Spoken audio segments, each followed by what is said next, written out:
program went into effect, so some very old subdivisions. In terms of overall growth in our community, Santa Rosa's growth rate was just under 0.5% between 2013 and 2014, and the State Department of Finance estimated that Santa Rosa had a population of just over 170,000 in January of 2014. So our overall growth rate in the last 5 years has been right around 1%, which is a decrease from the growth rate over the last 20 years of 1.7%. And now moving on to the Housing Allocation Plan. Like the Growth Management Ordinance, the Housing Allocation Plan was adopted in 1992. A significant revision to the ordinance occurred in 2012. And this revision focused on the basic requirement being that residential projects pay a housing impact fee. And the other requirement that came out of that revision is that for projects of 70 units or more, those project developers must discuss with the city the idea and the concept and the alternative of providing on-site affordable units, affordable to low-income households on a project site. So that is discussion requirement only, but not the provision of on-site units. Other basic tenets of the ordinance indicate that any impact fees collected by the city would be utilized for very low and low-income household unit provision, and that if a developer were to choose on-site provision of units, that would be 15% of the total project affordable to low-income households. Those units must be rental units, and the ordinance maintains that other compliance methods are also available should a developer wish to provide affordable units off a project site or provide land for future affordable housing both on or off a project site. And just to wrap up with a little information on the performance of the Housing Allocation Plan in the last year, in 2014, there were $392,400 in fees collected, and this helped to contribute to more than $25 million that has been collected in housing fees since the inception of the program in 1992. And just about 1,600 units, I've got a little typo there, nearly 1,600 units have been provided through the Housing Allocation Plan fee over its 20-plus years of operation. So that completes the staff presentation. Be happy to answer any questions that you might have. Thank you, Ms. Krantz. Very well done. Planning commissioners or council questions at this time, Ms. Carlson? Thank you, Mr. Mayor. Thank you very much for the presentation. I have just a couple of questions, specifically with that last slide, with respect to the 1,600 units that have been produced as a result of, did I understand you to say those were actually built in Santa Rosa over the last 20 years from the in lieu fees? That's correct. What was the... So I'm not seeing it here. I'd like to know, perhaps not today, but a comparison of what might have been constructed had those projects built the units on site, how many more units we might have had. Yes, we can provide that. I do not have those numbers at my fingertips, but as part of the analysis that was done that preceded the 2012 amendment, we did do that sort of analysis. Great. And I just think it would be useful. You all are familiar with how I feel on this particular issue. I've been advocating for a stronger policy of construction on site as opposed to the payment of in lieu fees since I sat with my colleagues on the Planning Commission. So, and then the only other question I wanted to ask was specifically with respect to our coordinations with the RCPA. I see one of our CPA staff here in the audience, and I know that several questions have been raised by members of the community about, what is Santa Rosa doing with implementation of our climate action plan? We have been contracted, or the county has contracted with us to provide guidance for the creation of the other municipalities' climate action plans. How have we done with ours? And I know that one of the structural problems is that we don't necessarily have a department specifically designed to tackle climate adaptation, climate change, environmental impacts, things like that. So I'm raising it both to ask the question on how we've done with implementation and to raise the issue as a topic of further conversation that I think that we are at a point where it would be appropriate to discuss what it might look like to create that kind of staffing or that kind of department so that we can better facilitate those conversations and that actual work. So if somebody can speak to what has been done with the CAP, that would be great.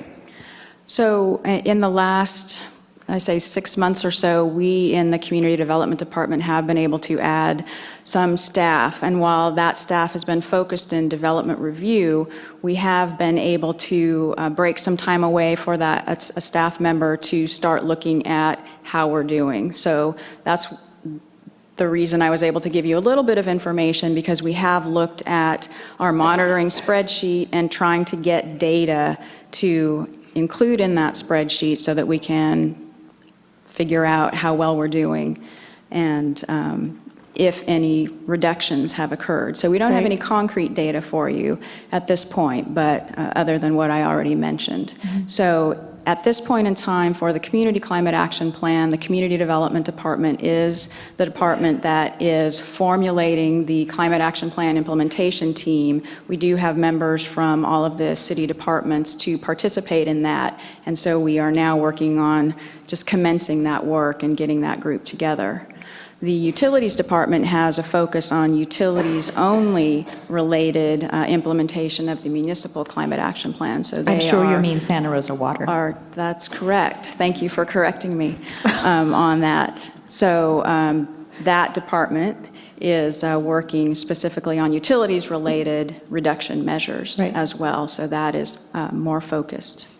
Great, and again, I appreciate that this is sort of a shift in a focus for Santa Rosa. It's not something we previously, incorporated as our work plan, but I think it merits exploration, because we all here at the dais are aware of what your department, what the limitations that have been imposed on you are. So thank you for that.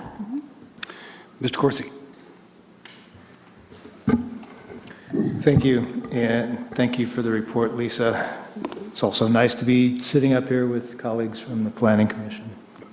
I had a couple questions about slide number 4. And I believe that these numbers are from the Regional Housing Needs Assessment. Is that correct? The ABAG need? Yes, so the ABAG need comes to us basically from the state, from ABAG through the state and ABAG, but basically, yes, ABAG, the numbers of units that they are looking for the city to be able to accommodate in the housing element. So our job is to show that we have sites whereby these units can be developed in Santa Rosa. So it looks like we're almost 4,000 units short of where we were supposed to be in 2014. More concern to me is that we're about 2,200 units short of below market units. My questions are, what are the potential consequences of, if any, of not meeting those needs? And secondly, what is our plan for accommodating, encouraging, facilitating getting these below market units built in future years? I would say in terms of penalty, there isn't a penalty, so to speak, in terms of a monetary fine or something like that. The city does have a certified housing element, which is a very positive thing. In many regards, makes the city more eligible for grant funding and the like. And now the second part of your question, I'm sorry, didn't write it down. What are we doing to change the direction of this? Change the direction, yes. So it's a very tough nut to crack, and this is not unusual that Santa Rosa and other communities as well are unable to meet the need as prescribed by the local Council of Governments to meet very low in particular and low-income units. So the one funding source that you hear people talk about is the redevelopment funds that are no longer available to help make housing affordable.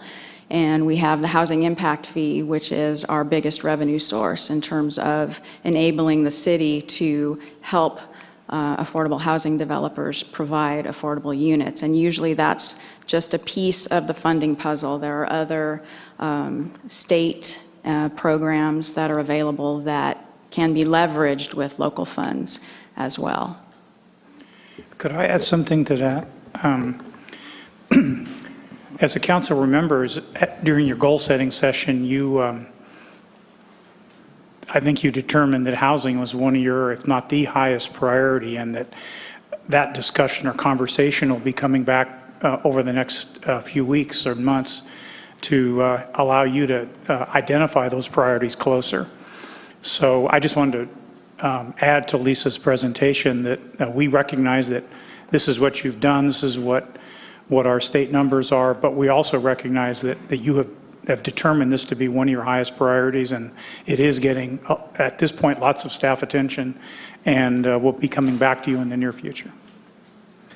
Thanks for that, Mr. Regalia, and I do realize that, there are a lot of factors that come into this, and loss of redevelopment is a big one. The economy is even bigger, but I do hope that it's more like weeks than months, that we start to talk about some alternatives and the things that we can do, and less about the things that we can't.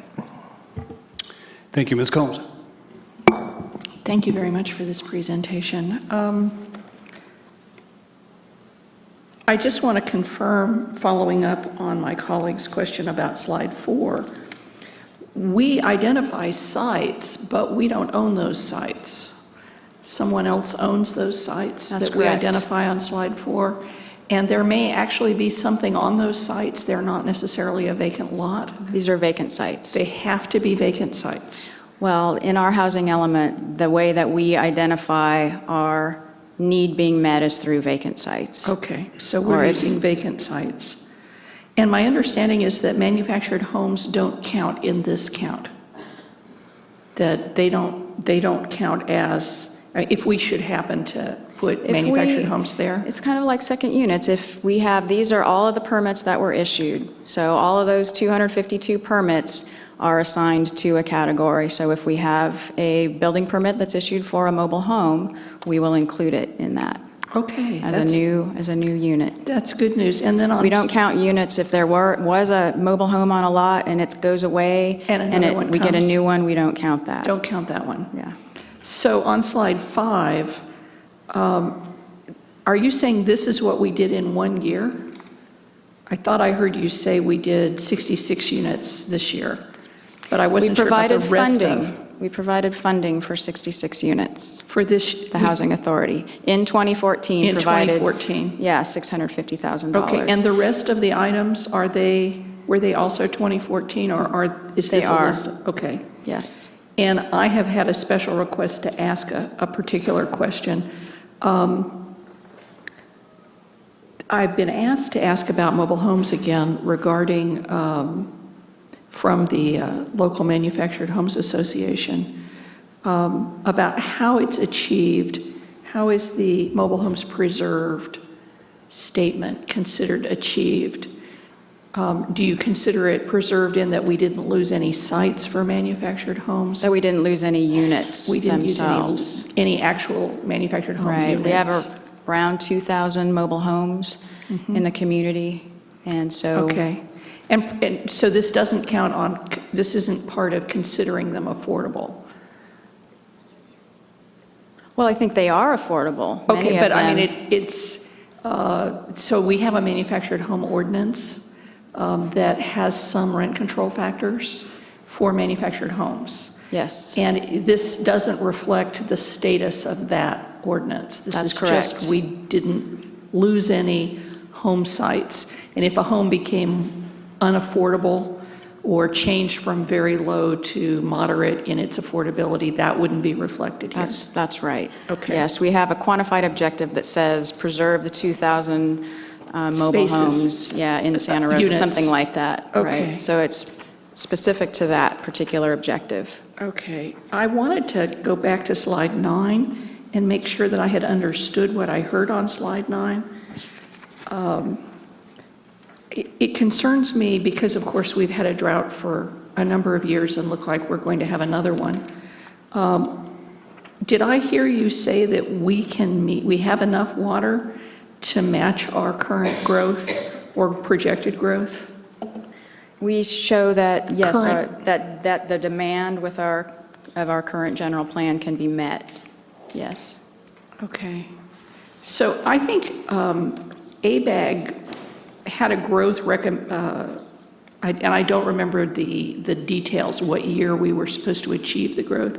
They thought we were going to get to something like 233,000 people if we were on track.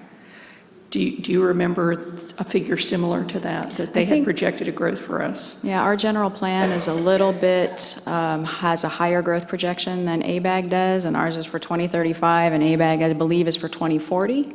Okay, So they are a little bit different. okay. And you're saying that to meet what was our 2035 projected growth number? I believe it is around 237,000. I can check that. And you believe that we have the water to handle that projected growth?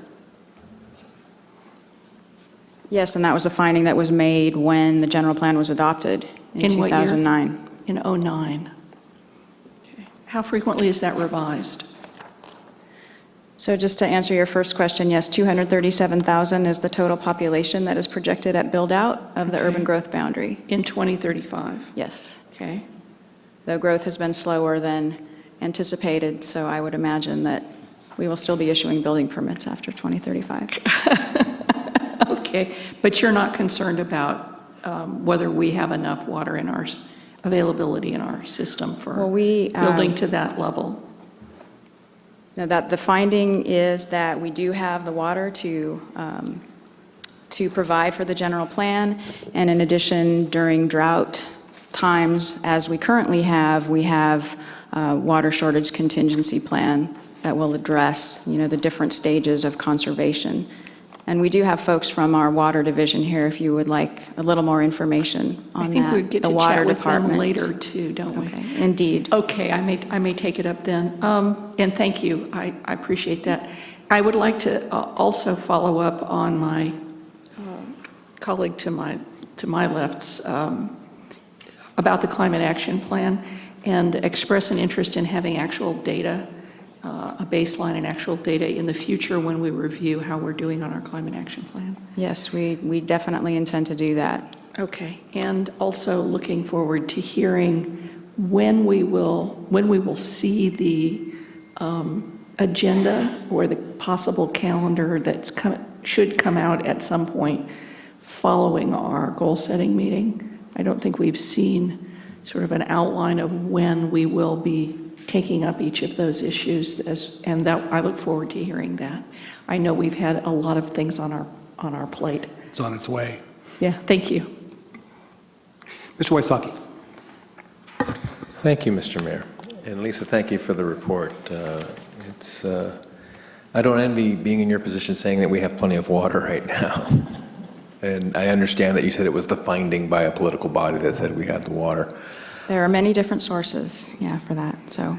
Well, and that's what The I water. think concerns my colleague, and it certainly concerns me. I don't know when the groundwater plan is going to be released on the Santa Rosa Plain to see if we're over pumping or not, because that is something that's on my mind. But I note that the finding was in 2009 before the current 3 years of drought. So how would ABAG react, since there are local jurisdictions? Should we want to take another look at that and say, well, maybe this is the new normal, maybe we might not have enough water?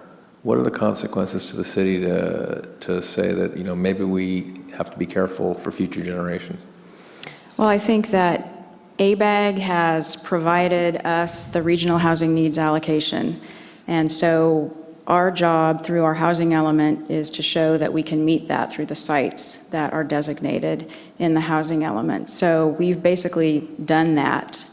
And if the city finds that we come into a situation where we can't do that, we do have the sites to do that. So I guess that's really kind of what the measure is do you show the sites to meet your regional housing needs allocation? I don't know, it's talking about penalties, that there would be a penalty, just like with today, we haven't met our housing need. So just to understand you correctly, they're just concerned with just one part of it. I want to say one element of the element, but I don't want to do that. Just that we have land, not necessarily that we have the water for that land. Is Well, that and a fair I statement? probably am not explaining it enough, but certainly the state and the regional governments are also looking at how we're doing in terms of meeting our regional housing need. That's why we do what we're doing today. We have to report to the state how we're doing. So they definitely want us to see that need, see us meet that need. So I think, yes, if we have a water problem and we don't have any more water, we can't continue to develop. But our water shortage contingency plan does address those different stages. So, for instance, in stage 2, this would require that new construction offset new demand by conserving the equivalent of the new demand within the community. So we kind of have a system set up with our water shortage contingency plan to address this sort of situation. And if we continue based on whatever shortage stage is established, new construction has to offset demands to a greater degree as the shortage I becomes appreciate more that. severe. That's good information. Are we in stage 2 now? We are in stage 1. I see our Director of Utilities wants to give us even more information on this. That would be great. Thank you. Thank you, Mr. Gewin. Good evening. I'm David Gewin, Director of Utilities, Director of Santa Rosa Water. Thank you. I was on vacation last week. So. That's 2 now. Yeah. So just to confirm, we are in stage 1, and as Lisa mentioned, we look at water supply from 2 different perspectives. One, our role is to provide a water supply for the general plan, which is a long-range plan, and we have a portfolio of water sources to supply that water. So that includes water we purchase from the Russian River, from the water agency. That includes groundwater that we pump. That includes water conservation, which is a big piece. It's very flexible, that changes. And we do have recycled water that we provide urban customers. So that portfolio of water helps our water supply. That's long-term to satisfy the general plan that Lisa just talked about. We do have the water, we have a plan and water sources to supply that general plan. Just for instance, our gallons per capita per day has been dropping dramatically. So Santa Rosa is at 95 gallons per capita per day. That's pretty dramatic. Last year, I think it was 117, and it's been dropping. So we're bringing that usage down, so that conservation is a supply. We look at that as a supply. In terms of short-term drops, such as immediate droughts, or like you said, could be a long-term, maybe over 3 years, we have a plan in place to deal with that. We have an urban water shortage contingency plan that has multiple stages that addresses how we manage our water supply in those shortages to make sure that we don't dig ourselves into a deeper hole. And so right now we're in stage 1. We do have water in the reservoirs, but we keep an eye on that daily to make sure that we're in the right position, and we're going to make sure we bring to you a plan that's going to keep that water supply at the appropriate levels and recommend to you to go to a different stage if that's needed. But at this point, stage 1 is where we are, and that's what the state is calling for as well. Thank you for that, David. Are we a ways from being in stage 2, or can you give us any more illumination as to how far? So the state is a very diverse state, and you're hearing some of the state recommendations come down. They're looking at snowpacks that are dramatically lower. Anyone can tell if you're a skier. That's a statewide issue from a water supply standpoint. Regionally, we're doing fairly well. Our reservoirs are up. We did receive a lot of water from the recent rains. That does not mean that we can let go. We are mandated by the state to conserve, just as the rest of the state is. So we want to keep that outdoor water use down. We want to manage our water supply close. At this point, stage 1, we're going to stay at stage 1 until we get into the middle of the summer and we determine is it appropriate to move off that. But it all depends on how our residents step up and conserve water throughout this period. And to be honest, our residents have stepped up huge. I appreciate that. Lastly, and then I appreciate all the information. The groundwater, Santa Rosa Plain groundwater study, can you give us an update on that as to when we might see some? Sure, that study is complete. They have shown that there's a slight imbalance in terms of the water in versus water out, and that's something that needs to be refined. So there's recent legislation by the state to form groundwater sustainability agencies, which we're in the process of working with the county right now. You may have seen that in the paper in terms of how we're going to manage our groundwater within this region. So we'll be part of that process to working with the county to manage our own groundwater basin, which is the Santa Rosa Plain. That will be monitoring, that will be tracking how much water is being pulled out, and we have a certain time limit from the state to determine how to make that sustainable. At this point, we're a very small amount of the groundwater use. Are we going to get more data rather than slight imbalance, at least? Absolutely, yeah, that's part of this process is to collect data and develop a stronger approach. I'll look forward to that. But every time we pull groundwater out, we track, we monitor, we look at drawdowns. We want to make sure that's sustainable for our own residents as well. No, because that's one of the common questions that I get all the time, Yep. is where the water's coming from and how much is actually in the ground. So I appreciate the information. One last quick one for you, Lisa. Thank you, David. The growth management plan addresses residential growth only. Can you tell the council and the public why it's just residential? The policy decision of the council upon initiation of this program. Interesting. Yeah, we talked about both residential and non-residential growth, and I think the idea of limiting non-residential growth was a difficult one for the council to consider in terms of healthy economy and job growth and the like. But that's interesting because don't we, I would think as a county, wouldn't we want more non-residential growth in the urban areas, the cities and towns, and not the county area? So that's interesting that we would choose not to plan that. Maybe you want to elaborate, or Chuck wants to elaborate a little Well, I more on think, and I think in terms of the city's growth management program and how it came about, a lot of it was because citizens were concerned about seeing construction all over town, concerned about the resources of the city. We're talking about water, all of those things, the city being able to provide those services to a growing community. So I think the concern related more to residential growth, and that's where we saw in the mid-1980s more than 2,400 residential permits issued annually in I think 84 and 85. So you look at 252 today, 2,400 at that time. There was a lot of concern about residential growth in particular. So that's how the council responded at that time. Thank you. Thank you, Mr. Wysocki. Any other questions from council or commissioners, please? Thank you, Mayor. Thank you for the report. I have just two quick comments, questions mixed. On the second unit development, is there any promotion going on to homeowners to encourage them to build the second units? There is no promotion in terms of brochures or outreach that we're doing at this point of time. There is a policy in the general plan that talks about when we talk to developers about new residential development to encourage the inclusion of second units. So that is something that we can do at the staff level. Okay, I would encourage that. Just being on the Open Government Task Force last year and talking to a lot of residents, if they don't know it, then perhaps if they find out about it, they might be encouraged to do so. My other thing was this past year I've heard, whether it's real or perception, that developers do not want to build in Santa Rosa. I would love to have a component in the report, maybe next year, if possible, on a customer service aspect. What do the developers think? Has it been a struggle? What can we do to streamline the process without altering our goals and objectives, but to make it just customer service friendly? Because I've had people really rant at me once they found out I was on the planning commission, and I'm like, hold on. And so whether it's real or perceived, the perception's out there that it's difficult to build in Santa Rosa. So I'd really like to maybe see an aspect of that next year. Thank you. Thank you. Commissioner Stanley.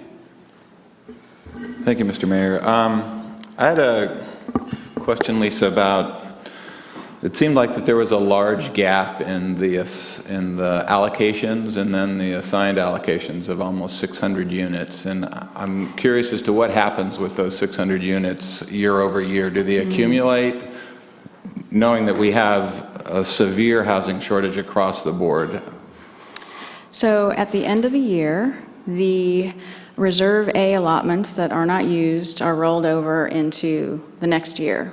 The Reserve B allotments, if they are not used, either through issuance of a building permit or through the recordation of a final map, those are lost, and they go into the Reserve B bank. The Reserve B bank is used at the discretion of the council. So it's usually used when there are not Reserve B allotments available to projects, and that is not a big problem at this time, but it could be as we see more and more development projects coming back online. Is that because, do we lose the Bs because we're trying to incentivize smaller affordability, not necessarily affordable, but affordability?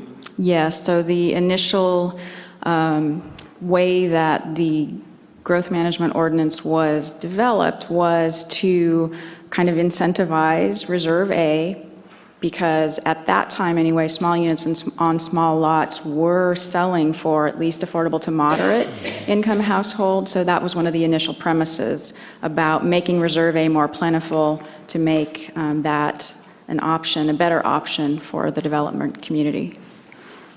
So as a follow-up to that, then I would, and maybe Mr. Regalia answered this question when he said that it's on one of the council goals, is there any long-range planning strategy for incentivizing downtown residential development?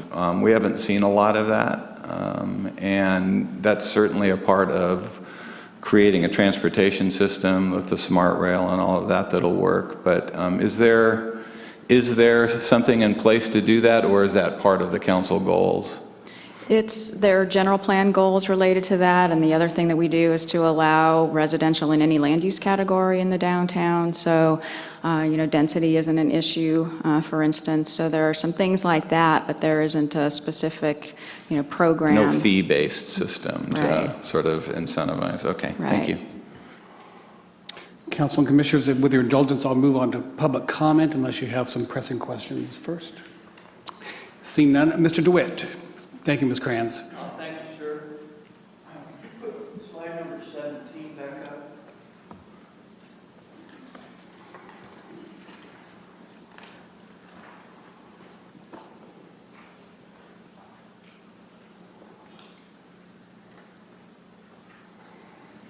Thank you, Miss.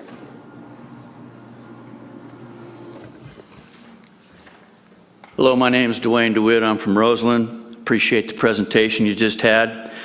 A term stuck with me: downtown residential development. If you look at this slide here, in the 23 years that it mentions, about 78 housing units a year is what that averages out to. So I ask you to allow residential use of former homes now zoned commercial, especially in downtown Santa Rosa. Within blocks of here are hundreds of homes that have been changed over to commercial use. I believe over 1,600 housing units have been converted to commercial use in the entire city. And many are vacant, while homeless veterans are in need of housing right here, right now, on the streets of Santa Rosa.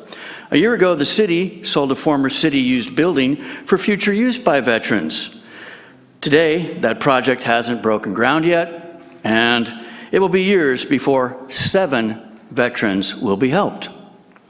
So, to put it in perspective, there are thousands of people who live in Santa Rosa without being counted. Also, they're living in garages. They're all over the place. And sometimes they don't want to be counted. They're coming through Santa Rosa because they can find work, they can do things. But they compete for existing residences, and they make it hard for young people especially to find places to live in their own town where they grew up when they got out of high school. And that's been going on for 40 years, and we've never really addressed it. The problem just keeps getting worse. Last, but perhaps most of all, I ask you to require on-site production of affordable housing units. Scattered site throughout the city, not just over in the southwest, but do it all over Santa Rosa, and do it on a 3-to-1 ratio. Say anytime you're going to build 3 houses, build 1 extra that's affordable. It'll sell. You can bet it will. Every house that gets built in Santa Rosa gets sold. Now up there at the top of slide number 17, it proudly points out that $392 in fees were collected in 2014. That'll buy you a house. Hey, you can get one house for that right now in Santa Rosa. So think about this dichotomy that we got going on here. You folks get to be the ones to talk about it. So why don't you set up another study session that's actually kind of a town hall, actually a user participation type thing where you get the builders and the renters and the homeowners, the buyers, to come in together and talk about this so we can make our community a better place. Because if you keep doing what you did, you're going to keep getting what you've got, which is a housing crisis that's been going on for 20 years, and it hasn't been solved with our housing allocation plan. But I know you good folks and your good minds could make it better if we all had more than 3 minutes to talk. Thank you so much for your time. Thank you, Mr. DeWitt. Mr. Conway?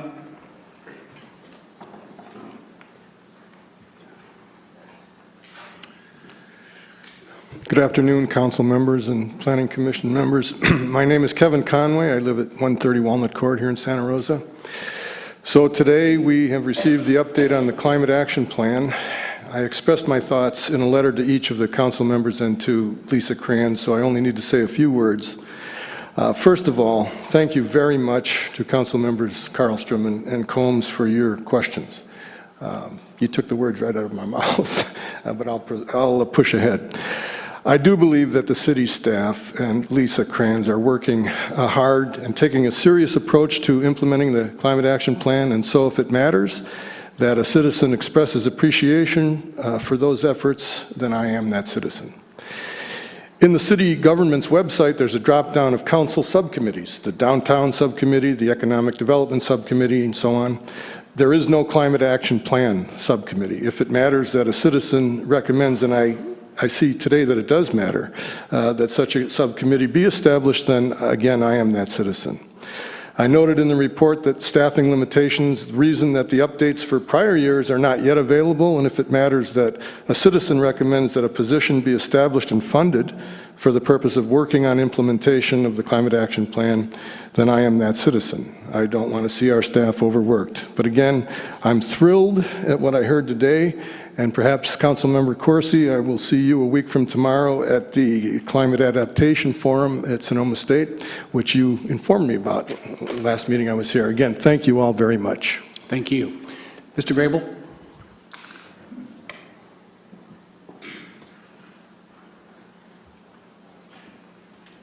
Good afternoon, and I'm David Grable with the Housing Advocacy Group, affectionately known as HAG.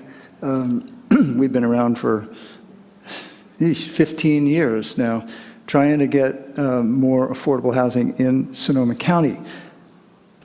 This report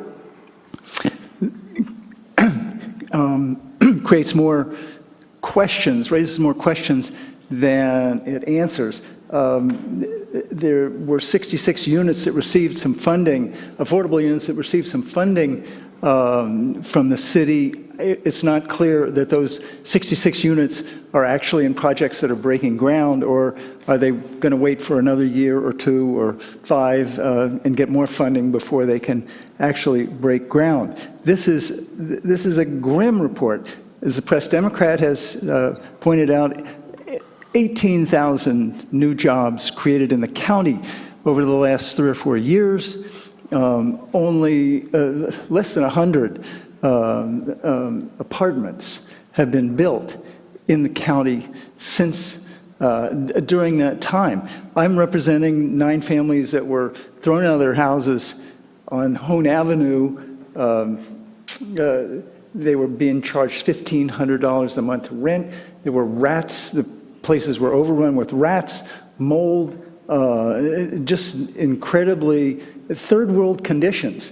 And because landlords can get away with charging $1,500 a month for that kind of place, because there's no housing in Santa Rosa where these folks can live. These are all good working class families, kids, whatever.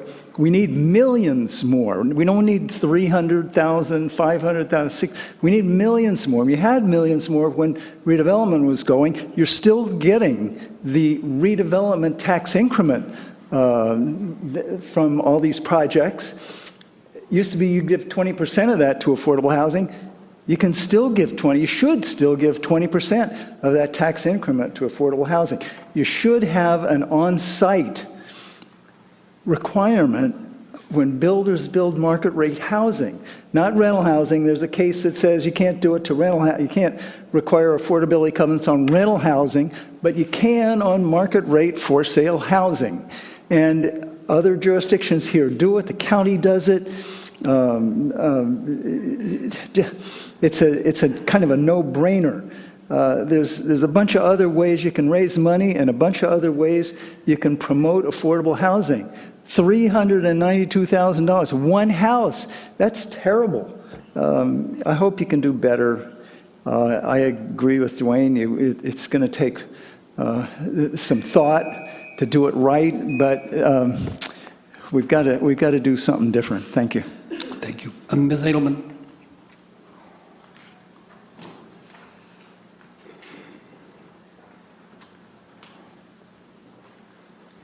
Brenda Edelman, Russian River Watershed Protection Committee.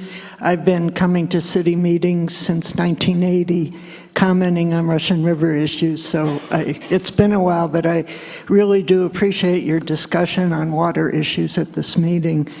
I think that we need to reanalyze the water projections. I think if your numbers are based on projections that existed in 2009, they're grossly out of date in relationship to what we've been experiencing the last 4 or 5 years. Right now, in terms of reliance on the water shortage contingency plan, it's really a big guessing game. The city has done pretty well on conservation, but you're going to reach a point very soon where people aren't going to conserve anymore, especially if they realize that what they conserve is in order to serve new growth. And I've seen many, many letters to the editor and the PD on that issue. So anyway, I don't have a lot of comments except to say that we don't know where this is going. We're in the 4th year of a drought. We're not in too bad shape right at this moment, but each year there's a loss of water means the next year we're going to have less. Furthermore, I've been sort of tracking the heat levels in the summertime, and many of the last 5 years have been relatively cool in the summer. The minute we have a couple of back-to-back really hot summers, you're going to see those reservoirs go down very fast. And right now you're just in stage 1 conservation there's a long ways to go and a lot more that can be done, but you're going to bottom out on that at some point. So that I think your growth projections really need to be based on the reality of what might happen in the not too distant future. It's a difficult picture, and I know that it's really difficult, but I suggest that people at the city take a relook at the projections and the projected water availability as well. Thank you very much. Thank you, Ms. Edelman. Council and commissioners, any final questions or comments? Ms. Combs? I thought that staff might want to answer at least Mr. Grable's question about the 66 units, if we could give him that opportunity. Yes, the 66 units are the Tierra Springs project, so the one that is under construction on Petaluma Hill Road. That one is, I believe, 48 units, and then a 24-unit project, which is Tierra Springs and the Danower Ranch project in southeast Santa Rosa that has had its permits issued. So those 66 units are all under construction. Thank you, Ms. Karlstrom. Thank you, Mr. Mayor. I just wanted to highlight something that came out of this conversation. The concerns about what water is available are very valid. They have a lot of merit. And I'm concerned because our conversations about what our growth projections are what we can reasonably accommodate are, to a certain extent, being guided by decision makers not here in the room, not here at the city. Santa Rosa Water's projections are guided and structured and hemmed in almost by our general plan projections and our growth projections, which in turn are almost handed down to us by ABAG and other government bodies. So I think it would be very useful for us as a council to think about how we can better understand that. Because, the simple answer is to say, well, let's just not project any growth, and then we'll meet our water needs, or then we can deal with our loss of water. But we know that that's not realistic. People do continue to, have babies. Also, people are going to continue to move here based on market pressures in other communities. So I know that this is part of our climate action plan response, our coordination with the RCPA, but I think that parts of that conversation are being missed. And I think that, later today we're going to have a conversation about the biological opinion, which also guides a lot of the work that we do. And I think we need to have that conversation here as well with respect to the decisions that have been put in place. Mr. Wysocki.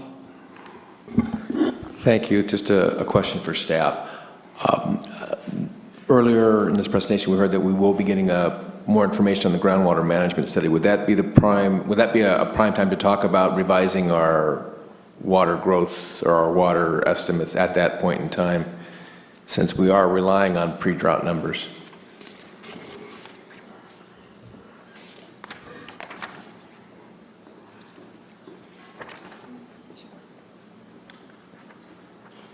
Hi, good afternoon. Jennifer Burke with Santa Rosa Water. So in terms of our demand projections and what we do, there's actually a process that we use, and it's the Urban Water Management Plan process. So we take information, as Councilmember Karlstrom mentioned, from the general plan, from our ABAG projections for employment. All of that information is then used, and we are required to use that adopted information and then use our historical water use information, as well as future conservation implementation, new development standards. We actually have significant requirements for new development to be very water use efficient in Santa Rosa. We take all that information and we use that to develop a demand projection. And then with that information, we then determine what supply sources we have available to meet that demand projection. We update that all of the time. We do it at a minimum every 5 years, and we're just starting our next round of urban water management planning right now. So that next document will be due June 30th of 2016. We've started that process. We're looking at historical water use from as far back as we have through present, trying to determine what makes sense for us to use as the baselines to do those demand projections. And then again, we'll identify the water supply that's available. And we'll be working with not only the Board of Public Utilities, but with the City Council for your input. And eventually it will come before the City Council for adoption. Does that answer the question you were? Thank you. No, I appreciate that. I was expecting to say June 30, 2015, and then I guess it's in the 5-year cycle for the 2016. Do we want to wait 18 months? And I'm sorry to put staff in the crosshairs there, but this is the 3rd year of a drought. I just throw that rhetorical out there. When are we going to see groundwater numbers? I think we need a presentation on the groundwater. So sorry, I should have stayed up here, but we came in front of the council probably about 6 months ago to give an update on the USGS study, as well as get a recommendation from the council on adopting the Santa Rosa Plain Groundwater Management Plan.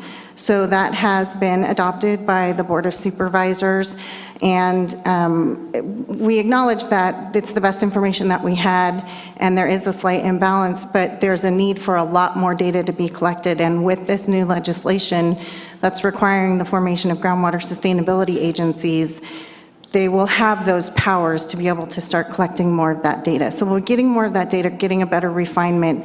The Groundwater Sustainability Agency is required to be formed by January of 2017. Okay, perhaps at a minimum, then the council, I don't recall the conclusions from the groundwater plan. Can we get those sent to the council again? I have not. Absolutely. That I'd like to see, because I don't recall what those numbers were. I see Chuck getting. Well, then I think, given the council's broad interest in this, as we get additional information, we can make that available in terms of an update to the council. To a lot of the information that we're working on has got a longer time frame, as you heard, but as we can provide that information to you from the water department, so they can keep you up to date on what they're finding so far.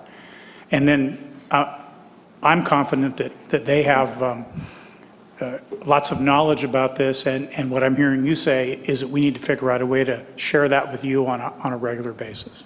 Exactly. Thank you. Thank you. Ms. Combs. Yeah, I actually am going to the ABAG meeting tomorrow. And for the students who are with us, thank you for being here. ABAG is the Association of Bay Area Governments. And I would be glad to carry a message from council to ABAG, as I have been doing. Primarily, though, the discussion has been around the RENA number, and our numbers, even as they are, don't match, even with ABAG saying to us, we need to build 1,200 very low affordable units, or somewhere in that ballpark. We have more homeless people than that. So the ABAG numbers we have, the less than 4,000 units total, including the moderate units, they barely meet the current need that we have for housing. So this isn't some kind of wild projection into 270,000 residents. The residents we have now need us to meet these ABAG housing projections. So I'm hesitant to take back to them. They get a lot of pressure at the state to make the numbers lower, to tell counties their numbers are lower. If you add Marin and Napa's numbers together, they're about half what our numbers are, because they press hard to have fewer affordable units there. I am uncomfortable carrying that message that we want fewer affordable units on our numbers, because I think we need them. But if you have a position you would like me to take as a council, I would be glad to have that conversation again. That's really beyond the scope of this agenda item, and not something that you could do at this time.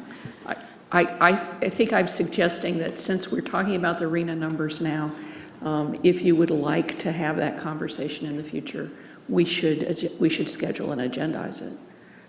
That we can do. Mr. Schwedhelm. Thank you, Mayor. This will be for you, Jennifer. Earlier today, all of council got an email titled the Water Supply Update, which included a lot of the information that you've shared. Is that, one, how often do we get that? Because I know I've seen them on a regular basis. And is it someplace that the public can also access, so they can have, again, a lot of the questions we've been asking was all in this email, and if it was made open to the public, it might answer some of their concerns also. Sure. So we started that update last year, and we were doing it on a weekly basis. As we got into winter, we kind of got a lot of rainfall, so we decided that it would probably make more sense to kind of drop back to a monthly basis, so that's what we've been doing. But we're happy to start that up on a more routine basis again, so we can do that on a weekly basis if it's of interest to the council. And is it a public document, or is it posted somewhere on the Santa Rosa Water website? Or? So we put information on our website, but I don't know, it's a communication to council. Is it also available through the council website or through the city website? I don't know if it's on the council website, but you can certainly put it on your website. I would just encourage that, because it's some great information that is be of benefit for everyone in this community. Yeah, we'll definitely make that happen. We have a dedicated web page for all of our drought information, so we'll make sure we'll start putting those briefings up there as well. Ms. Combs, did you have a final? Okay. Well, at this point, I want to thank staff for a very comprehensive report and an update on our general plan and a review of that document. Thank you to the planning commissioners that are here this afternoon. Thank you very much for your very important service, not only to the council, but to the city of Santa Rosa in general. I appreciate you being here this afternoon. And with that, I will adjourn this special meeting and allow a 10-minute break for the council chambers to be reset for our standard meeting.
Good afternoon and welcome to the March 31st meeting of the Santa Rosa City Council. Welcome, everyone. Madam City Clerk, could you take the roll call again, please? Yes, let the record reflect that all council members are present with the exception of Councilmember Oliveris. Councilmember Carlstrom is present, but she has stepped away from the dais. Thank you very much. And I won't be reporting Councilmember Oliveris' absence for the rest of the meeting, but let the record reflect that he will not be with us this evening. Mr. Regalia, could you report on our joint study session, please? Yes, Mayor and members of the City Council, we just conducted a joint study session with the Planning Commission to review a report on the status of the general plan. There were a few items that we moved forward for future discussion, and they'll be back in front of you soon. Excellent. Thank you very much. We do have one proclamation this afternoon, and Robin Bowen, Executive Director of the Child Parent Institute, if she is here, come front. And Mr. Wysocki has the proclamation for us this afternoon. Right there. There you go. Mr. Wysocki. Thank you. Serious enough to require a face-to-face investigation, and 202 children were removed from unsafe homes in Sonoma County. And whereas the Sonoma County Blue Ribbon Campaign, sponsored by Prevent Child Abuse Sonoma County and the Child Parent Institute, educating all of us on the issues and magnitude of the problem. And whereas Sonoma County's Department of Human Services, Sheriff's Department, and the District Attorney's Office have joined in recognizing and supporting the education, prevention, treatment, and need to cease all forms of child abuse. And whereas each year, public and private agencies throughout Sonoma County and the state of California sponsor child abuse prevention activities during the month of April to increase community awareness about issues of child abuse. And whereas child abuse prevention and support will continue year-round. And whereas working together, we can make a difference for all of the children in our city. Now, therefore, be it resolved that I, John Sawyer, Mayor of the City of Santa Rosa, on behalf of the entire City Council, do hereby proclaim April 2015 as Child Abuse Prevention Month. Thank you very much. The Child Parent Institute is really, we've been working with the City of Santa Rosa for many years on what is now the Violence Prevention Partnership, formerly the Mayor's Gang Prevention Partnership, and we know that the City of Santa Rosa cares like we do to build brighter futures for both families and children, so thank you. Thank you very much.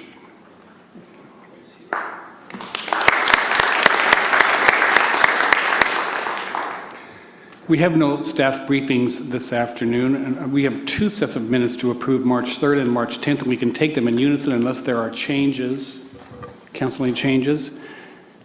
So they will be accepted as written. On to mayors and council members' reports. Statements of abstention. Council members, any statements of abstention? Seeing none. Thank you very much. And now we'll move to council members' subcommittee and liaison reports. Any reports this afternoon? Ms. Combs? Thank you. I have the pleasure of now being on the Library Advisory Board. And what a delightful group that is. And one of the projects that the library is doing is to ask people to pick up what is a free book called A Dog's Purpose, read it, share it. It has a little sticker on it that says pass the book along. Attend a discussion, and they're having the author come also on April 18th to our central library, and then do a community service project based on the book. And in this case, it will be to volunteer at Doyle Community Park to help spread like chips and things from our Recreation Parks Department to clean up the park. So it's a three-part, they're calling it the Book to Action, Read, Discuss, Meet, and Act. And I will pass this along. I have read the book and passed it on to another person already. And it is a delight to read. It's a dog that is essentially reincarnated into several lives but remembers them in a dog sort of way. And it's charming. A good read, so I recommend folks check out your local library branch, ask about the Dog's Purpose, a free book that you can then share with other people. So that was a lot of fun. I also attended the Waterways and Creeks meeting, and we went on site at a property which is on the northwest side of town near Coles. And it was an interesting property because it was a small piece with 3 identified creeks. And in the course of being there, we realized with the help of staff that one of the creeks was at least from the 40s. One of the creeks was probably the original site, but is now basically a ditch. It doesn't attach to anything. So the water doesn't get in it in the normal ways that you would expect a segment of creek. And then the north part was a rerouted section from the 80s. And the property, they wanted to construct on the property. And we had to figure out as a group, how did we go about constructing on what is designated on the creek's map as a creek? It was a very lively and interesting conversation about a ditch. So I highly recommend that at some point, maybe as a council, we want to talk about what might be considered errors in our creek master plan. We may want to bring that back. While we're talking, I'll mention I also did a walk with our visually impaired and blind community with one of our staff members, Rob Sprinkle, checking safe crossings around Mission and where the Union Hotel, Union Restaurant is over there. And it's interesting to see how folks cross the street safely who are blind. And what the special needs are, and how responsive our staff are to that. I joined with the mayor and the vice mayor at the ribbon cutting at True Value. I'll let you about that one. I want to compliment staff member Assistant City Manager Chuck Regalia on his presentation at LOCN, the 100 Latino leaders meeting. His presentation on the Roseland annexation, I think, was excellent. I think there was a little jockeying for position going on there, and I appreciated the mayor and Mr. Regalia standing up for us a little bit. It was a good meeting and a very clear explanation of what's going on so far with Roseland annexation. And thank you very much. Thank you. Mr. Schwedo. Thank you, Mayor. I do also want to echo Councilmember Combs' comments about the LOCN meeting. What I really appreciated, Chuck, about you and your staff, you stuck around and answered any questions. So if we talk about transparent process, you and other staff members, other council members, where they're available, you got a question, let's bring it up and let's make this thing successful. So I really appreciate those efforts, and I agree. It was a wonderful meeting to see the entire community. We're talking, not a lot of finger pointing, we're talking, how are we going to get this done? Additionally, about a week and a half ago, I attended the San Diego Serial Inebriate Program.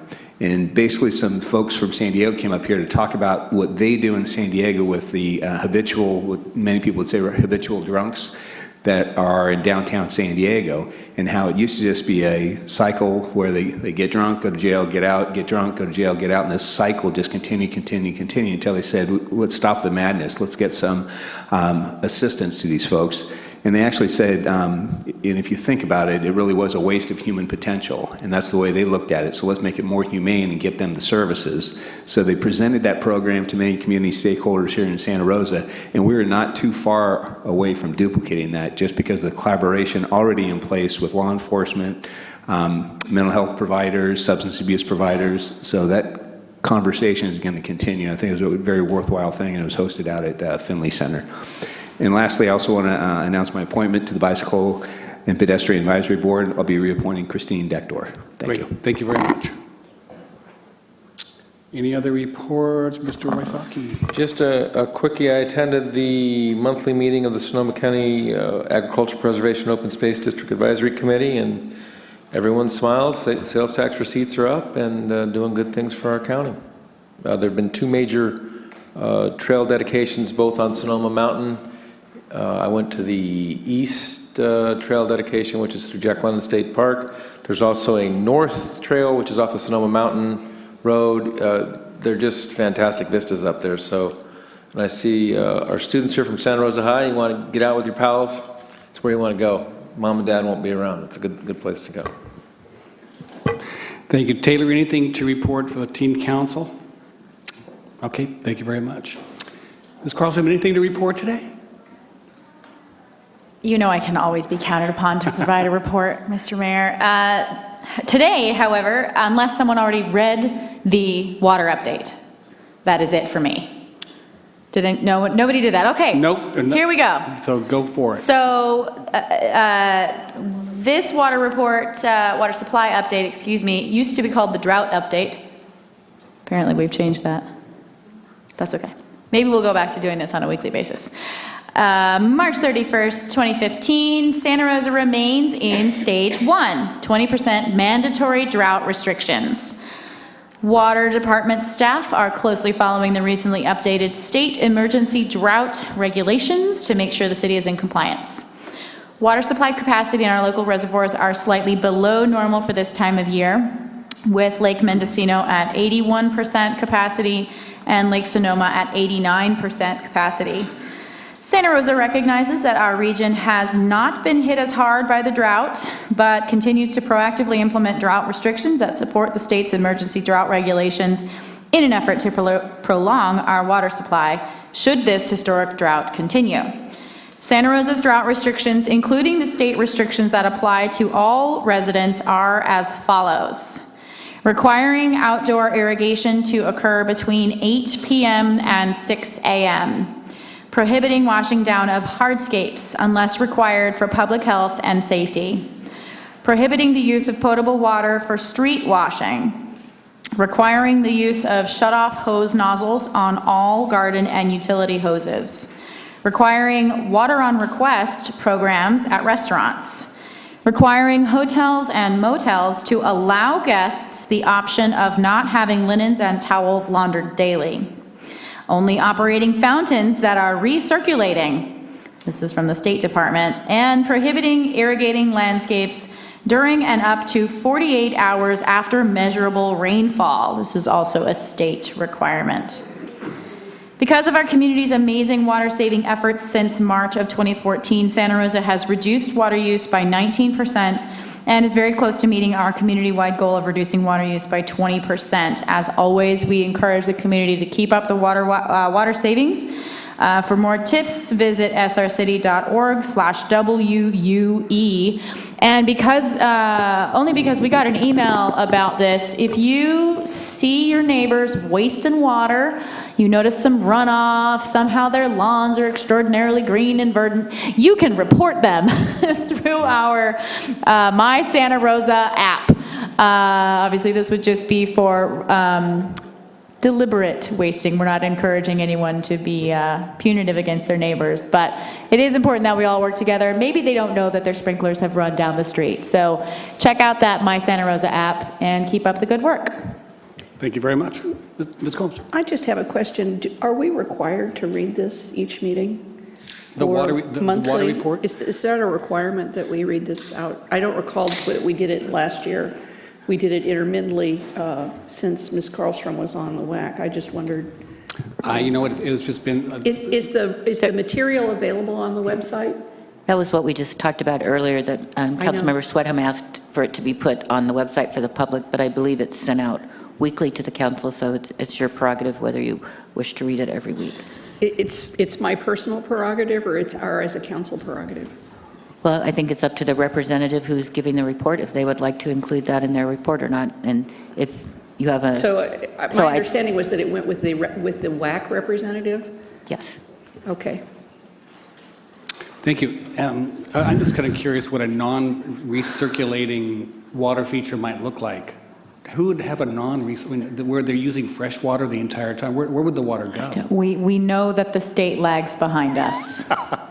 Maybe it's the fish. I don't know. Maybe they're talking about, Yosemite Falls or something. I don't know. I just can't imagine. And to respond to Ms. Combs' concerns, she is correct. Councilmember Schwedhelm is the WAC delegate, so if the council would prefer to receive the reports from Councilmember Schwedhelm, that is fine with me. Well, we'll have you guys work that out, and maybe what we can do is talk about, when there are highlights to report, we make sure that we get them because we don't want to be surprised. So I appreciate that. Yeah, I did attend the LoCN meeting where we got an update on the annexation of Roseland. It was a very informative meeting. The staff did a great job. as did the staff from the county, and very much appreciate the presentation. And I know that all the attendees did as well, because it's good to get an update. And even though the final actions feel a long way off, time goes very, very quickly. So, it'll be here before you know it. I did the ribbon cutting on Sebastopol Road, the True Value hardware store, was great. And the store was absolutely filled with people. And then I realized they were the family and the extended family of the owners. It does take a large family or extended families to run businesses when you have long hours and you're open 7 days a week. So they've got a lot of support, and I wish upon them all the success of the world. Their families have done a number of businesses in Santa Rosa, including food service, retail, and hardware. And they are, one of the great entrepreneurs of Santa Rosa. Very much appreciate it. Yeah, exactly. Okay, so moving to the city managers and city attorneys' reports. Mr. Regalia, do you have anything to report this afternoon?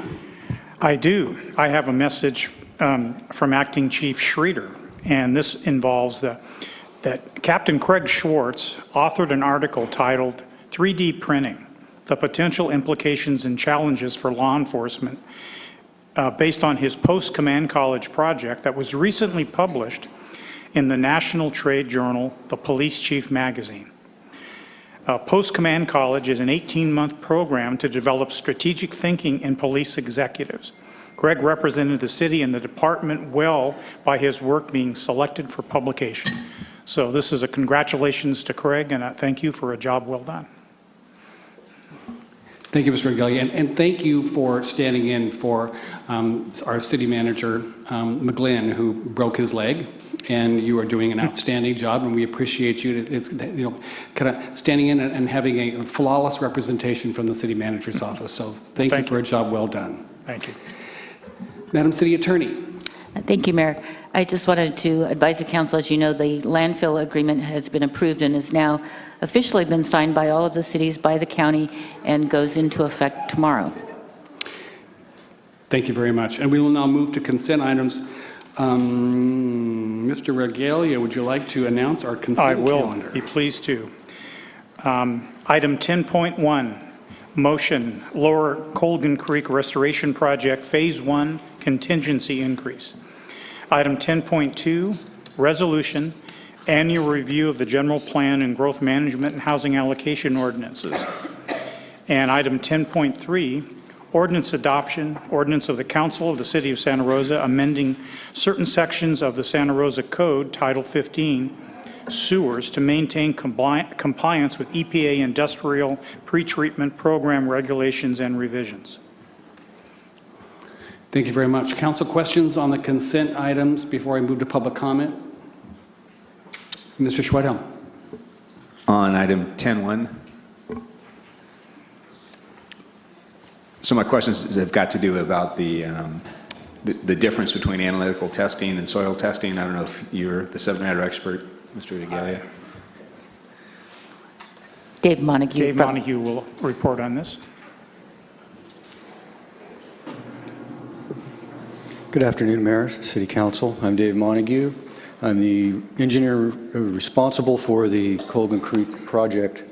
The question... So in reading the staff report, and then there's a test email also. So it talked about in 2011, an analytical testing was done, and then fast forward to 2014, and we find there are these hydrocarbons. What are the differences between those two testings? And okay, we had a program during the design phase to evaluate the soil for handling after we did our mass grading, and we did a whole series of borings and collecting samples and analytical testing for contaminants that would be acceptable at landfills.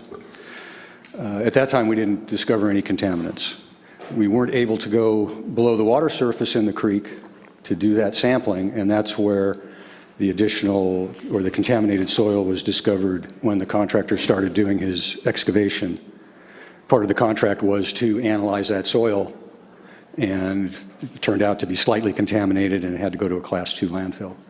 so the assumption we're working on is that was in place in 2011. It didn't happen sometime after the testing was done?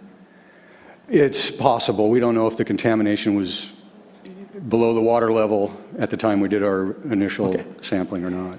And then with the contingency fund, so did 100% of this contingency fund go to this issue, or were there other issues that came up that debited Right, no, there were contingency? some other issues, and we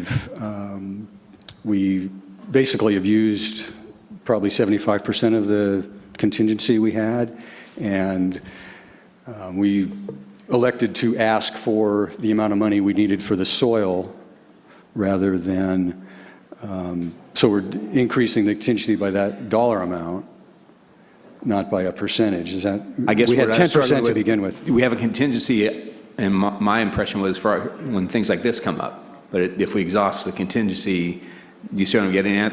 I would have made the assumption that whatever the cost is to dispose of this soil at the different location would have been included in that 10% contingency. Is that not an accurate assumption? No, we didn't know, we didn't expect to have any contaminated soil, so we didn't build in a contingency for that. We had a 10% contingency for overall, and we've exceeded that because of this issue. Okay, I think we'll have some further discussion. I know Councilmember Wasaki had some similar things about these contingencies that I don't totally grasp all of the uses for that, because it's a significant amount of money, and just whether or not we should have been able to anticipate that, and we set aside the money to deal with unanticipated contingencies. So, okay. Thank you, Mr. Whittle. Any other questions on the consent before I move to public comment? Seeing nothing, we'll move to public comment. Mr. DeWitt. Thank you, sir. Sure. 10.1 and 10.2. I'm going to use this overhead. Sure.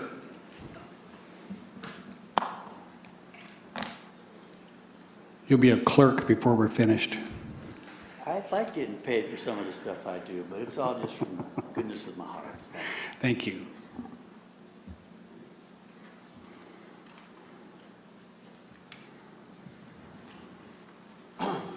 Hello, my name is Dwayne DeWitt. I'm from Roseland.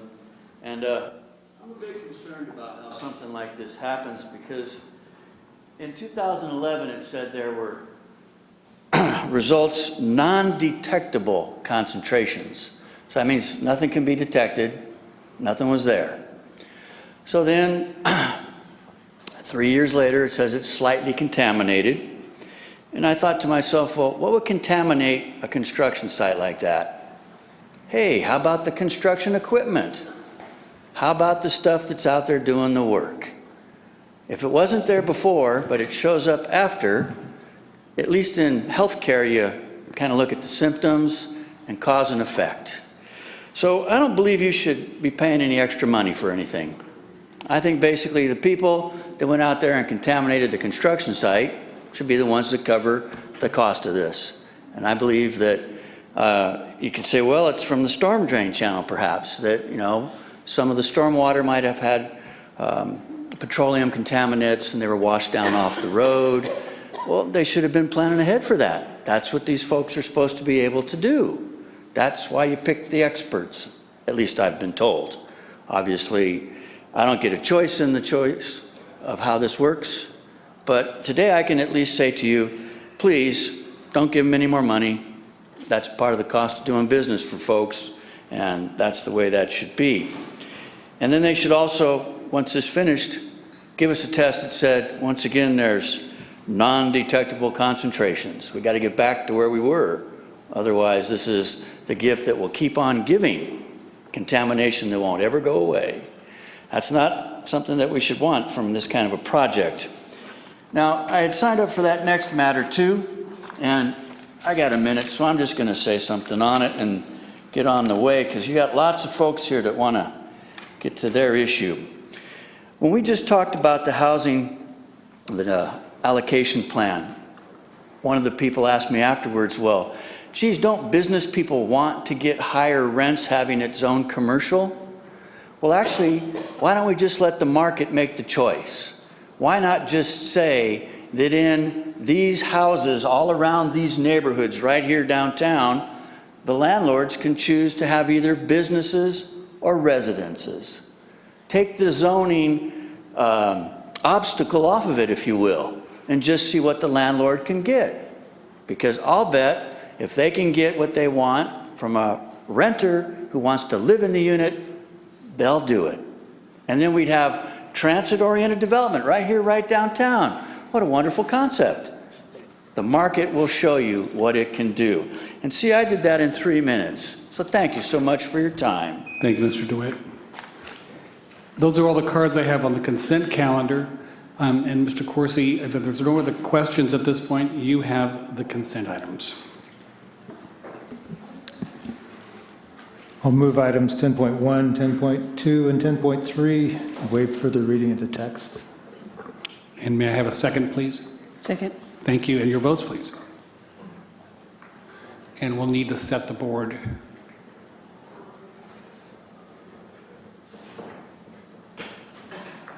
Here we go. And I had 6 ayes. Thank you very much. Moving on to report items. Mr. Regalia. Mayor Sawyer? Not until 5:30. Or as close to 5:30 as I can make it. Okay. Mayor Sawyer, item 12.1 is a report, Sonoma County Water Agency biological opinion. And introducing this item from the staff's standpoint is Jennifer Burke, Deputy Director, Water and Engineering Resources. Thank you, Mr. Regalia. Welcome, Ms. Burke. Good afternoon, Mayor Sawyer, members of the council. So we're here this evening to have the Sonoma County Water Agency give an overview of the biological opinion. The City of Santa Rosa's water supply consists of 3 sources. We have contractual entitlement from the Sonoma County Water Agency in the amount of 29,100 acre-feet. We have groundwater from our own Farmers Lane wells in the amount of 2,300 acre-feet. And then we have roughly 350 acre-feet of recycled water that's reused within the city limits. In addition, we have a longstanding commitment to water conservation, saving over 1.5 billion gallons, which is roughly 4,500 acre-feet per year, due to water conservation. The majority of our water supply does come from the Sonoma County Water Agency, who's the wholesale water supplier to our region. The water agency receives the majority of its water supply from the Russian River, which is home to 3 federally listed fish species under the Endangered Species Act. And those 3 fish species are the Chinook, the coho, and the steelhead. As required under the Endangered Species Act, a Section 7 consultation must be conducted with either the National Marine Fisheries Service or the U.S. Fish and Wildlife Service. And over the last 10 years or so, or prior to 2008, for approximately 10 years, the Water Agency was working closely with the National Marine Fisheries Service to develop the biological opinion for the Russian River system. So I have here with me this evening Pam Jean, who's the Assistant General Manager with the Sonoma County Water Agency, as well as Dave Manning, who's the Environmental Resources Manager with the Sonoma County Water Agency. And Pam will be giving the presentation and the overview of the biological opinion, and then Pam, Dave, and I will be available to answer any questions you might have. So with that, I'm going to introduce Pam. Thank you, Ms. Burke. And I would like to make an announcement to the members of the public in the chambers this afternoon. It's important for you to know that if you look at the agenda, we will be going through items 12.1, 12.2, 12.3, 12.4. Before we move, and some public comment, before we move on to our public hearing. The 5 o'clock time is not, we cannot start a public hearing until at least 5 o'clock, but it will start after we finish these other items. So just so you know, that is not a time specific on the public hearing, and I wanted to give you just a little heads up that we will be going through those items before we move into our public hearing. So I ask for your indulgence and your patience. Thank you very much. Now you may continue. Thank you. Okay.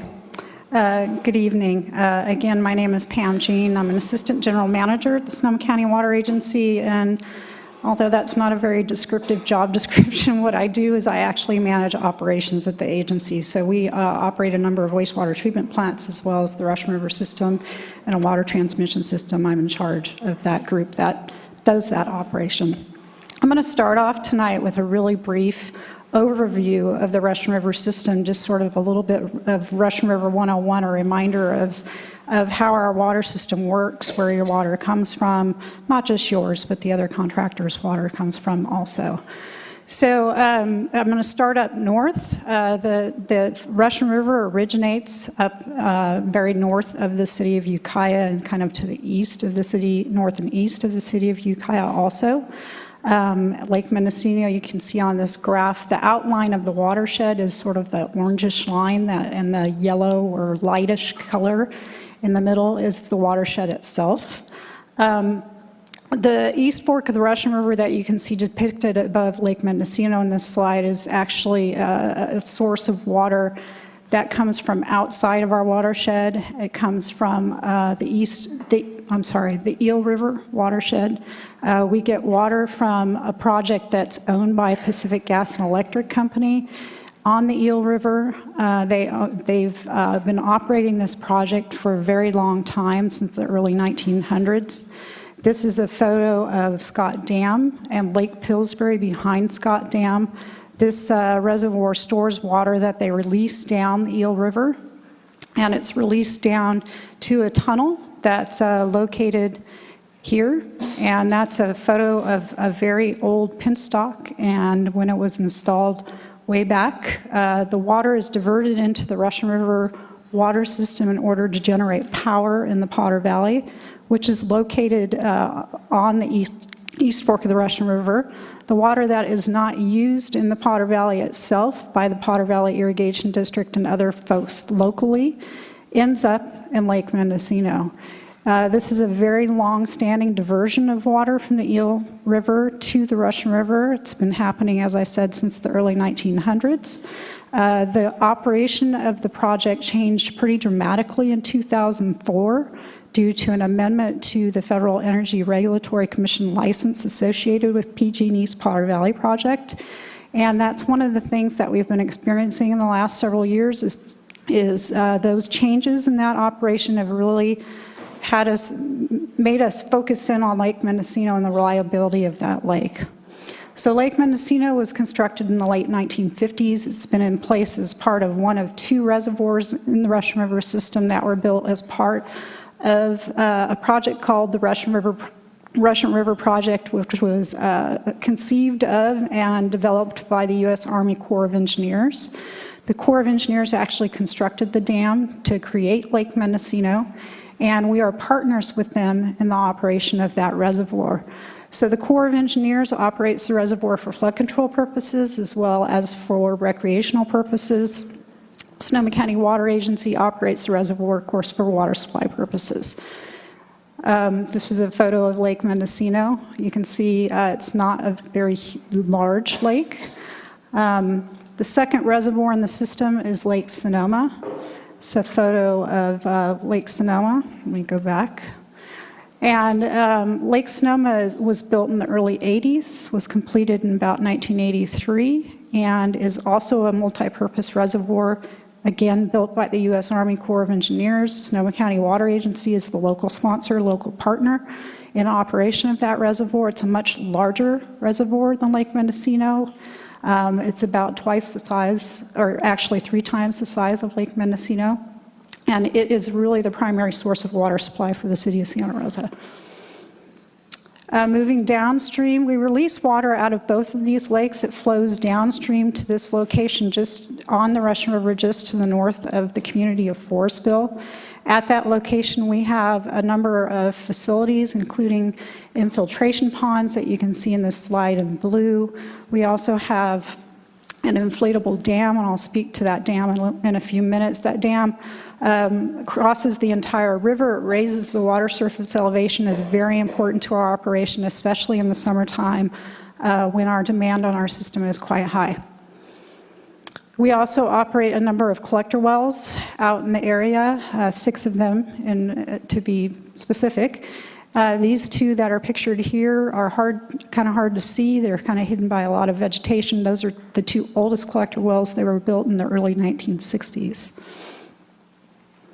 So I'm going to focus in now on the biological opinion itself. I'm going to touch on 5 specific requirements of the biological opinion. let you know sort of the status of where we're at on implementing the requirements. And as Jennifer said, we have 3 listed fish species in the river. We went through a very long 10-year process of putting together a biological assessment and consulting with National Marine Fisheries Service, resulted in 2008 in this biological opinion that we are now implementing. The things that I'm going to talk about today include requirements to request a change in flow in the Russian River, the minimum flow requirements, dry creek habitat enhancement work, some improvements that we're making to the system, the diversion facilities that actually you saw a few minutes ago, including the area right there where the inflatable dam is, some of the monitoring that we're required to do, as well as changes to estuary management. That has more to do with a flood control function that the water agency has. So the biological opinion, the first topic has to do with changes in flow. And sort of counterintuitively, one of the findings of the biological opinion was that flows are actually too high for rearing juvenile salmon in the Russian River during the summertime. So the biological opinion requires us to request permanent changes in minimum stream flow requirements in the river. And it also requires us, until we get that permanent change, to request on an interim basis annually a change in the minimum flow requirement from the State Water Resources Control Board. So since 2010, we have been requesting those changes, not always because of biological opinion, sometimes because of drought. We've been requesting these changes, but that's the requirement right now. Those changes include changing the flow in the upper Russian River, that's the area shown in red on this slide, from 185 CFS or 150 CFS, depending on the month, to 125 CFS. And again, this is, I said, sort of counterintuitive that you'd want less water for the fish, but it's what the finding was in the biological opinion. And in the lower portion of the river, the requirement is to request a change from 125 cubic feet per second minimum to 75 cubic feet per second minimum. And that includes 85 if we add a little bit of extra water to that for a buffer. We are working currently on a draft environmental impact report for this. The State Water Resources Control Board cannot approve any sort of change to these stream flows until we have California Environmental Quality Act compliance done. So we are working on that. We expect a draft of that environmental impact report to be out either late summer or early fall this year, although that date does keep moving. So hopefully we'll get it done by then. The next item I'm going to talk about is dry creek habitat enhancement. One of the things that the biological opinion found also was that because we release a lot of water out of Lake Sonoma in order to meet our water supply obligations downstream, the flow of the water in Dry Creek is not conducive to the fish being very happy. Dry Creek also, since the dam was built on Dry Creek at Lake Sonoma, the habitat there is not very, it's not very good for the fish. So we're doing some work out there to try to change that. And in the last couple of years, we've completed a mile of habitat enhancement right smack in the middle of Dry Creek. It's a 14-mile long creek. And that box that you can see in the middle there is an area that we've done some enhancement work. We are required by 2018, actually 2017, to complete enhancement of 3 miles of habitat on the creek. And in 2018, there will be a decision made about whether or not that enhancement work is working and whether or not the fish are thriving. And at that point, they'll make a decision about whether or not to continue on with enhancement work.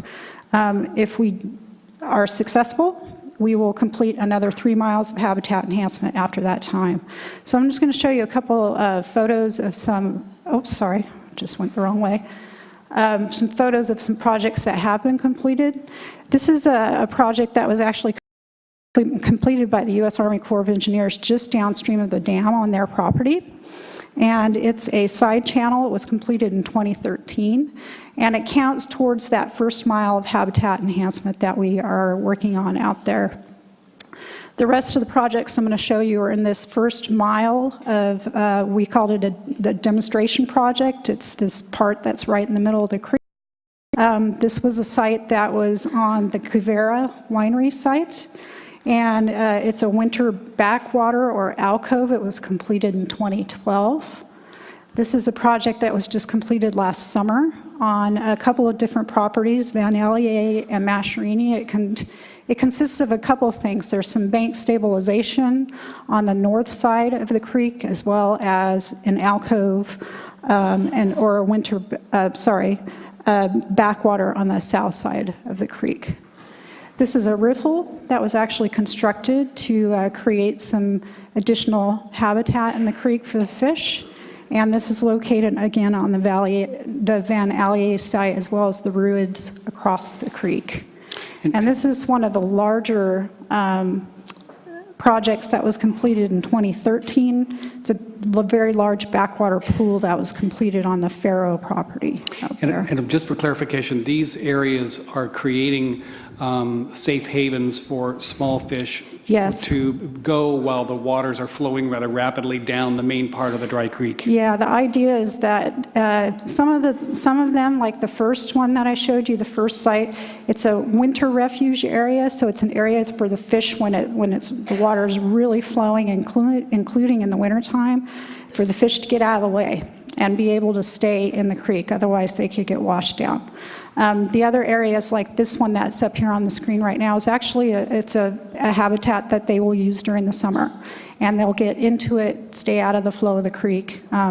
We have a really great, high-quality cold water coming out of Lake Sonoma, creates really wonderful habitats, but the geometry of the creek and what's in the creek in terms of woody debris and boulders and those sorts of things are really being enhanced, not just these alcoves. So there was also, as I said, some riffles created in order to create these, to raise the elevation of the creek to keep areas like this flooded up in the summertime. Thank you. So one of the things about all these enhancement projects is that we could not do this without the cooperation of not only the City of Santa Rosa and all of our water contractors who've helped us with the Corps of Engineers, but also all of the folks that live out on the creek. The creek is all privately owned, both sides, right up to the center of the creek. So we've been very fortunate and had a lot of cooperation from the property owners out there. We're continuing to reach out to more and more property owners because we have another 5 miles to go out there if we're going to complete all 6 miles. And we really appreciate everybody's cooperation on that. Just really quickly, because this is important to you from a dollar perspective or a budgeting perspective, we do have 2 processes going on with the U.S. Army Corps of Engineers. You've helped us get them to be involved with doing the habitat enhancement on Dry Creek, which originally they were not willing to do, and for various reasons. And at this point, we have 2 processes going on with them, and hopefully they'll be participating financially in miles 2, 3, 4, 5, and 6. So that's the goal. Downstream of Dry Creek, and this is the area where Excuse me. Sorry. I'm sorry. Before you go past this, there's a decision point listed in 2018. 2018. Are you coming to that, to talk about that, or could you talk about that at this point, please? Sure. So right now, what we've completed out there is about 1 mile of habitat If you enhancement. wouldn't mind backing up, I'm sorry, one more, because I can't read it on the small. I'd like to read the yes. That one? Thank you. Okay. So we've completed about 1 mile of habitat enhancement at this point. There were some very strict sort of rules that were put together to determine whether or not the habitat enhancements are successful or not. David actually could probably provide some more information about that afterwards if you'd like. And we're working on miles 2 and 3 right now. We have some preliminary designs done for those miles 2 and 3. There's some work being done, being done in the sort of the downstream area, downstream of the current work that was completed, and another mile of work looking at being completed upstream of that. So we're working on the design of those right now. We expect to have them constructed by 2017. And again, we have some documentation that's been put together. I'm not coming up with the right terminology right now, but some guidelines that are going to be used to make that decision about whether or not we've completed the projects in accordance with the plans and specifications, whether or not they're functioning the way they should be functioning, and there's a bunch of other criteria that we worked on with California Department of Fish and Wildlife, National Marine Fisheries Service, as well as our biologists, so that we can make that determination in 2018 about whether or not the habitat enhancement is successful. That's Plan A. If that is successful, we move on to miles 4, 5, and 6, and we construct those enhancements. If they are not considered successful at that point, Plan B is a pipeline that takes water out of the creek, actually out of the lake, and down, bypasses Dry Creek so that we can lower the flow in Dry Creek, which is what the biological opinion wants to happen, unless we can get these enhancements to work. So we feel really good about what we've completed so far. There's been a lot of monitoring that has happened with regards to the projects since they've been completed. The habitat that has been enhanced is being used, and so we're feeling really good about what we've done so far. Great, thank you for that explanation. Mr. Wysocki. Thank you so much for that further explanation. Federal contribution of 5 to 10 million, that's quite a big spread there. How did we get to those numbers? And what percentage of the cost do we have? Can you give me more data on that? Each mile of habitat enhancement is costing somewhere between $8 and $10 million. So we don't know exactly what the federal contribution is going to be at this point because the studies are all still going on, and we don't know what the price of the projects are going to be yet. So that's why you see that big spread. 8 to 10 million per mile. Yes. Thank you. Mr. Schwedhelm. Thank you. I was interested in the metrics, but not to dive into the weeds here, but who actually makes that decision? About whether or not it's been successful? About whether or not they're successful, that decision will be made by the resource agencies, California Department of Fish and Wildlife, as well as National Marine Fisheries Service, in conjunction with us, but it's really their decision. So when you say that, so two different agencies, and they may have conflicting opinions? Well, hopefully the criteria that's been developed, which was agreed upon by everybody, is what they'll be using, and they won't have a lot of sort of leeway on that. It's pretty specific. So we should be fairly certain as to whether or not it's been successful because we're aware of what the metrics are, and if they just follow what we've agreed to. Thank you. Ms. Combs. Thank you very much for this report. Can you refresh my memory? How long has it taken to build the 1 mile? The very first feature that you saw out there was completed in 2013. It probably took a year or so to get that into place, and we just finished the rest of it this last fall. So miles 2 and 3 have been, I thought only 1 mile had been completed. Only 1 mile has been completed. So miles 2 and 3 are not under construction yet. They're in design right now.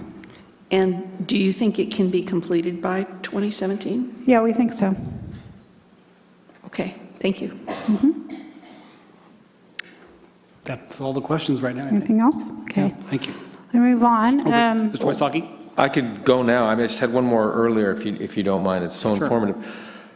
The Lake Mendocino is run by two competing agencies, or I shouldn't say competing, but two different agencies, the Army Corps and the Water Agency. Flood control and recreation for Army Corps and water supply. Those are competing goals? Is there one that has a priority over the other? Well, I wouldn't say one has priority over the other. The way the operation up there works is that when the water surface elevation in the lake is in the water supply pool, which is the lower pool in the lake, the water agency, my agency, makes decisions about releases out of the reservoir.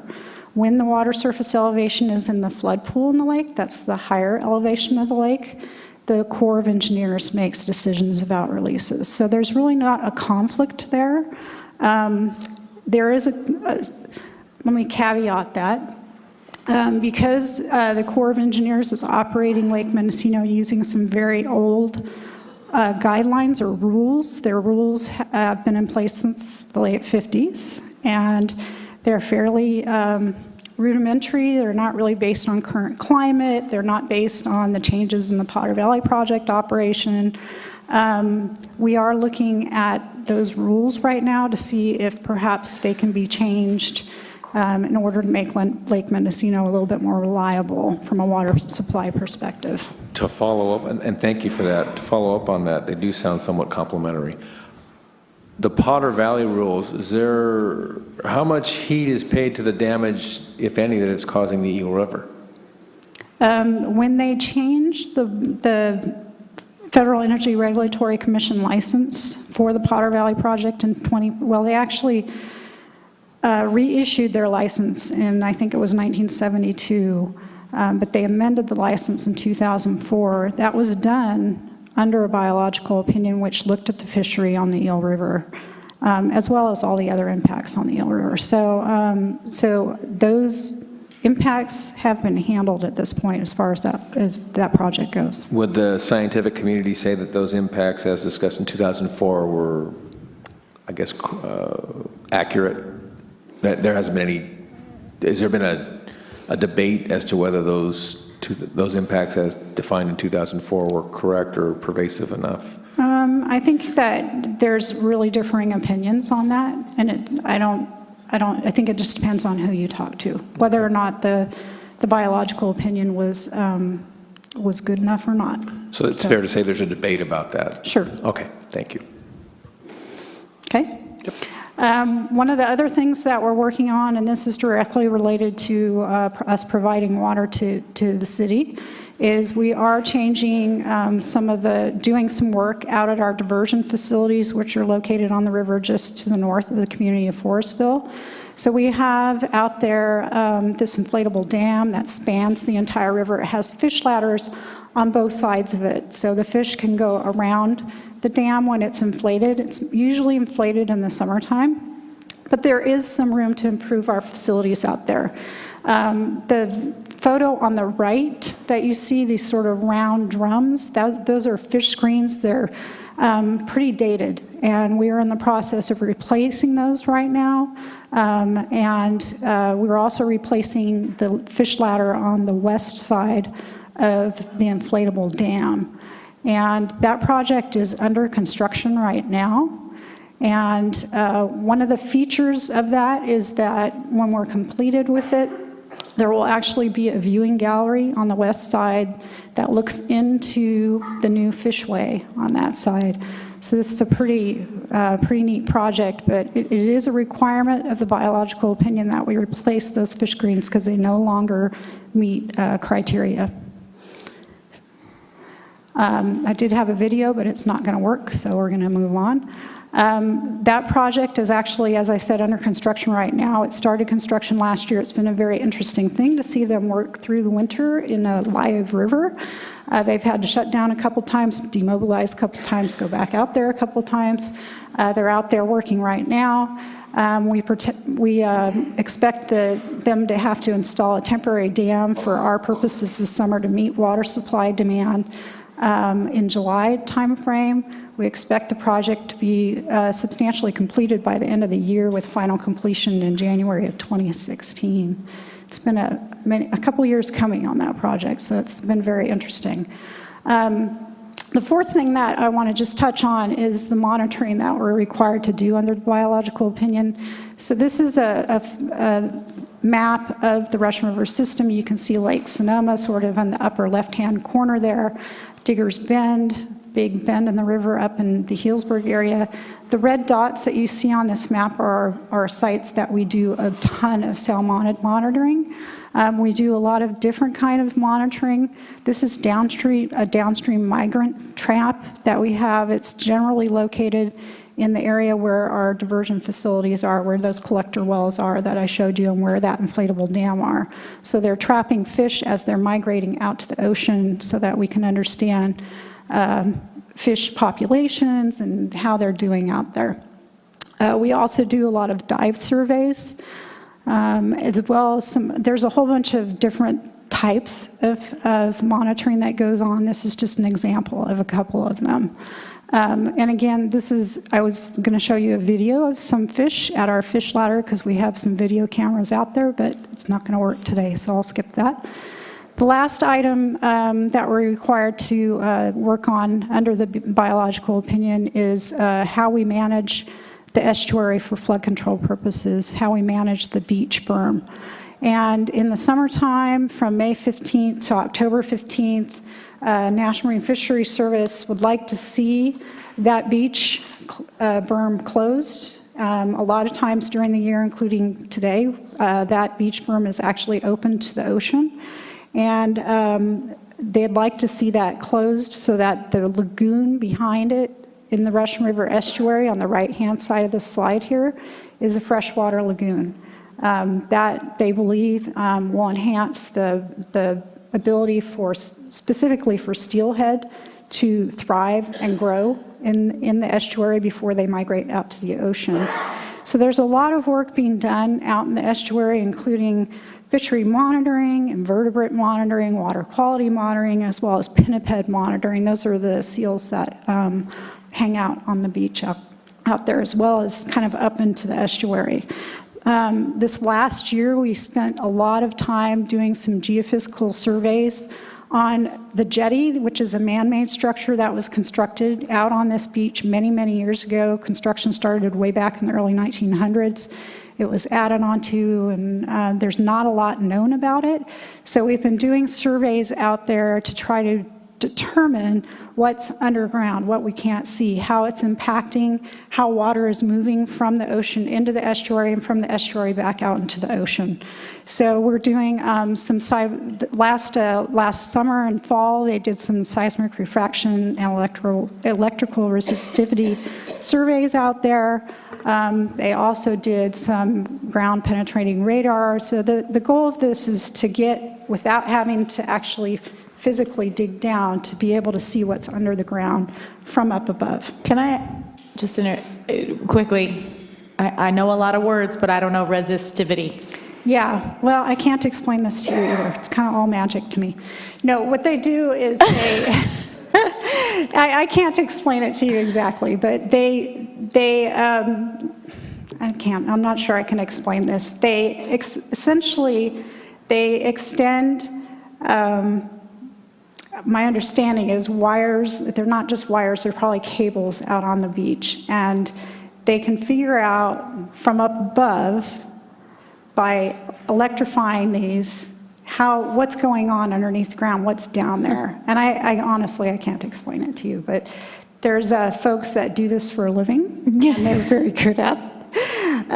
We have a couple of folks, including Lawrence Berkeley Lab, that's out there working with us on this. So they've collected all the data right now. They're working on analyzing that data. They should have a report out a little bit later this year. And they'll be able to tell us, oh yeah, there's rock down there, or it's all just sand, or it's all whatever it might be down there. So there's all sorts of stuff that we're just not sure because it's so old and there's no drawings or anything from when it was constructed. So before you leave that, quick question. Why is the water agency getting stuck with that tab? So I'm not saying it's not necessary work, but yeah, so the water agency back in 1995 became responsible for managing the beach berm that separates the ocean from the estuary, the Russian River estuary, for flood control purposes. So the water agency is a flood control agency as well as a water supply agency, and that's one of our functions. You want a flood control at the ocean? What happens is when that beach berm closes, and if you have a decent flow in the river, the water backs up behind that beach berm and it starts flooding the properties, both in Jenner and upstream of Jenner. As a matter of fact, we just this morning were out there and actually opened the mouth of the river back up because there was a threat of flooding in the area because it was closed and the water surface elevation was building up behind the berm. So for flood control? It's for flood control purposes, yes. So We are in the midst of putting together our lagoon management plan for this year. So again, that period that we manage the lagoon as a freshwater lagoon is May 15th to October 15th. We'll be ready to submit that plan pretty soon. And again, the work on the jetty to determine what's underneath the ground that we can't see, that work, that analysis should be done this year. And I think that's it. Ms. Combs. My understanding was that the jetty is needed to be closed in order to keep fresh water, or at least low percentage saltwater, brackish water in that area. So when we open it, we're causing problems for the salmonid population, the fishes. Why aren't we using a method where we know how high the water's supposed to get to keep from flooding the neighbors and letting it overflow? Why aren't we using an overflow method instead of a breaking open the jetty method? So the time of the year that they're concerned about, again, is this May 15th, October 15th time period. That's when the juvenile salmon are down in that area rearing before they grow and head out to the ocean. So during the wintertime, there's not concern about it staying in a fresh condition from a water quality perspective for the fish. But during the summer, you're right. What they're asking us to do in the biological opinion is, as that water surface elevation comes up in the summer between May 15th and October 15th, to actually create a way for the water to get over the beach without just, opening the whole thing up. Okay, that was my question, was why aren't we using an overflow method rather than a sort of gate method? We have not been successful in actually being able to do that. We've been trying this for 6 years now, and it's a sand beach. So we haven't had the actual opportunity to try it more than a couple of times. And when we have tried it, it wasn't particularly successful, so. It sounds like an interesting problem. Yeah. Thank you. I will move. Did you have nothing else? I'm going to move to public comment at this point. Thank you very much. Mr. DeWitt? Is Dwayne in the audience? Okay, thank you. So at this point, thank you very much. This is for information only. We will be taking no action on this item this evening. So thank you very much. I appreciate the report. It's very informative, and good luck on the biological opinion. At this point, I have a couple of cards to comment on items not on the agenda. We have 2 of those periods during our council meetings, and Mr. DeWitt was the first on my list, and he is not here at this point, so I will pass. And Linda Picton.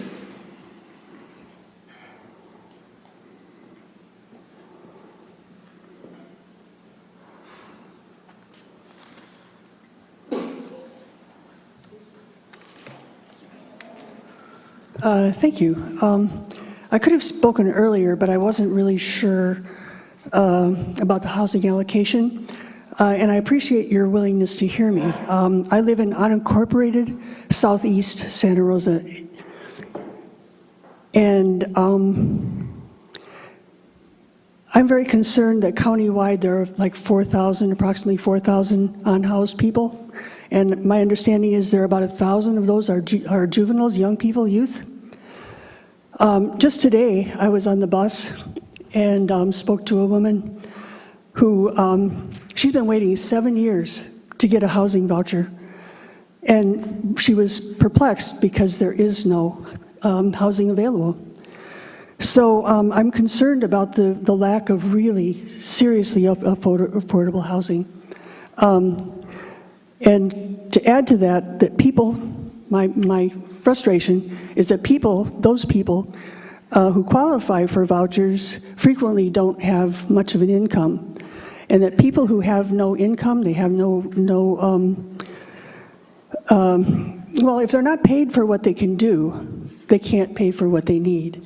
And there's a lot of talk about the entitlements and all that stuff, but most of the people that I work with on a daily basis are people who don't really have money for coffee. They don't have money for sometimes food. So this housing element issue is really huge, and I know that it's not limited to Santa Rosa, but it kind of overflows into the larger community.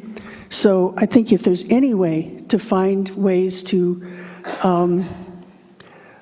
well, I'll just say one of the things that concerns me is the issue about giving people tax credits for doing innovative things with housing. But I'm just wondering about the number of people who already get, if their property is vacant and they take, what is it, depreciations on property that's vacant. I mean, there's a lot of property that's just sitting out there, and people are refusing to rent or to innovate it so that people can live in it. And I just wonder if there's any way to look at that kind of solution. Thank you. Thank you, Ms. Picton. Ann Seeley?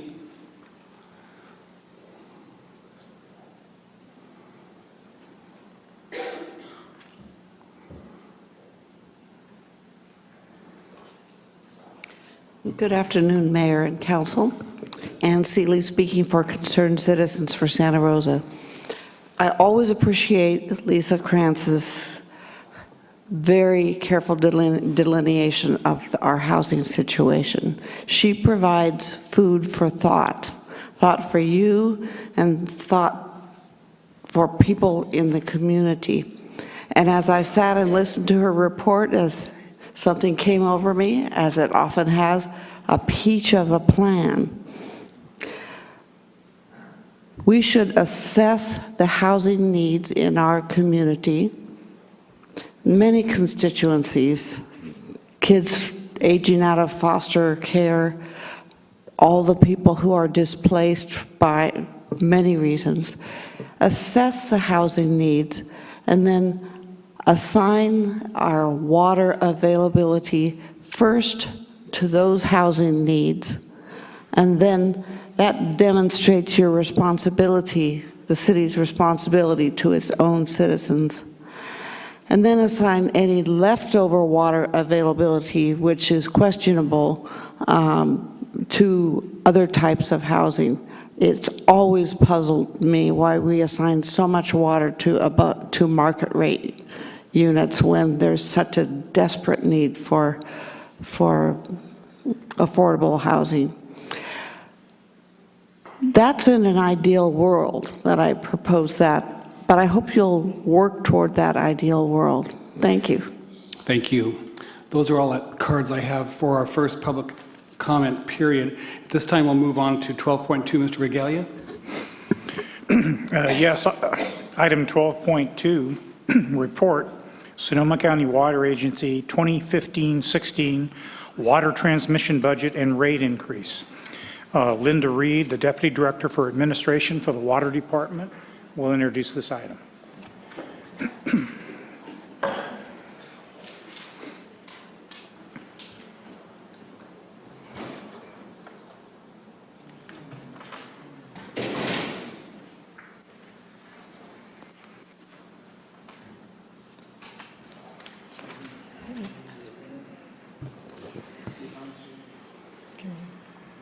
Good afternoon, Mayor Sawyer, members of the council.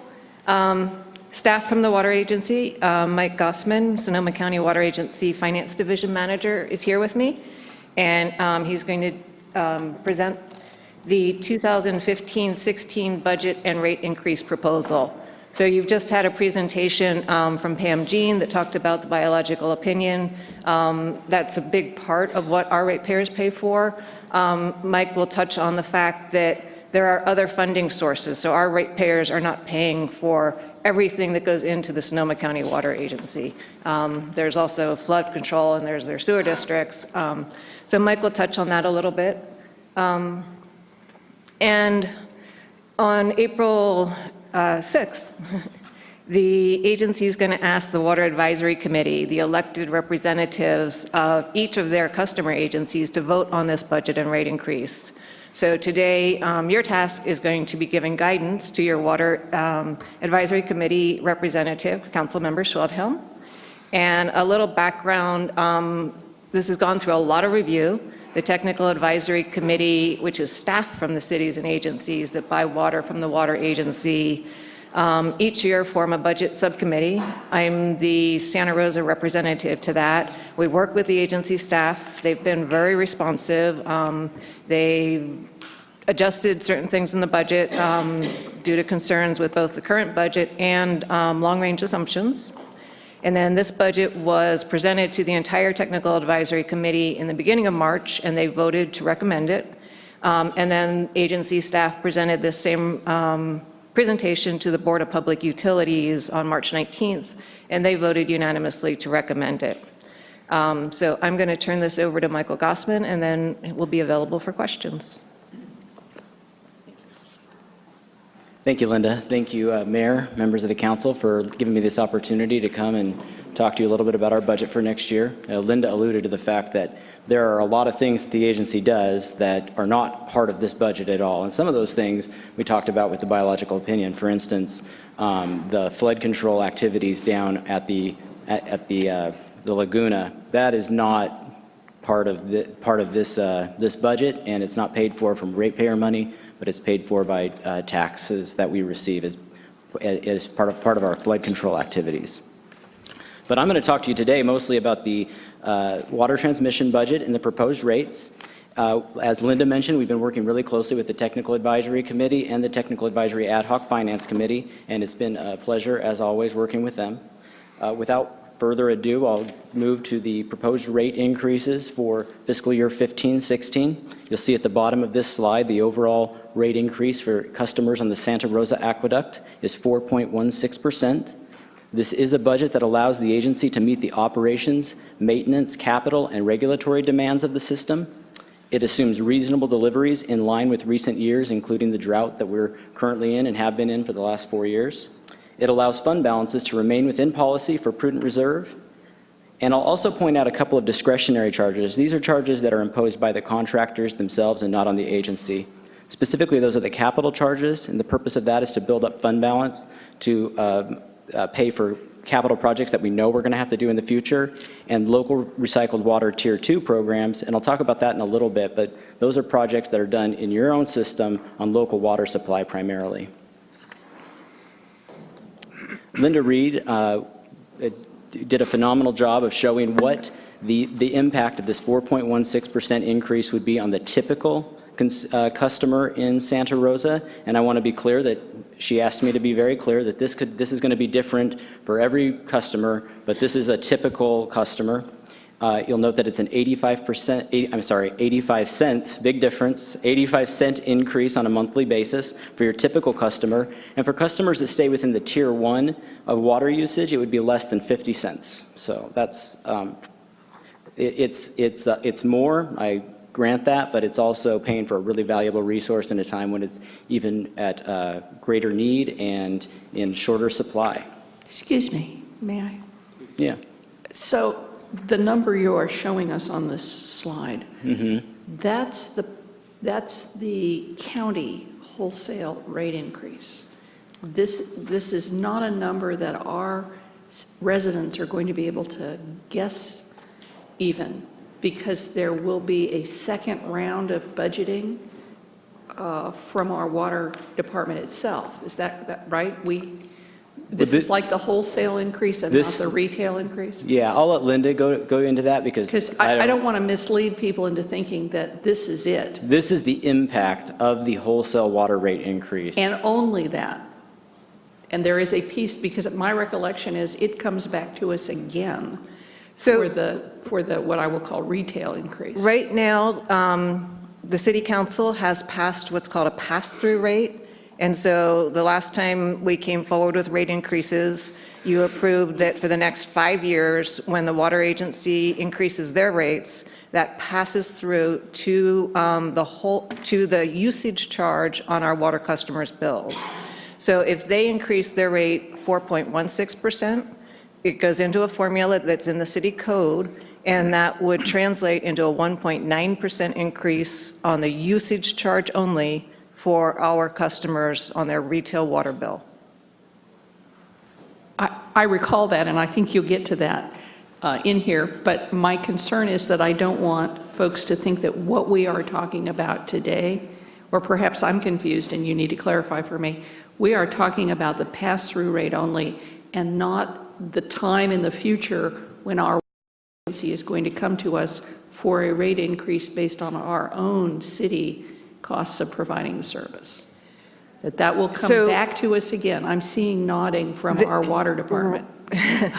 So the city currently has a rate study consultant, and we will come to the council with rate recommendations that would be independent from this. We always take the wholesale rate from the water agency, that's whatever percentage we pass through, and there's always then a retail add-on.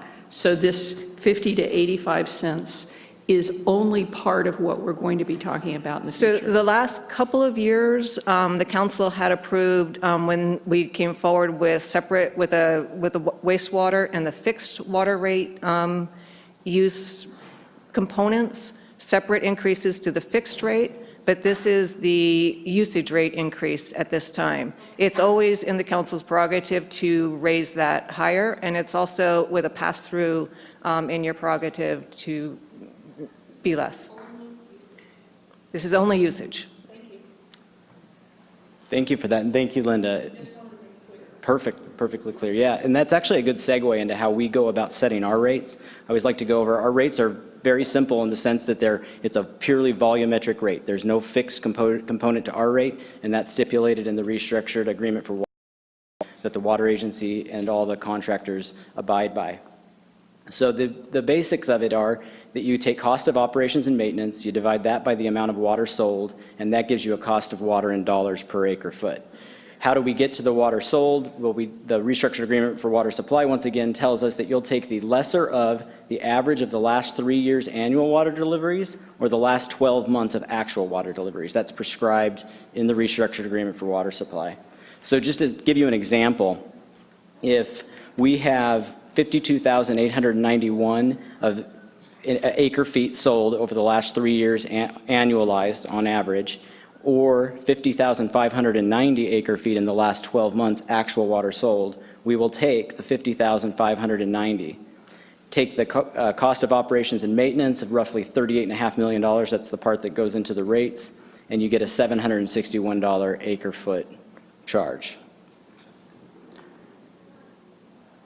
This is a pie that breaks down how our budget is made up. You can see that about half of it goes to operations and maintenance. About 21% or 9.4 million goes to things like biological opinion compliance, water supply planning, water conservation. We have 20% or $8.6 million dedicated to capital projects. We've had debt service of $3.2 million every year. That's 7% of our budget. And about 2% goes into the rate to fund those capital projects. That's that discretionary charge I alluded to earlier. On a year-over-year basis, you'll see that operations and maintenance are going up about $700,000. What's going into that is $400,000 increased in power costs. About $560,000 is going into a cathodic protection system upgrade to help keep our 55-year-old system alive and well. And another $345,000 in increased labor costs. We've offset this by reductions in chemical costs, consulting services agreements, and delaying non-essential maintenance. Another big figure that you'll see up there is the $1.3 million for biological. If I could stop you on that, sir, there were a lot of numbers. If you wouldn't mind repeating those, because there was a lot of data there. Absolutely. So it's a roughly 3% increase year over year. Included in that increase is an increase in power costs of $400,000. That's the power primarily that it takes to get the water out of the Russian River and into the transmission system. Another $560,000 is being budgeted for an upgrade to the cathodic protection system. A cathodic protection system is a system that reduces corrosion. Wherever you have metal and water, you're going to get corrosion, and the cathodic protection system will prevent that. I'll talk a little more about that. That's not capital? That is actually not capitalized. It's a large maintenance project. It's one that I would have guessed to be capitalized, but my auditor assures me that that is a large ongoing maintenance project. We have an increase in labor costs of $345,000, and that comes primarily from labor agreements that we have with Local 39 and Western Council of Engineers. Yeah, and like I mentioned, if you add that up, it adds up to more than $700,000, but we've also offset it in other areas. Another large one that I pointed out was the $1.3 million in biological opinion compliance, water supply planning, and water conservation. A big piece of that is $711,000 that we're putting into the planning of miles 4, 5, and 6. I was so glad to have Pam here to explain the biological opinion. I sometimes try to do it, and she did it a whole lot more eloquently than I could, so I appreciate not having to go over that. But that's a big chunk of that $1.3 million. Another piece of that is an increase in $264,000 to water conservation. Obviously, in a time of drought, that's not an area where you want to cut back. You want to keep getting that message out there. It actually is working. We're seeing significant cutbacks all across the North Coast. And then another piece is groundwater management planning projects. That's going up $300,000, but included in that is funding of design and construction of water discharge 2 wells at Farmers Lane. That's right here in the city of Santa Rosa. That's for local water supply. And it also helps fund the city's Green Exchange rebate program. Give you a little bit of context. I referenced the drought. We are in a historic drought. What we did last year, for fiscal year 14-15, was we actually didn't take either the average of the last 3 years' annual water deliveries or the last 12 months' actual water deliveries. Instead, the Water Advisory Committee advised that we should use 46,000 acre-feet in deliveries as the number. If we just took 46,000 acre-feet and we put that in and kept the costs generally equal, which they would be because we run a primarily fixed cost system, you would see rate increases of almost 13% or a little over 13%.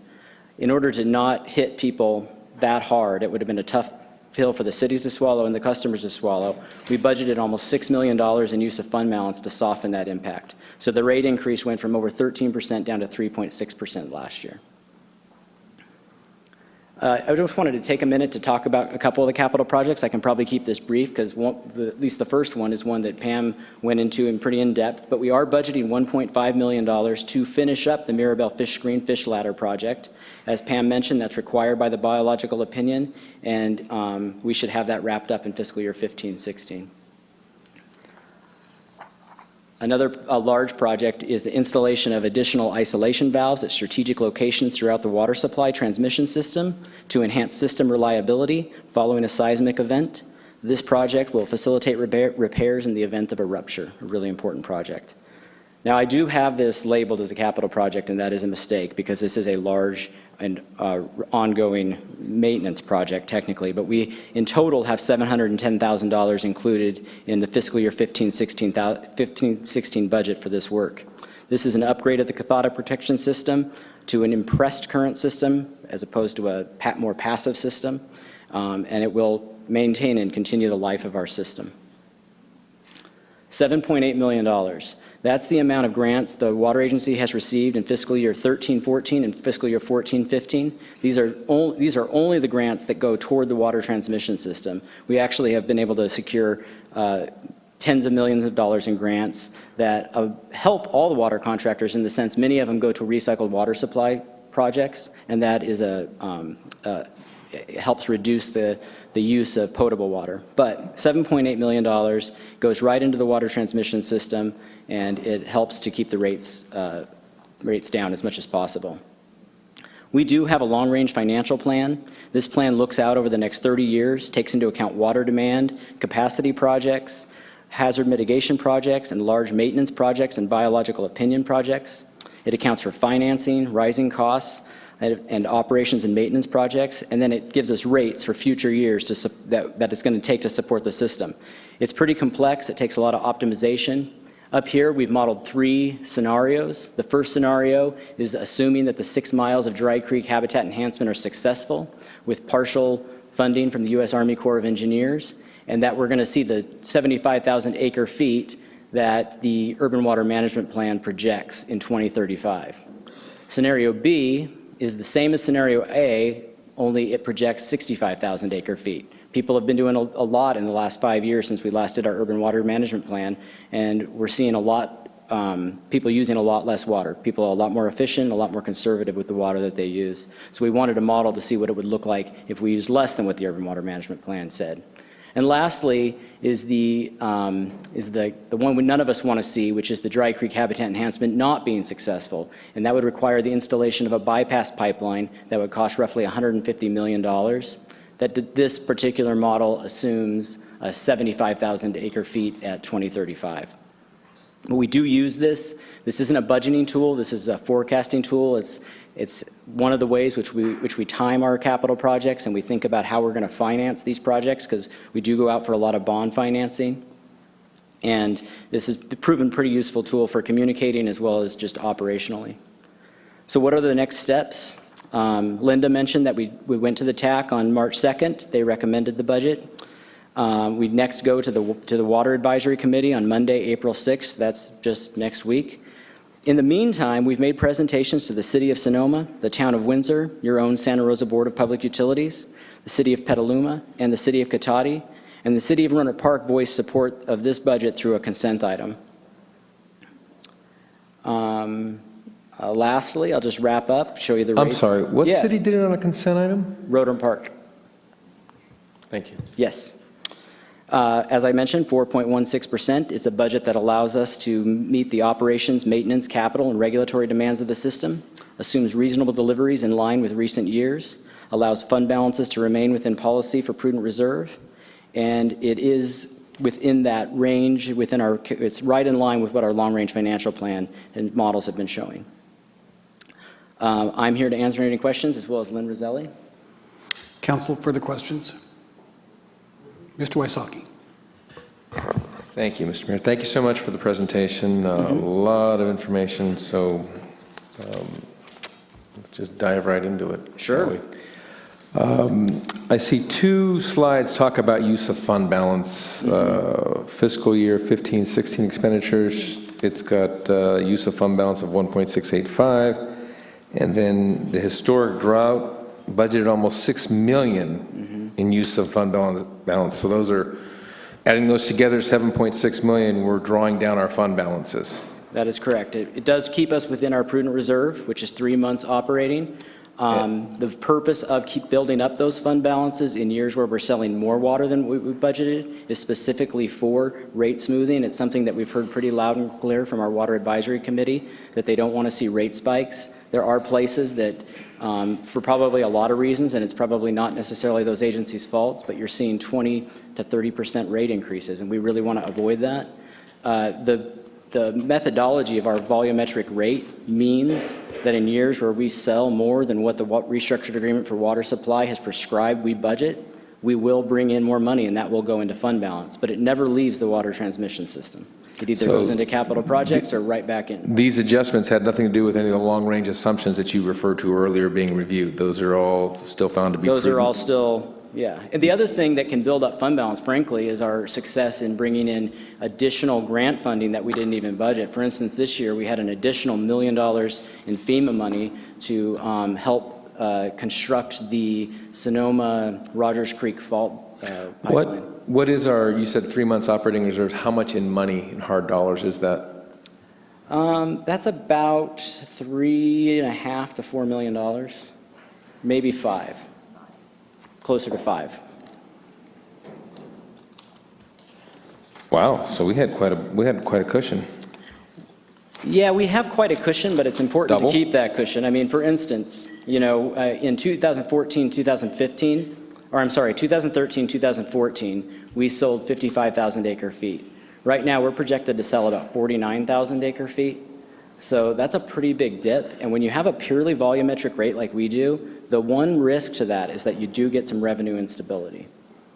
And so one of the purposes of keeping an operating reserve is to help weather those times. No, I understand that. Do we know what the consumer price index increase has been in the last year? It's been roughly about 2.5% to 3%. So we're higher than that with the rate increase? We are, yes. You mentioned, and I'm glad to see that recent grants received $7.8 million. We learned on an earlier item on our agenda that we're looking for a potential Fed contribution, miles 2, 3 of the Dry Creek, of $5 to $10 million. Yeah. And miles 4, 5, 6, which you referred to are part of this budgeting, of $10 to $20 million. How do we budget with such a wide disparity? I mean, to me, that's a lot out there. Well, I would say that it's really important to separate out what the Army Corps of Engineers contributions toward the Dry Creek miles 4, 5, and 6 from grants. Grants are very different. These are more, the monies that would go into miles 4, 5, and 6 are more formulaic. So based on the actual costs and based on the studies that are being conducted, those are how we get those numbers of between $5 and $10 million. Don't those costs, though, eventually make it into our rate calculation? Which costs? The cost for miles 4, 5, and 6? You bet. Yes, but less any contributions that we would receive from the Army Corps of Engineers. Right, so There is risk. If you're getting at, is there risk? Yes. If the Army Corps of Engineers didn't fund their portion, you would see that in rates. That's why it's really important that we, talk to our legislators and talk to the people in Washington. We've been pretty successful with that. I can't say. Well, that's my concern is where's the risk? With such a big spread, what are we hoping to get? I mean, the bottom end, $5 million for 2 and 3 and 10? It's a function of cost. If it was $5 million, that means the cost would be lower based on the studies that are being currently conducted. So the risk between the 5 and the 10 million on a rate basis isn't that great. It's a big number to me. It just jumps out at me for being quite a spread. I know that, and they all eventually make it into the rate base. Also, you'd mentioned that power increased $400,000 last year. My power went down. How does... The water agency is the single largest power consumer in the county. We pump water from underneath the Russian River. It goes, 300 feet down through clay and rock and gravel and all that. It takes a lot of power to get that out. So we're just really big power users. The way that we budget power is pretty straightforward. We look at our costs, we look at how much water we're going to deliver, and our engineers are able to come up with pretty much a per acre foot cost of what it's going to do to power. So when you budget 50,590 acre feet, that's exactly where we're getting the 400,000. No, I understand you want to be conservative in that. You don't want to be caught short. But to me, you're basically pushing water. You said we're going to be pushing less water. And the unit price to me is lower than it has been in quite some time. I don't know how that goes up. Well, it's the way that we purchase power is much different than how you or I purchase power. We don't purchase power through PG&E. We purchase power through Joint Powers Authority, that is a network of government entities, flood control districts primarily, in the Santa Clara Valley Water District all throughout the state.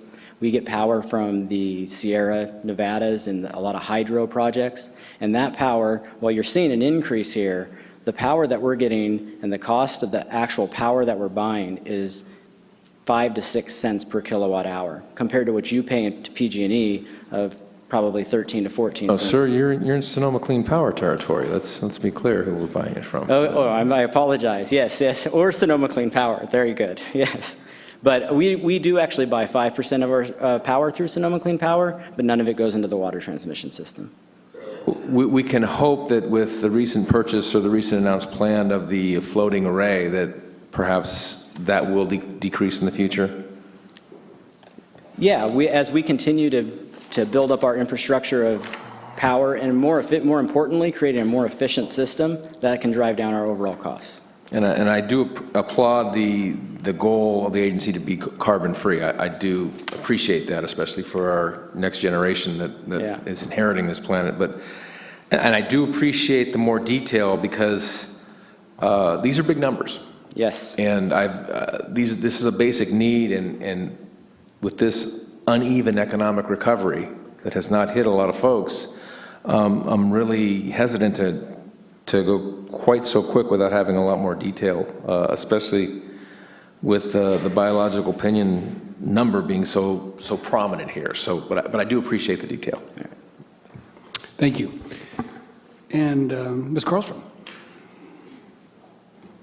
Thank you, Mr. Mayor. Are we going to do public comment and then come back for final comments from council, or are we just receiving this now and I should say what I have to say now? You know what? It's your choice. I don't have any cards on this item. Okay. So if you'd like to make some comments at this point, because we're getting very close to it now. Yes, thank you. All right. Well, I just wanted to say thank you for coming forward, and thank you to Water Agency staff that came to present the biological opinion to us, and thank you to our staff as well for facilitating that. I think the council is aware that I've been the WAC representative. I'm now happily this gentleman's alternate. And we get this information and we know how weighty and how much math and data go into all of it. And it sometimes kind of gets fire hosed at us at the council. So it's I really appreciate you coming to deliver the rates to us, because ultimately we do get asked these questions. Why on earth are my rates going up? I keep using less water. Our water staff will remember 2 years ago when this similar proposal came forward for the water agency rates, and I kind of freaked out. But I really think it's important that the council as well as the public get a sense for all of the externalities that are coming to play, that we do have a voice about, but not a say over, ultimately. So I just wanted to say thank you. Thank you for giving us that context, because we're also now aware that water agency has external forces at play, since we just heard from the biological opinion. So I just wanted to thank everybody for being here with us. We at the city we are a partner for the county, and I appreciate your attempts to build that relationship. All right, well, thank you very much for the comments. Thank you, Ms. Combs. Thank you very much. I appreciate this is essential. Water is an essential. And I know that the state through 218 has limited some of the ways that we can provide help and assistance to folks who need it. And I know that it's true on the local level. And I don't know if it's true at the county level. So I am continuing, as I have, to ask for your help and support and actions and out-of-the-box thinking to figure out how we can provide a water helpline, the way that the power companies can provide help to needy people to get electricity to them. The state has blocked us from doing that for water. Yeah. And yet water is so essential. We have a CPI at probably 2 something, to maybe 2.5, and yet the first increase we're discussing is over 4%. And I'm trying to figure out, I would like in the future, when you come back, that you talk to me in terms of the percentage of our median income or a percentage of a range of incomes, so that I understand what we're doing to people's budget. I know housing is now about half of people's budget. I know another third to a fourth is transportation. Folks are running out of money for medicine, food, water.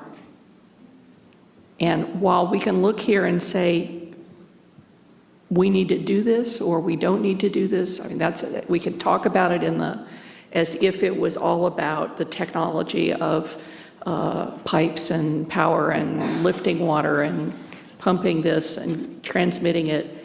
The reality is that I have people who are not going to be able to pay for water when we raise the rates, and the number increases every time we raise it. And so I want us to have a system that's vibrant, that moves forward, that I'm delighted to see the seismic valves for a program what's the phrase? Isolation valves. Yeah. My degree's mechanical engineering, so I see stuff like isolation valves. I go, oh, that's really interesting and a good thing. I'm delighted we're doing that. We need to do it. I'm a believer in maintenance. It is nearly impossible for me to approve increases until we have a lifeline and until I can convince everybody to apply pressure to the legislature to get us a lifeline. I'm not going to approve increases. So I appreciate you're here. I want to have a vibrant water system, but I won't be able to support this. Yeah, through the mayor, can I just...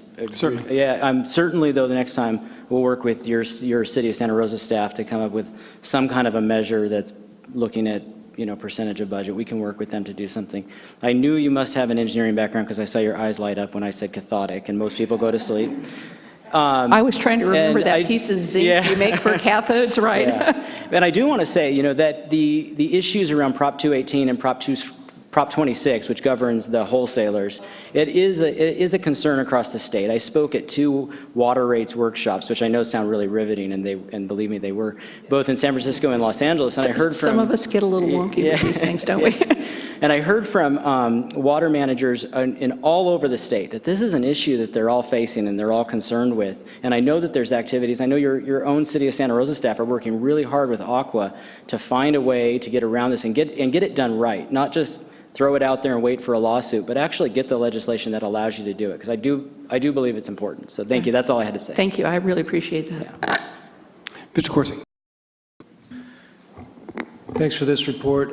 Just to help me put this in context, as I understand it, we're passing through a rate increase for the average water user of 1.9%, or about 85 cents on a $57 bill. Do we have information on what the increase was last year, the same pass-through? It was, go ahead, Linda. It was pretty similar. I think it was, yeah, so I think it was 43 cents on the tier 1, but I'm guessing, I have to be honest, I just am recalling from standing here and having that question. So. Is this a typical ratcheting up that we see each year? This range? Yeah, I would say that I try really hard to keep it headed down. The problem, one of the issues is, and Councilman Wysocki referred to the CPI as well as Councilmember Combs, and it's a good question to ask, why is our increase any more than CPI? Obviously, we have to deal with CPI like everybody else, and a lot of it comes down to the biological opinion, and dealing with the externalities that Councilmember Carlstrom referred to, that has a cost. It's something that we avoided for a long time, and now we're having to deal with it through the biological opinion compliance piece. It's important to secure that water supply, and it's not something that we want to risk. You talked about preferring to see it go down. Has it ever gone down? The rate? Yes. I can't speak in the last 10 years that it has. No, I can't. I don't know beyond that. Yeah. Thanks. Yeah. Well, Mr. Schwedhelm, you have this item, so if you'd like to give us... I did have a couple more questions. Oh, I'm sorry, Mr. Wysocki. If you don't Go mind, ahead. thank you. Since it did... Sure. The total cost of the biological opinion over the total cost of this budget, what effect? Because you are stating that it's a very large effect. Well, it's important to differentiate the percentage of a total versus the percentage of an increase, right? Agreed. And over the last several years, it has had an upward push on the increases. It still reflects, including water conservation and water supply planning, 22% of our budget. Obviously, the largest piece of our budget is operations and maintenance and capital projects. And that will continue to be the largest piece of our budget. And that's what I wanted to hear emphasized here, because I don't want to blame a rate increase on environmental measures, because to me that's just like deferred maintenance. It's going to come back and get you. Yeah, I don't want to blame it on that either. I think it's the real cost. It's truing up what the cost of water is, and what the real cost of water is when you take into account those externalities that taking it out of the river as best we can get those Yeah. future. I agree with that totally. One more question though. On a previous item, I noted that we had a column for Santa Rosa, a column for Petaluma, and a column for Sonoma. Mm-hmm. And Sonoma had an additional pipeline transmission charge. I didn't see that for Petaluma. I would expect Petaluma to have a higher transmission charge because they're further away from the river. Is that a correct expectation? The rates are based on the restructured agreement for water supply and the arrangement that was made. How, measuring that, I'm not sure. Are you telling me water's flowing towards money and not downhill? There you go. But it is something that is pretty prescribed, like I said, in the restructured agreement, and those arrangements were made. Now, if the additional charge you're referring to is the The I just saw self-imposed- Sonoma had an additional charge for, which I assumed was a longer pipe. Yes, it is, and I think you're referring to the debt charge that they have specific to their pipeline. So why are we paying for North Marin's longer pipe? Our pipe does not extend into Marin County at all. We take it right to the end of the county. Okay, so they're paying for it, but wouldn't there be in that, and I'm looking at electronic page 1 of 5, and I just see the draft budget, water transmission, 2015, 2016 draft budget. I see 3 columns, Santa Rosa, Petaluma, and Sonoma. Is Northern Marin included in the Petaluma column? Yes, yeah. Their charge-out methodology is a little different because they have to pay additional charges. You probably noticed on your own tax bill that you have something called a Warm Springs Dam Russian River Projects charge. Obviously, people in Marin County don't pay that, so they pay an additional charge on top of the Petaluma charge to compensate the county and the citizens of the county for those costs. They're paying that to the agency? They are, yeah, and that goes into biological opinion and other costs.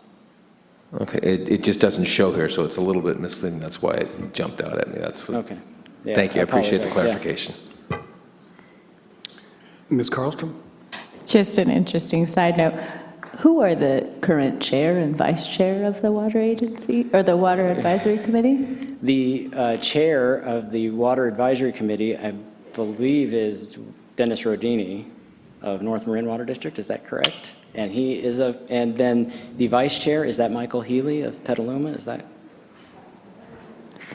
Look there, yes. All right. I had a 1 in 8 chance, so it wasn't. Yeah. Just for the Yeah. council's information. Yeah. Thank you. Thank you. And I think our questions are finished, and we'll now move to Councilmember Schwedhelm, who might have some final comments, and he has the motion as well. Thank you, Mayor.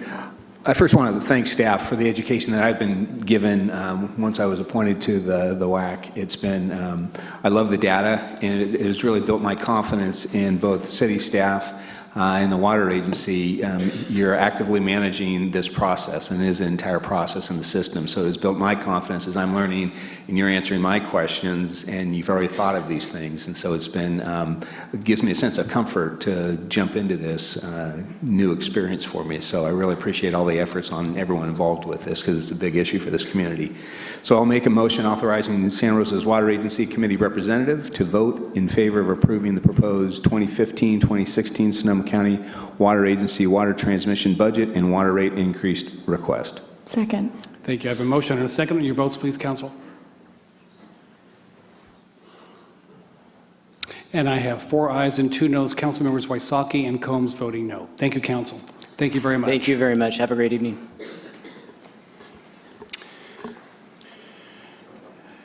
Item 12.3, I think. 12.3. 12.3 Let's not do is that a again. report on the 7th Amendment to Cooperative Agreement to implement the Sonoma County Energy Independence Program. Tasha Wright of the Water Department will make this presentation.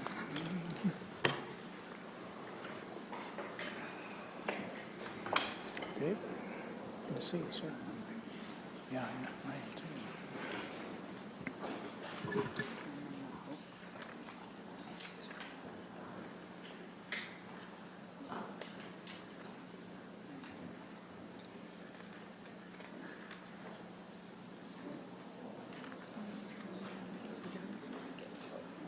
There you go. And then to get it to show.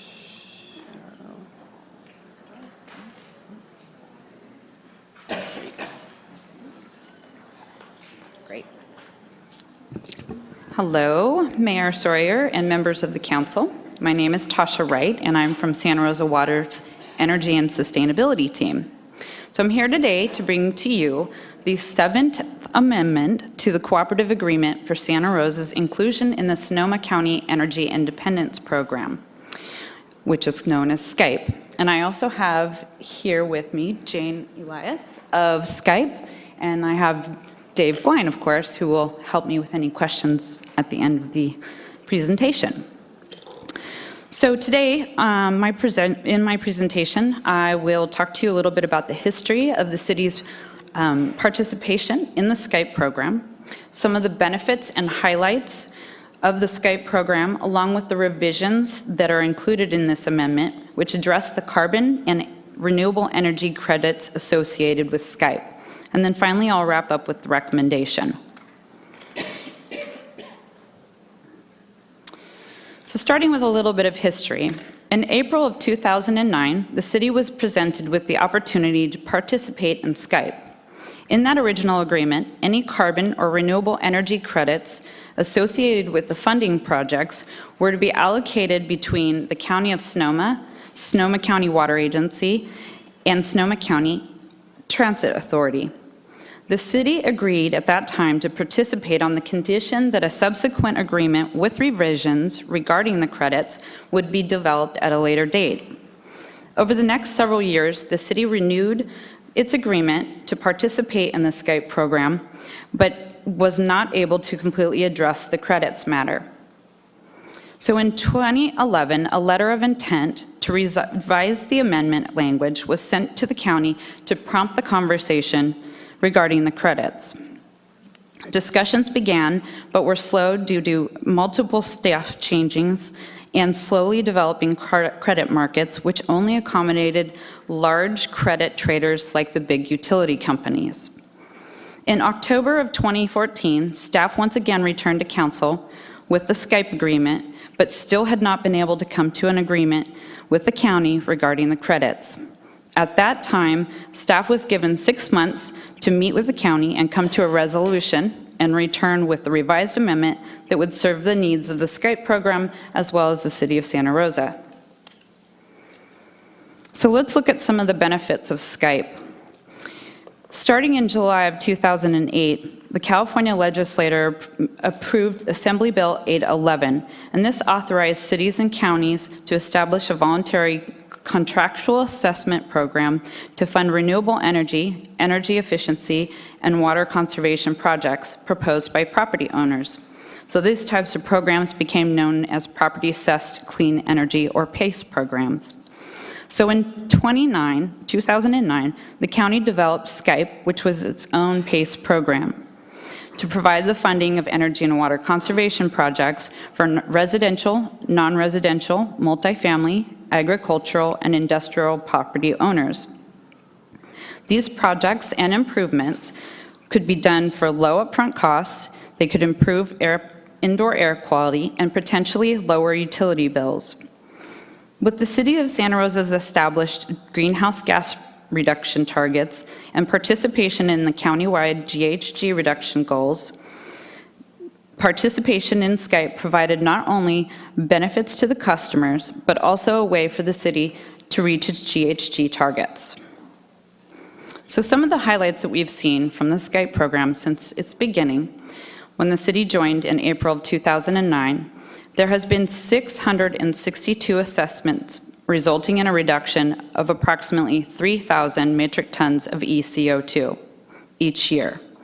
And then countywide, there has been about 2,100 completed projects with an estimated 1,400 new jobs in the area as a result.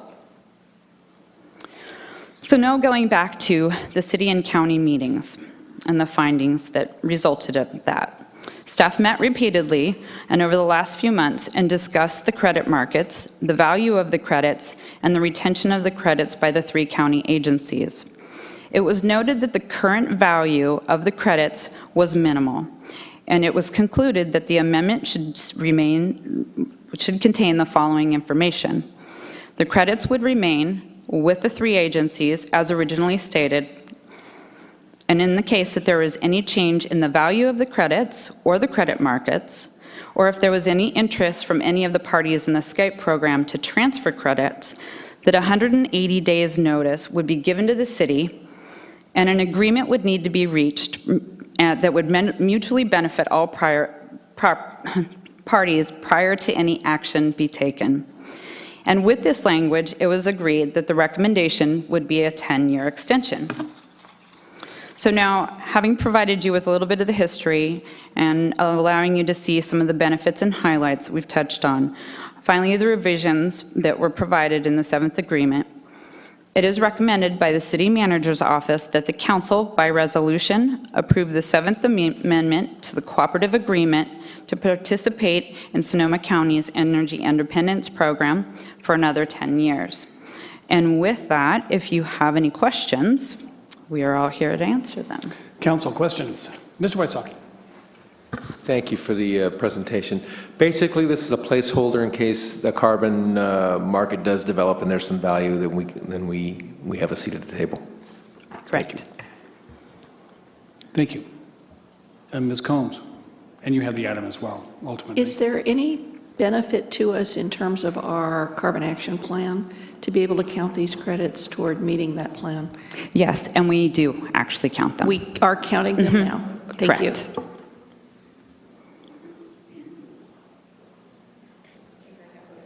You do, and I don't believe I have any other questions of the council. I have no cards from the public, so if you'd like to proceed, please do. I have the wrong motion in my packet, so I have a motion 12.4 in my packet, so I'll make up a motion here. I move to resolve the resolution of the Council of the City of Santa Rosa approving the 7th Amendment to Cooperative Agreement to implement Energy Independence Program, extending the cooperative agreement with Sonoma County for an additional 10 years, maintaining participation in the Sonoma County Energy Independence Program Skype, and waive further reading of the text. Thank you. Thank you for your second. And your votes, please, council. I have no cards. And I have 6 ayes. Thank you very much. Thank you. Thank you. Mr. Regalia, 12.4. Yes, item 12.4. Item 12.4, Sonoma Marin Area Rail Transit Station Platform Design. Lisa Krantz, Supervising Planner, will make this presentation.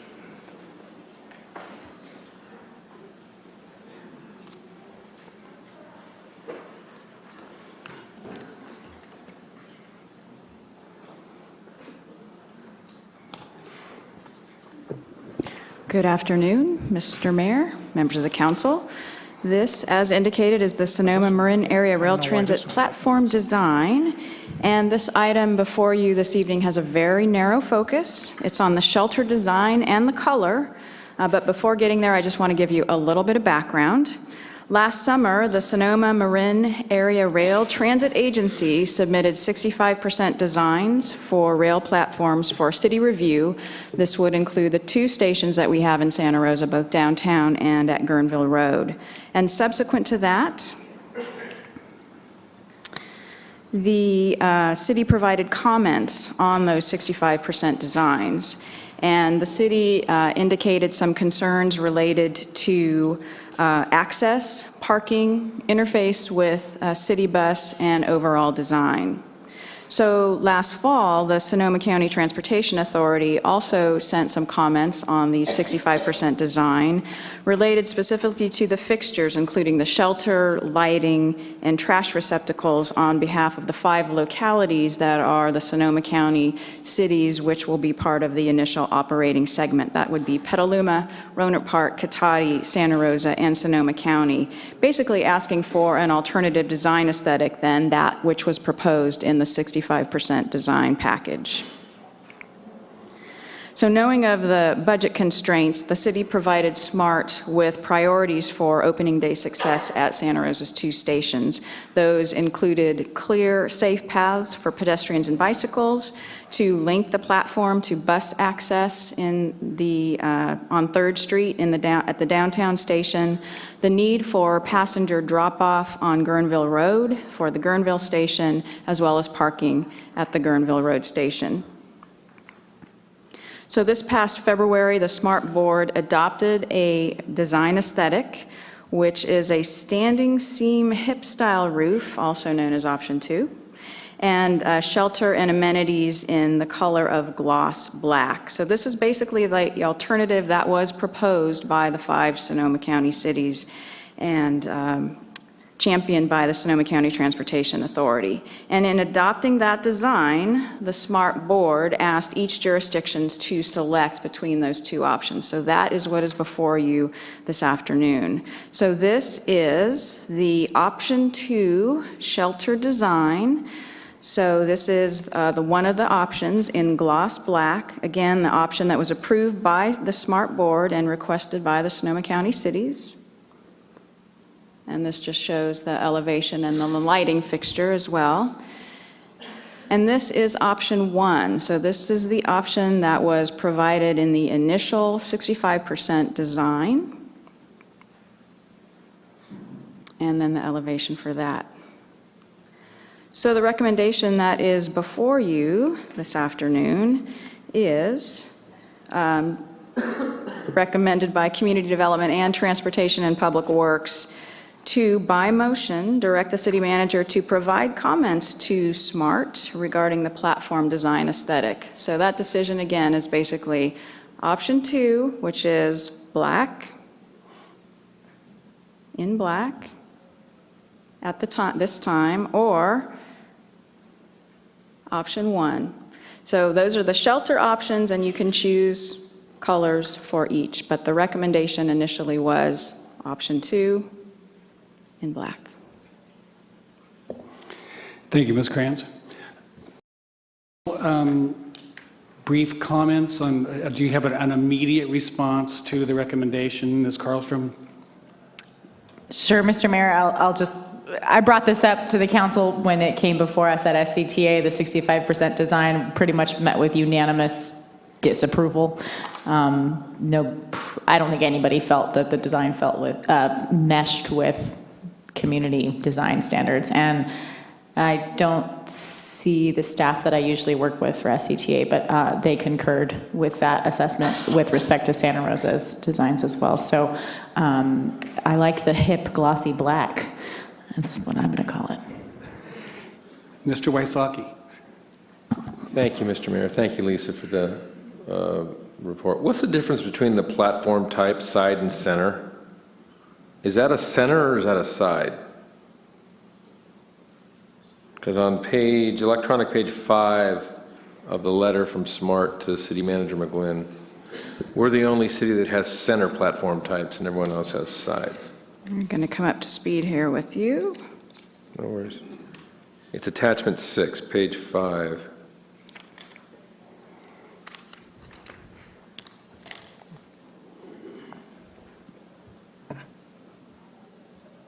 And where are you in the letter? I'm sorry. Electronic page 5, it's actually page 3 of 4 on the written page, where it has the various locations from San Rafael downtown to Airport Boulevard. We're the only platform type that's center. Everybody else is side.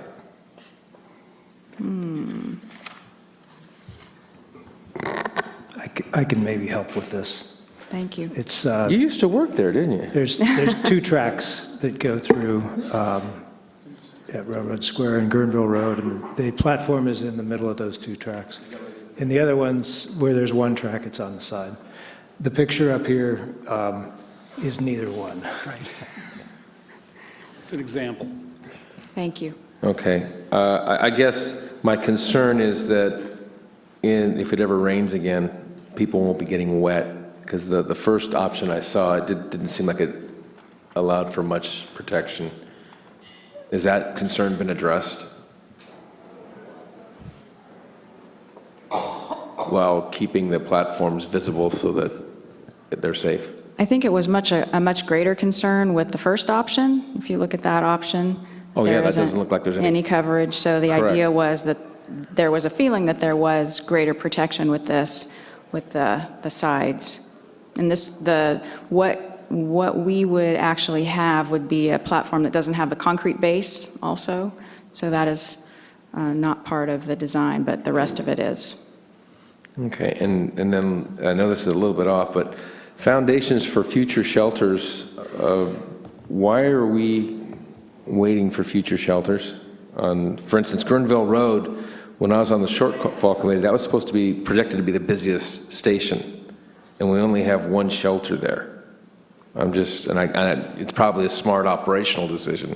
I think it is, and they have actually made some changes to add some shelters from their initial proposal. I would like to at least have staff follow up with them and say, we don't, and I see Nancy shaking. We can do that. Okay, that'd be great, thank you. Thank you. Good As idea. for colors, I'm not going to weigh in on that. I live with 3 women, and come on. Oh, come on. Ms. Combs? I have a question about, again, it's about the image we have for option 2 that's shown here. Looks like it's a one-sided image, and one of the reasons I would be selecting it has to do with it providing protection in rain. If it were two-sided, would there be a second one adjacent pointed the other way, or would people would walk around it to get on the train the other direction? I think they would all be oriented in the same fashion So so they that wouldn't people would be facing the tracks to get But on if the there's train. tracks on both sides, are they, there's two different, an east direction and a west direction to face? Yeah, I think they would all be facing the tracks, so. Okay, so we have double Peter, do you have tracks more and a additional thing in the information? middle. So if it's in the middle and there's tracks on each side, facing the tracks would require either there to be a second one or we lose the protection on the back end. And I understand your question. Okay, thank Clearly, you. I don't have the answer, so perhaps Mr. Mack. All right, good evening. Hi. Jason Nutt, Public Works. I'm going to give it a shot.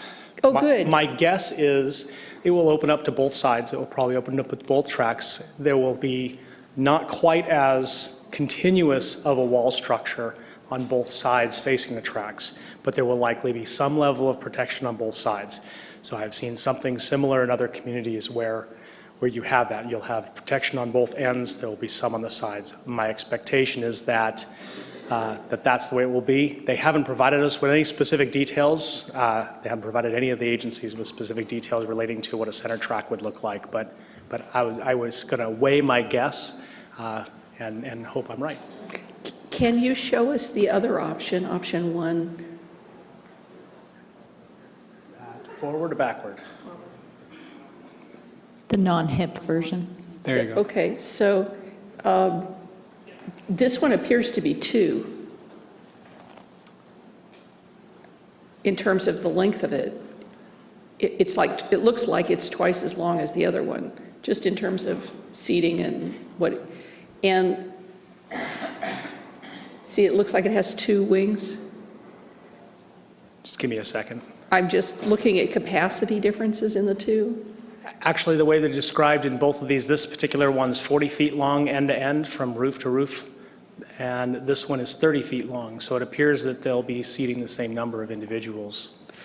One's 40 feet long and one's 30 feet long. Correct. So I would say roughly the same size when you think about the type of structure it is. I think there's a difference between, when my house, 40 feet and 30 feet are different. This structure has walls on both ends, and the roof line extends beyond the walls. Okay. This one does not. Just for clarification, are they looking for direction on design and color, not number of shelters? Final, I mean, my assumption is that SMART is going to assess the need in Santa Rosa. Hopefully, we're going to need more than one shelter at any one of our stations to accommodate this large number of people that we hope to be using the train and waiting for the train in the rain, as Councilmember Wysocki just mentioned. So, If I can add to that, we're just one above Cotati, that big metropolis to the south. I mean, this is crazy. So we're looking at color and design of shelter, not how many, their orientation necessarily to the tracks. So this is Or even apparently how many people they hold, or no. This is which way they go looking Correct. at the tracks. They're going to be determining that based on their figures and their consultants. We're just looking at the concept. While we're the aesthetic. piling on, is there a representative from SMART here? Seeing no one No? rise, I would say no. Okey doke. It really is a concern of mine that I'm leaning toward, as my colleague says, the hip black one, but I'm having difficulty because I think with a double track, it's not going to provide the protection that I think I'm trying to get, because I don't have that design in front of me. Mr. Mayor, it seems as though we're not in a position to offer clear guidance on this. We need more information then. So and that's probably not a time, well, I'm not sure how time sensitive this item is. Do you know, Ms. Kranz, whether or not, I mean, once we get some pretty minor details fleshed out, we could probably get an approval pretty quickly, but tonight does not look like the night. The comments that were requested by March 31st. So today, they have given us a couple more days to reflect your comments from this evening. Otherwise, we get no them. station platforms. So I just want to point out, too, in the letter from to Mr. McGlynn, actually, it indicates that the number of shelters for Railroad Square and Guerneville Road ultimately will be 2. There will be 2 shelters. At each or at one each. each? Okay. At each. And If that helps just at all. asking So- another question, I had heard that this design, the V-shaped, the butterfly roof design, that there was one of the reasons to have that design had to do with collecting water. And since we've been talking about water today, I wanted to confirm whether that was true or not. Are they using that V design with the intention of collecting water? I had not heard that. Okay. So I cannot confirm And they're or not here deny. they're not here to repeat that to us. So we could offer an opinion on the design and ask them for clarification on you mentioned they're looking at 2 shelters per station? In Santa Rosa, yes. Right. So that could, sure, Mr. Nutt.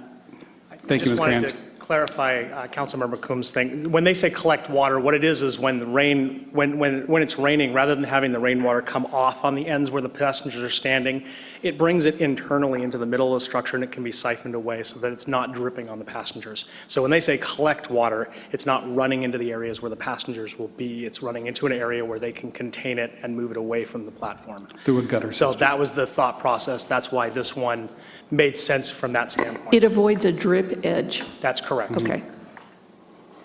So, Mr. Corsi.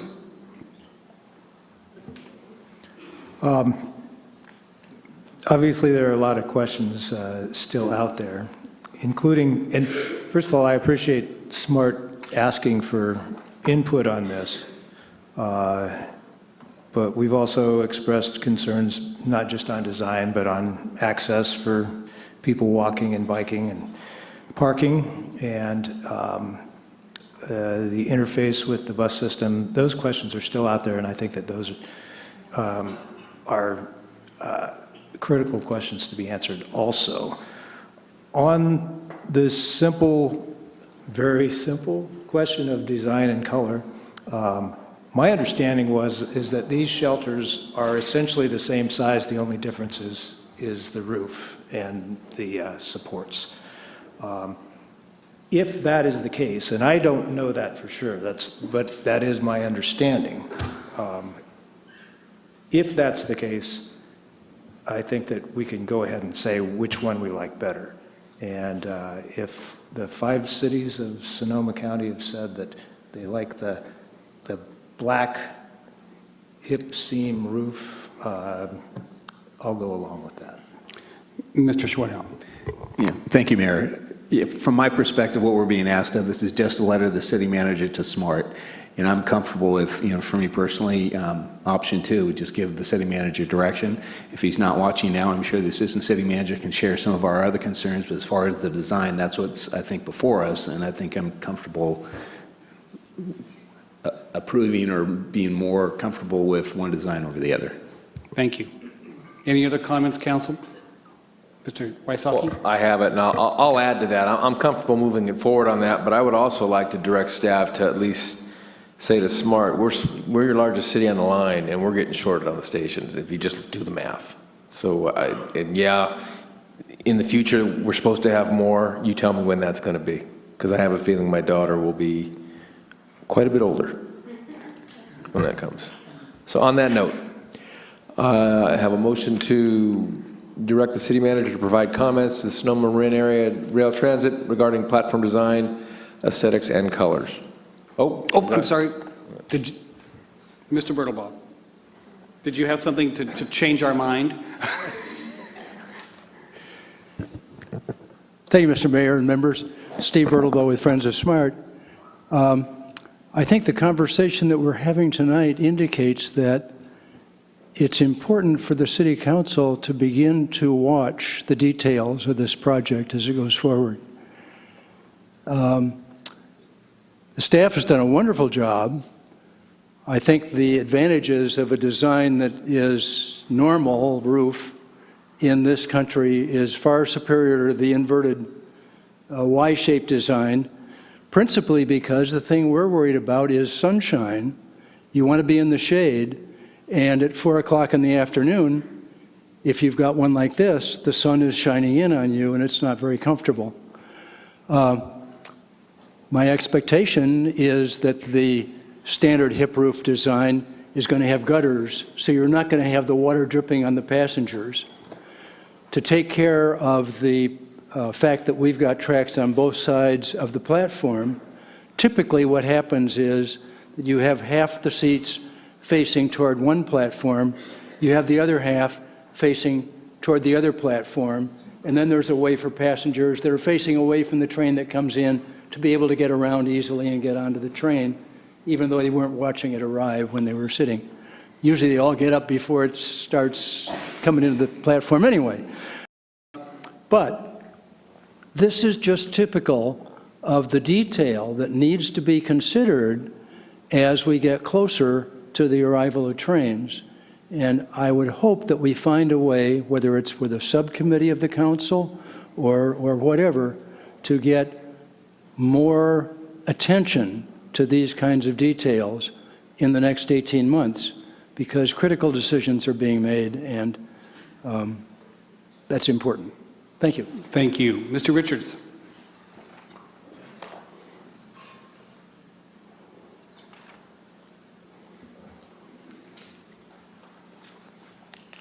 Mayor Sawyer, council members, my name is Willard Richards. I live on Highland Drive. My written notes say that the issue before you is simple, a choice between two designs. I expect that the staff will convey your questions to SMART and resolve those. I have one more. The letter from the SCTA mentioned black benches with aluminum slats. Aluminum is an excellent heat conductor, and if on a hot sunny day somebody in shorts sat on a bench with aluminum slats, it would be a memorable experience. This agenda item addresses just one of the many issues that need to be addressed. Last September, the city wrote a letter to the SMART with a list of issues. Many of them are in the staff report. On March 3rd, the Sonoma County Transportation and Land Use Coalition and the Historic Railroad Square Association wrote a letter to you and to SMART suggesting some ways of resolving those issues. A key element of that suggestion is a path between West 3rd Street and West 6th Street. My understanding is the only reasonable place for that is on the west side of the tracks, because there's no room on the east side of the tracks. And that path is crucial for several reasons. One is that shuttles and automobiles can stop on 6th Street if they're coming from the north. On and off the freeway is excellent to get to 6th Street, and they don't have to add to the congestion in Railroad Square. The city bus, I assume, will be on Sonoma County Transit, I assume will be on 3rd Street, and the path would provide a way for them to get to the platform. And also it facilitates access to Chops and the 6th Street Playhouse. But putting the path on the west side of the tracks would require an additional pedestrian crossing on the west side of the tracks. Also, there is the issue of the signal shelter. which is currently just a foundation near Carlisle Macy. There's going to be a new building somewhere in the area, and it's yet to be determined exactly where it'll be and what it'll look like. So I would urge you to work with staff to make these things move along as quickly as possible and to work through all these details. Thank you very much. Thank you, Mr. Richards. Well, it's clear that we need to increase our communication with the smart board that has been discussed in the past, and the sooner we do that, the better. Now is the time. Clearly, they are, when they give us a few days, even if it was a week, to come up with a decision, and we were able to do that, but it may be more difficult in the future, and so we will be handling that gap in our information very, very soon. Mayor, So, Council, I do have, thank you, and I apologize for not mentioning the two cards that I had in front of me. They were sitting right here. So I do have a, Mr. Wysocki, who has? Second. I'm sorry, Mr. Schwedhelm. Yeah.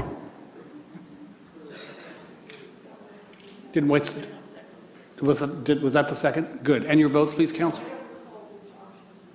There's the traditional, that's option two. I gave it to the city manager to take care of it. Option two, black. If I recall, the motion just authorized the city manager to provide comments. So we should give him, need to give him direction. So we need that as part of the motion. Yes. Thank you. And the second still stands. Thank you. And your votes, please, Council. And I have 6 ayes. Thank you very much. Mr. Regalia. Thank you, Mr. Mayor. Item 13.1 is a public hearing, smoking regulations update. Aaron Morris, Senior Planner Aaron Morris will make this presentation and introduce other presenters also.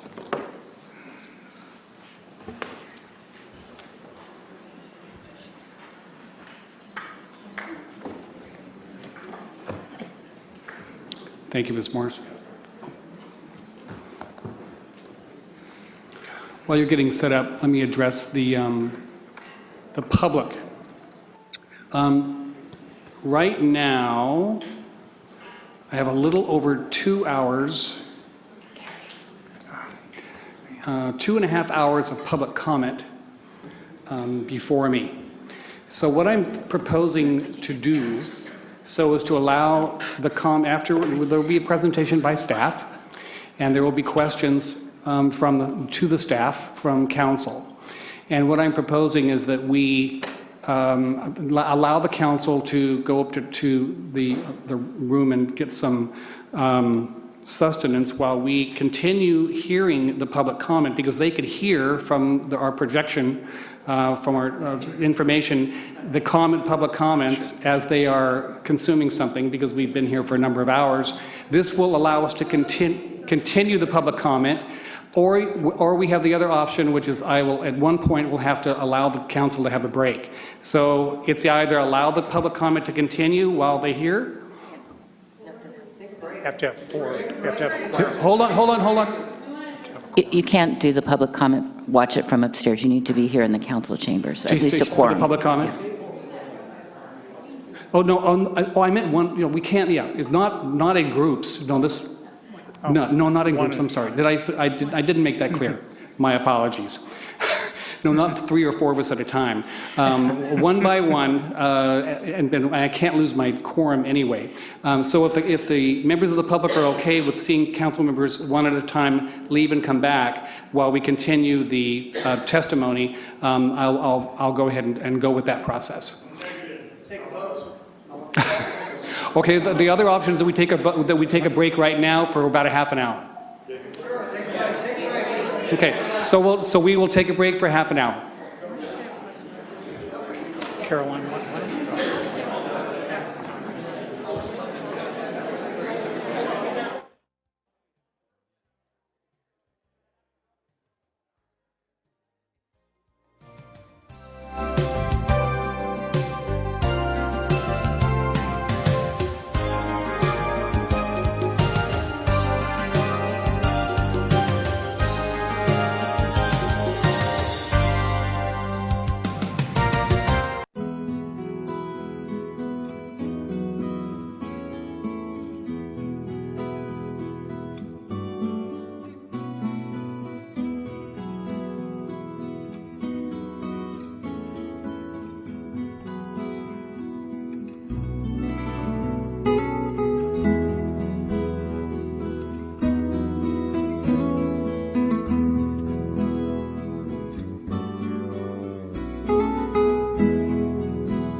Mr. Regalia. Mayor, the item that we're considering now is item 13.1, the public hearing, smoking regulations update. Aaron Morris, senior planner, will make the staff presentation. Thank you. Thank you, Mayor Sawyer and members of council. I'm happy to be before you this evening to present the council-initiated update to the smoking ordinance. As the council will recall, you held a study session in December of 2014, and you asked some questions and provided some comments on the initial draft ordinance, which was released in October of 2014. The ordinance has been revised to address a few issues that were raised during the study session and also things we heard from the public following the study session. In front of you, you should have a hard copy of a strikeout underlined version of the ordinance. It has a February 27th date. It's slightly different than the one in your packet. The February version has the corrected dates of implementation that match up with your staff report and match up with the proposed schedule. So I want to make sure you had that. Also tonight, following my presentation, where I'm going to go through an overview of the draft ordinance and talk about some of the topics that we discussed in December, then Dr. Karen Millman, who is a Sonoma County Health Officer, is going to make a brief presentation. She and other representatives from Sonoma County Department of Health Services are here to answer questions about public health and scientific issues associated with smoking, including electronic smoking devices. So, by way of the broadest overview, the two ordinances under consideration this evening are a revised Chapter 920, which is the section of the code that is would be titled Prohibiting Smoking in and Around Workplaces and Public Places, and replacing that with a new smoking regulations chapter. The other thing is it's a proposed amendment to Zoning Code Section 2070 to revise the definition of certain terms such as tobacco products and smoke shop. A little bit more additional background. City Council Goal number 6 says that you are committing to make Santa Rosa a healthy community where people feel safe to live, work, and play. This project, this whole smoking ordinance update came about because your strategic objective number 2 said that you wish to expand the city's smoking ordinance for public and private places. And so if you'll recall, back in August of 2014, staff brought forward a package of potential ordinance amendments to the council, seeking your direction on which things to incorporate into the smoking ordinance update. I'm going to briefly step through these topics, just kind of tick through them, and then I'm going to go into a little more detail on some of the finer points. So the first piece of this update is to prohibit smoking in attached multifamily housing, and I'll go into more detail about what that means in a moment. The second component is to prohibit smoking on city-owned recreation properties, including parks. The third component is to prohibit smoking on all city-owned properties. The fourth component is to prohibit smoking in outdoor service areas. These include bus stops and movie theater lines and ATM lines. The fifth component is to include the use and sale of electronic smoking devices in the definitions of smoking and tobacco or smoke shop. The sixth item is to, at the time, evaluate increasing the percentage of smoke-free guest rooms within hotels and motels from 50% smoke-free to 75% smoke-free. Seventh item was to evaluate increasing the minimum reasonable distance, which is the minimum separation requirement, from 20 feet to 25 feet. And then the last component from August of 2014 is you directed us to research secondhand smoke as a public nuisance. So I think it's important to start with the current definition and proposed definition of smoking.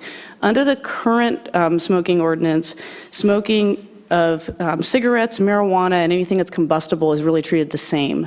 So we're not proposing to change that piece of it, but the main change is adding electronic smoking devices to the definition of smoking, the use of them, and also explicitly referencing marijuana, where the current smoking ordinance does not explicitly reference marijuana. It talks about combustibles in general.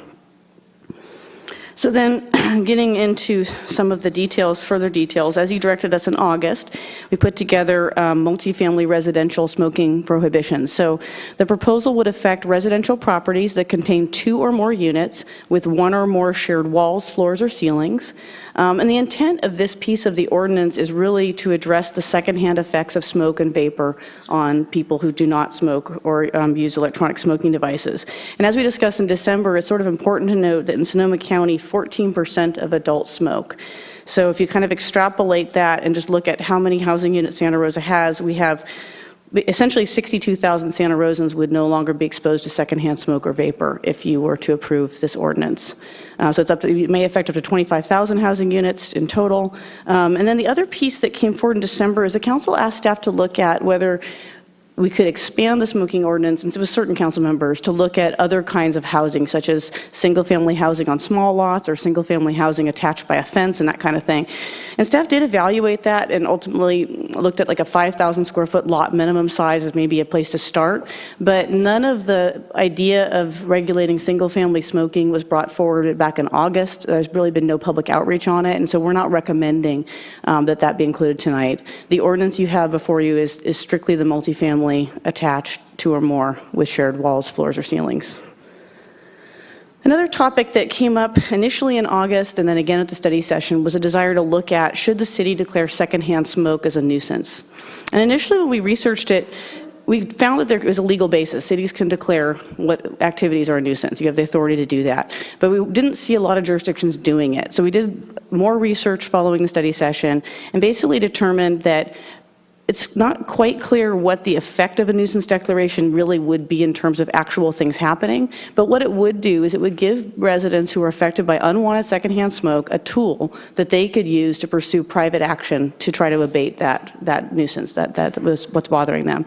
So we then looked at what are the couple different options you could consider to tackle this. And ultimately, the 3 were to broadly declare secondhand smoke a nuisance in the smoking ordinance, or to declare that secondhand smoke is a nuisance only when it's intruding on residential property, or a third one would be just to say it's a nuisance wherever smoking is prohibited.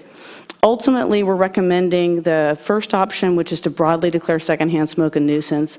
We think it's responsive to the public interest demonstrated in August with people who want some kind of tool to help them, and ultimately it seems that it'll have limited impact on city resources.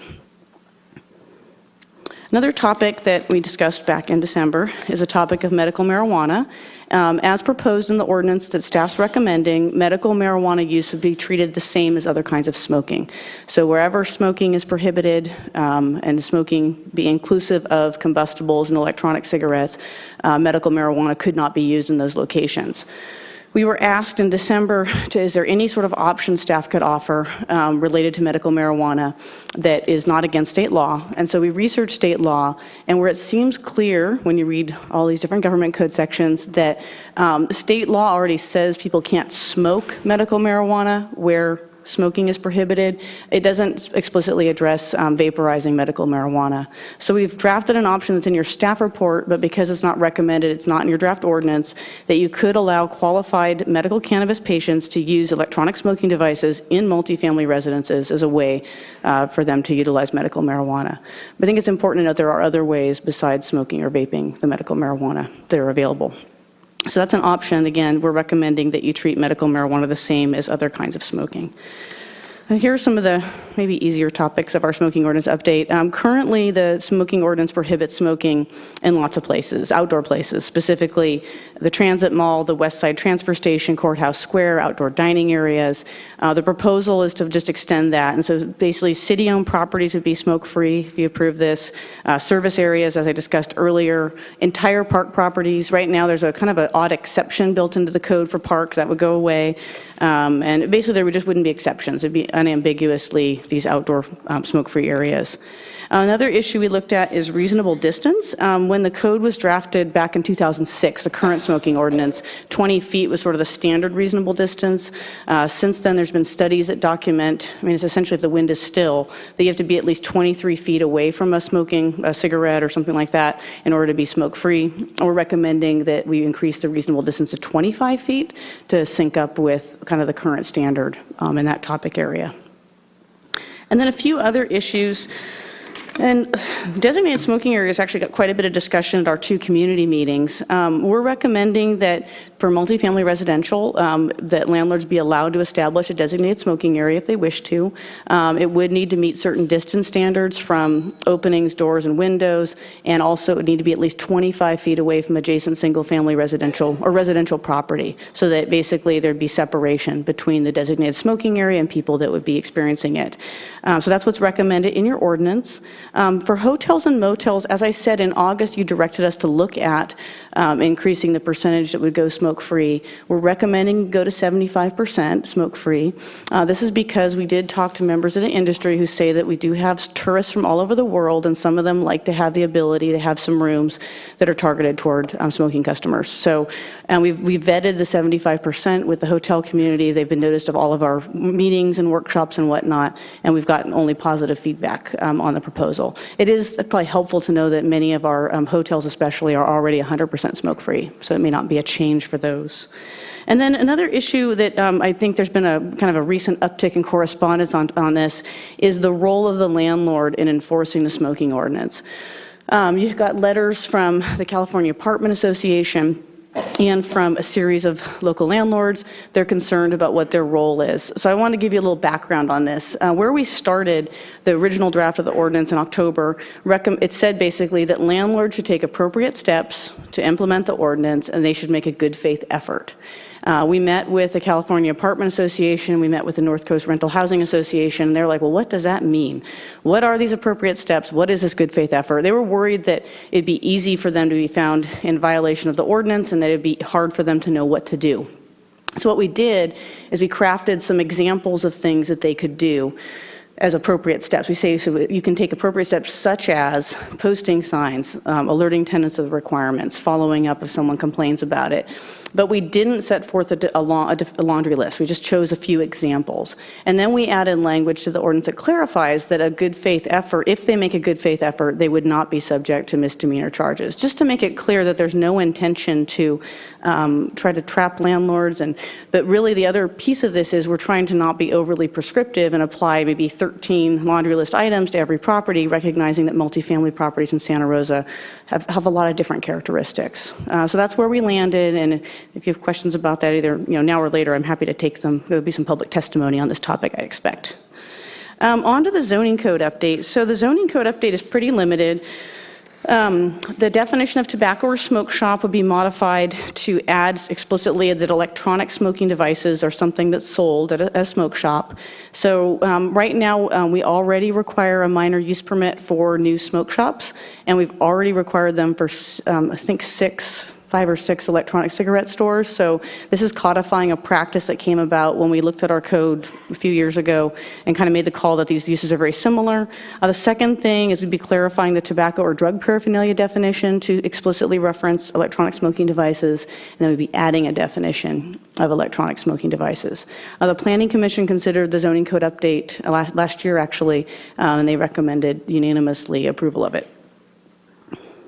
So now I want to talk a little bit about electronic smoking devices, but Dr. Karen Millman is our expert, and she's probably going to talk about it at more length. These devices we call them electronic smoking devices. They all have all kinds of other names. E-cigarettes is kind of a main one.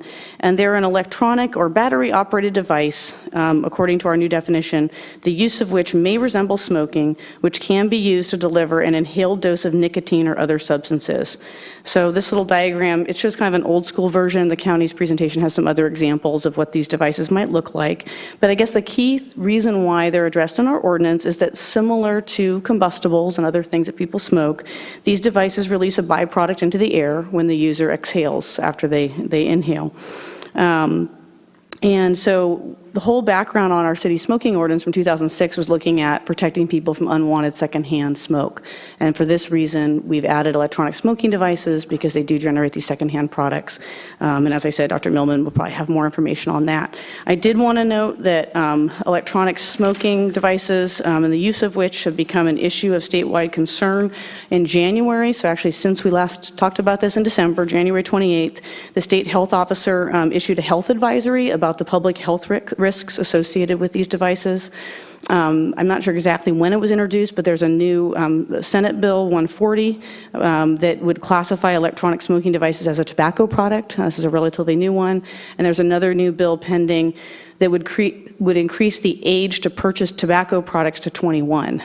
These bills are unrelated, but obviously they're dealing with the topical area that we're also talking about tonight. And then I wanted to walk back through education enforcement, because we all, I think when we were here with the study session, you all talked about this, and the staff working on this have been thinking about this, like How are people going to know about these changes? How are they going to deal with complaints if they come up? So we think public education is really going to be the key, and Sonoma County Department of Health Services has offered to really take the lead in the public education.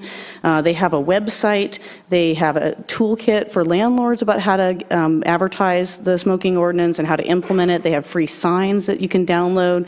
They also have a toolkit for tenants about dealing with smoking issues. They have links to all the local ordinances, and frankly, they have a hotline. As proposed, anybody who has a smoking complaint in Santa Rosa would actually start by calling County DHS. And that staff would work with them, talk up to them about what the rules are, gather information. And they've been doing this in Petaluma for more than a year, and they've demonstrated a high success rate in resolving issues by talking with people and talking with landlords and working it out.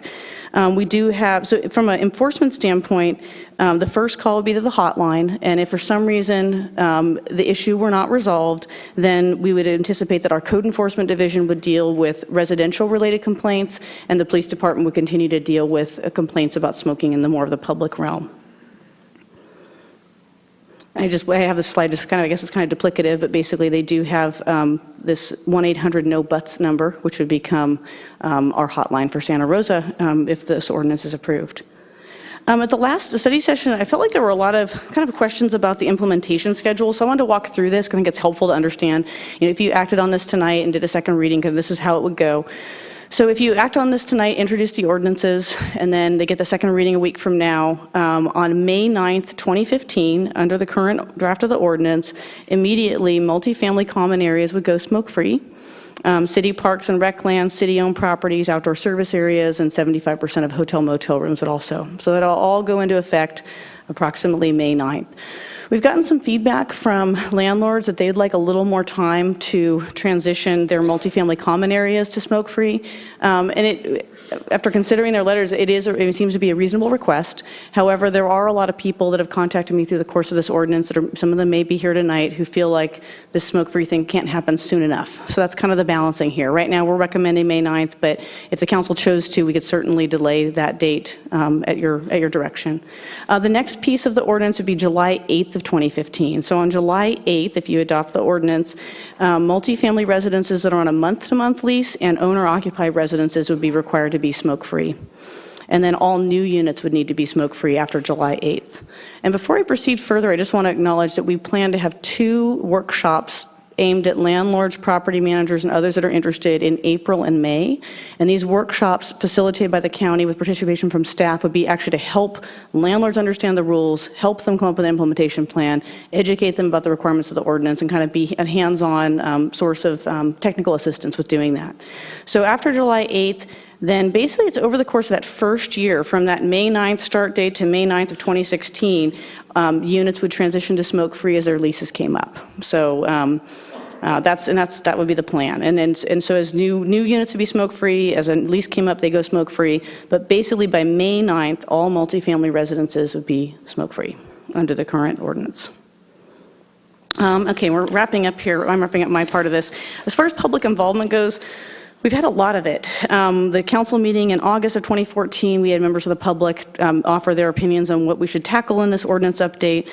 Following your direction to move forward, we held 2 community meetings. They were well attended. Really a variety of views were expressed at those meetings.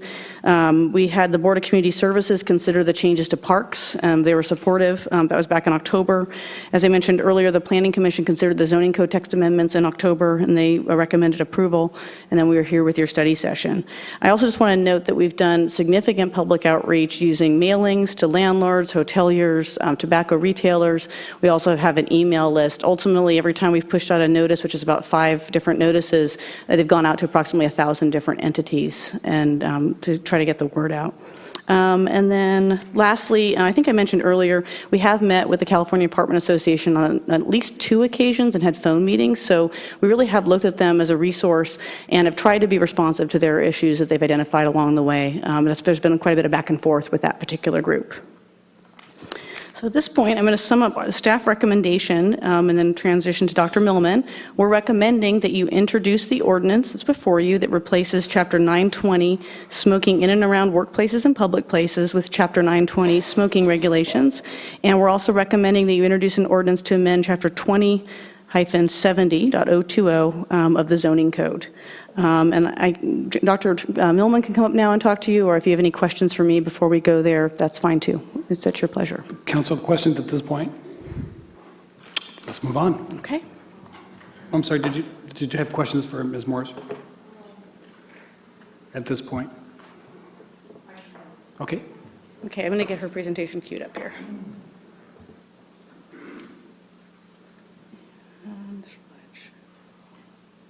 Okay. Great. Good evening, Mayor Sawyer and members of the council. My name is Dr. Karen Millman, and I'm the new Sonoma County Health Officer. And thank you for having me here tonight. I'm going to be speaking to you a little bit about e-cigarettes. E-cigarettes, also known as electronic smoking devices, were introduced into the United States in 2007. And since then, their use and marketing has skyrocketed. They come in multiple forms, as you can see in the pictures here. They come in disposable formats and rechargeable formats, and they're referred to by multiple names, such as e-hookahs, vapor pens, pipes, etc. The key thing about all of them is they all work on the same mechanism. They have a liquid inside of them that is heated, that is then transformed into an aerosol that is inhaled and then exhaled. This liquid contains nicotine, flavoring agents, propylene glycol, and other toxic chemicals. In fact, 10 of the chemicals that have been measured in the vapor, the aerosol that comes from these e-cigarettes, are on the California Proposition 65 list of known carcinogens and reproductive toxins. Some of these include benzene, cadmium, formaldehyde, lead, nickel, and acetaldehyde. One of the key components of e-cigarettes is the same component that's of concern in traditional cigarettes, and that's nicotine. Nicotine is a highly addictive substance. It is as addictive as heroin and cocaine. It stimulates the pleasure and reward pathways in the brain, as well as having impacts on the cardiovascular system, the nervous system, and reproductive systems. Research has shown that adolescent smokers report symptoms of dependence after only a few cigarettes.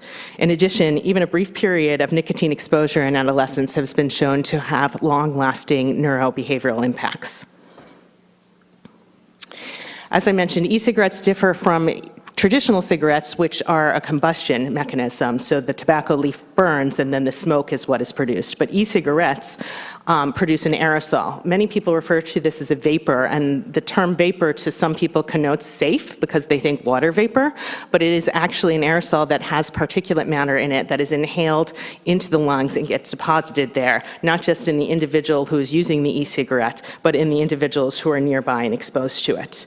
E-cigarettes are not emission-free. New research has also shown that the particles that are exhaled from e-cigarettes can travel far distances through buildings and outdoors. And in multi-unit housing, this can be a problem where the aerosol can travel through the patios and open windows and impact the neighboring units. So just like secondhand smoke, the secondhand aerosol from e-cigarettes raises issues of involuntary exposure and competing rights. In particular, this is a concern for groups who have underlying health issues or for children or for pregnant women. And some of these individuals, just like those who are exposed to secondhand smoke, may not have the resources to move themselves to other areas where they will not be exposed to this. And you're all familiar with the typical discussion of secondhand smoke, but what new research is also revealing is what we call thirdhand smoke.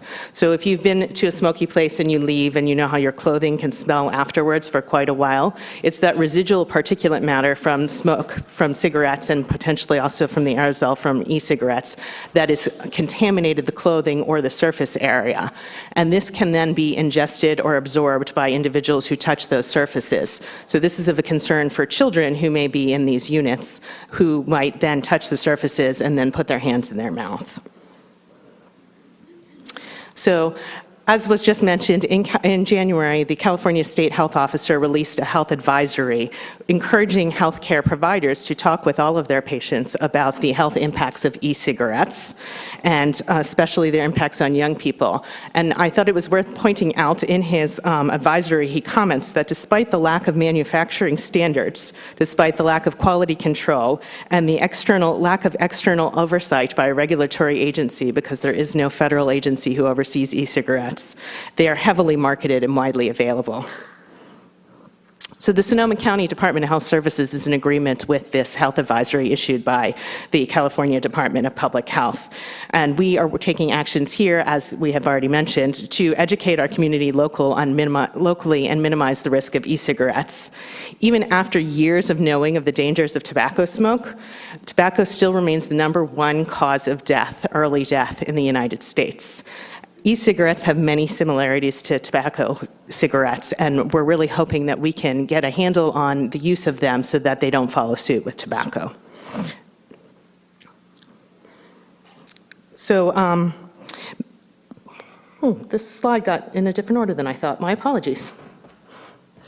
So we'll put this here. So not only am I concerned about the aerosol and the secondhand and third-hand smoke exposure to e-cigarettes, we're also very concerned about youth use of e-cigarettes, which has increased largely over the last year. And in fact, youth are using e-cigarettes more than they are using traditional cigarettes these days. A recent survey shows that 17% of 12th graders report e-cigarette use, and nearly 20% of the youth who report e-cigarettes have never used a traditional cigarette.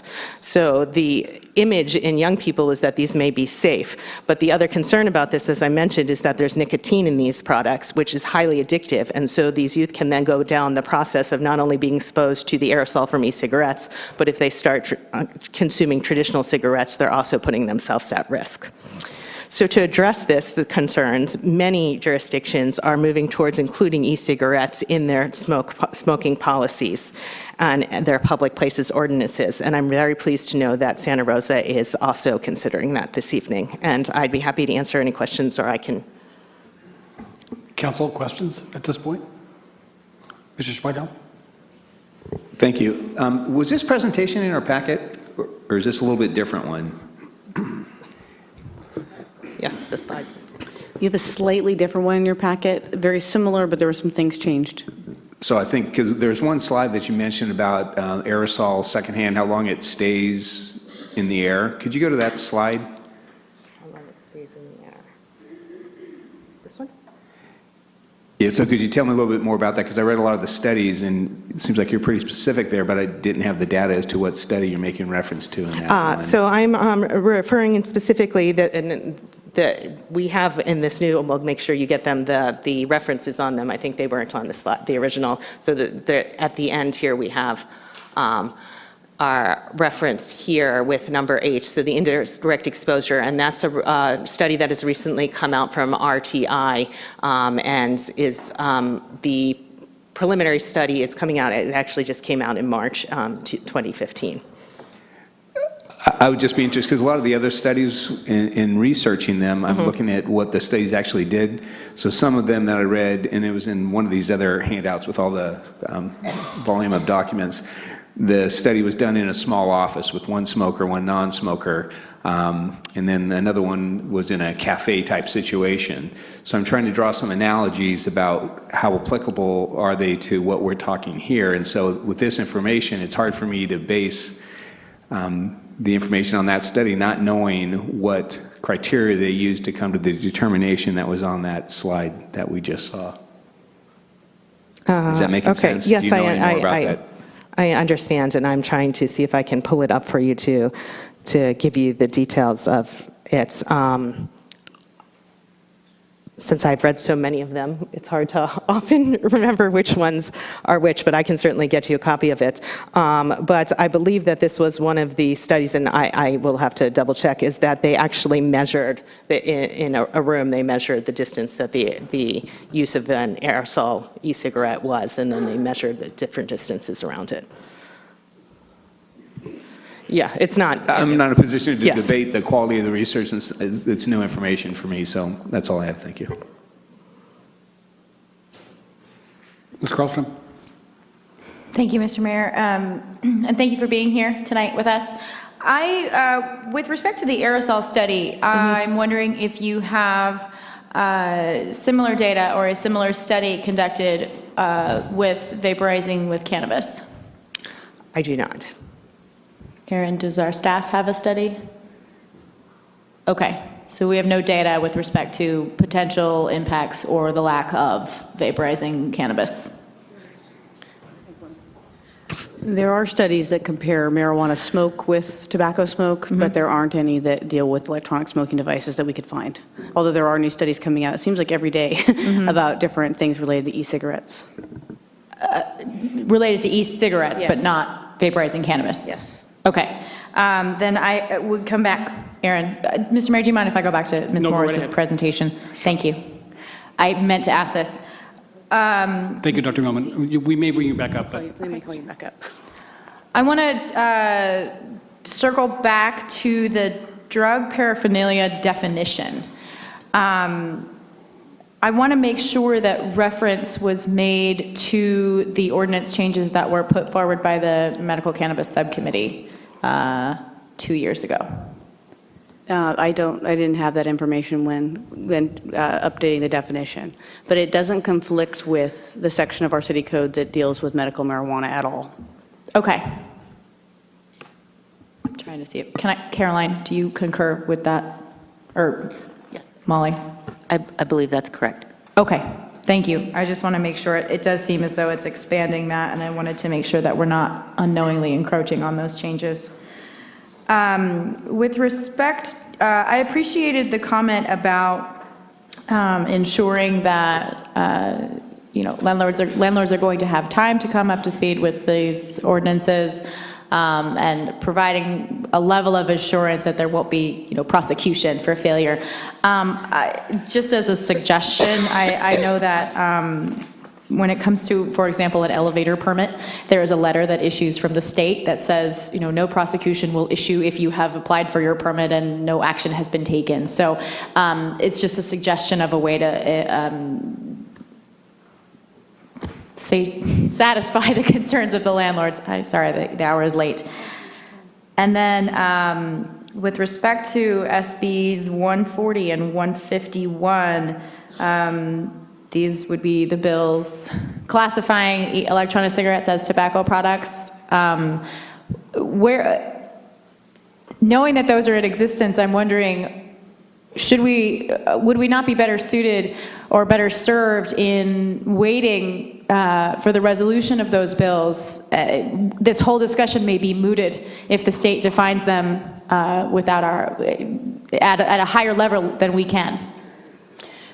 We at the City of Santa Rosa are not ahead of the pack on this issue of treating electronic smoking devices the same as other kinds of tobacco products. So we could wait for the state to act, but the fact is these things that are coming forward are all in service of this council objective to expand smoking regulations to more public and private places. And frankly, we found in the realm of zoning and land use, stepping back from public health, which is not my normal topic or bailiwick, we found that smoke shops that sell electronic smoking devices actually generate very similar comments and concerns from surrounding neighbors as conventional tobacco shops that sell conventional tobacco devices. We've actually had, I think it was maybe 6 different use permits for electronic smoking devices, and in particular, those kind of stores, and 3 of them got approved, and I think 3 of them were withdrawn due to public opposition about the aerosol that's generated outside the store, within the store, the concerns from just about that use in that neighborhood. So zoning experience tells us that a smoke shop that sells electronic devices or regular tobacco products is a very similar use that benefits from that minor use permit process to make sure it's going to fit in. Okay, thank you. You and I had a conversation a while back after I asked you all to go back and look at what our unintended impacts may be for our medical cannabis patients, and you alerted me to the fact that there are 2 cities with ordinances that conflict with respect to, is medical cannabis equivalent to tobacco smoking? Can you tell the council what those were?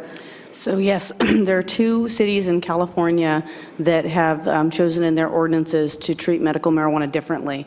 They are the city of Sebastopol, which excludes the smoking of medical marijuana, conventional combustible smoking, from their prohibitions on smoking in multifamily housing. And then also, I believe it's the city of Dublin. It's an East-based city that I never can quite, but there's another city out there.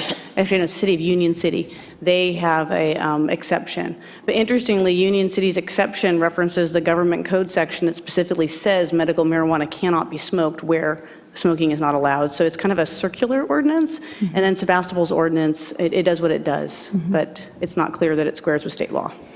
Is there a way for us to unpack, to uncouple what I see as a number of issues we're trying to put into one package here, which is that we're talking about smoking, we're talking about e-cigarettes, we're talking about smoking medical cannabis, and I'm talking about, some people in the audience are probably talking about, vaporizing medical cannabis.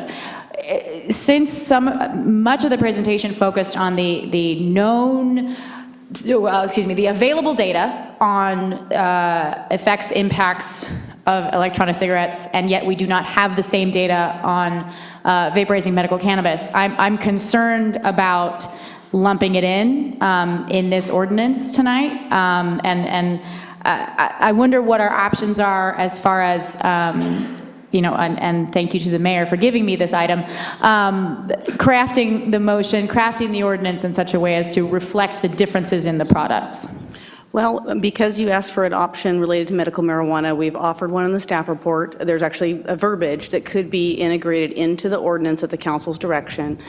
In this case of medical marijuana vaporized specifically, there aren't studies, but there are now a lot of studies, and there's a lot of new studies about the harmful effects of electronic smoking devices generally. So it is speculative to say that the marijuana effects would be the same, but there isn't any evidence to the contrary at this point either. So that's why staff continues to recommend that we treat all kinds of smoking the same. But again, we've offered you the option in the staff report with some verbiage that we vetted through the attorney's office and really looked at closely in case you wish to carve out an exemption for medical marijuana. Thank you. And then just one final question. Looping back to what I believe is the crux of this topic, which is, what is the appropriate role for Santa Rosa to take in protecting, preserving, promoting the health and safety of our constituents, specifically with respect to smoking tobacco? What are our options within our jurisdiction for curtailing advertising of cigarettes specifically? Or tobacco products, I should say. I haven't researched advertising specifically. There is another sort of public health zoning-oriented movement out there called tobacco retailer licensing that deals with regulating how tobacco retailers sell their products. And I'm imagining that the advertising component might be part of that, but that's not something that we were directed to look at or develop back in August of 2014, so it's not something that I'm really prepared to offer you a lot of wisdom or advice on tonight. It's just a topic of inquiry, I think, at this point. If we're going to move forward with an ordinance that treats medical cannabis functionally the same as recreational cigarettes, and yet dispensaries in Santa Rosa have to have very strict signage, logo, operating hours requirements, and yet the same cannot be said for tobacco retailers of any kind. I think we need to take a second look at that. So that's it from me. Mr. Corsi. Thank you, Mayor. I want to go back to the question that Mr. Schwedhelm asked, and I don't want to put words in your mouth, but I think that the question that I heard there being asked was, are there any studies that show that the aerosol or vapors from e-cigarettes behave in the same way as smoke from traditional cigarettes, as in going through walls and traveling from one room to another? And where are those studies from? I'm looking to our counterparts in public health. So I don't have those studies with me at this moment. There are certainly studies regarding how far it travels, whether or not, I don't know of specific traveling through from here through the windows over there, but we can apply the same principles that we apply with tobacco smoke, that since it is an aerosolized product, that it is moving in the same way, and that we know that it travels a certain distance, and so that it would go that way. And I am sure if there's my tobacco, do you have a specific one on you that you would like to reference? Research only for this degree. Right. Oh, sorry, I was checking with the county departments of health services tobacco control team, and thought that they might have an article specifically on them to reference, since I did not bring them with me this evening. So at this point, we don't have anything in the chambers this evening? Correct. Thank you. Okay.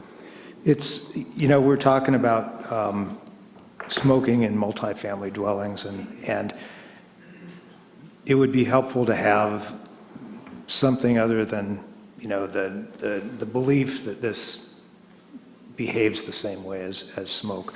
I understand that it does travel, but So, and we do have articles regarding how far the aerosol transmits. I just don't have the article, the specific through the wall portion. It's through, through windows, and so, again. studies have been done about smoke.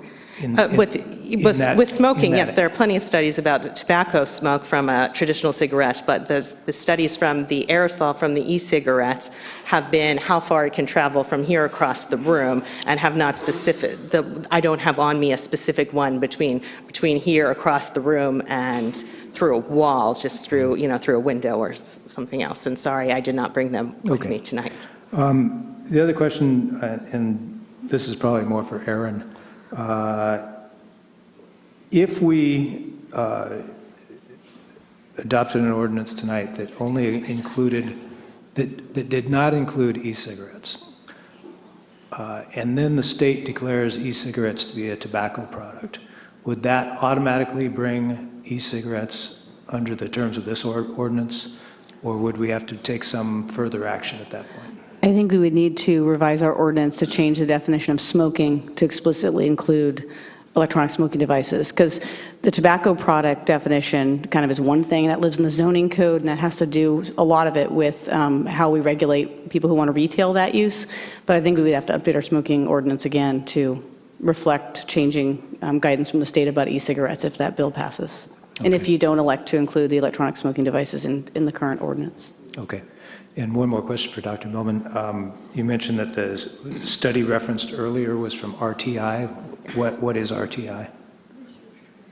Yes. Sorry. Thank you. Dr. Combs.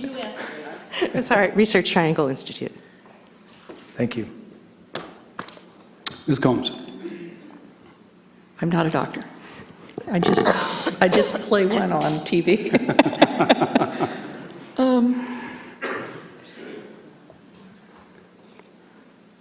So when I'm hearing it first, thank you for bringing this back again.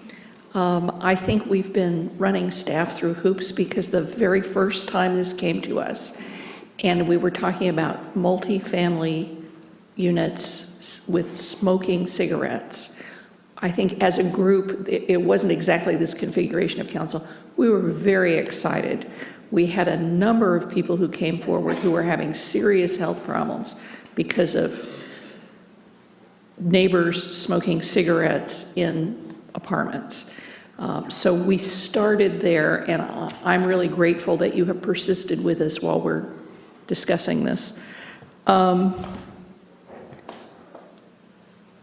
So I live in an attached townhouse-like structure, a PUD. I own the land underneath, but the properties are attached. And as I read 9-20.130, it sounds as if I would need to post a sign.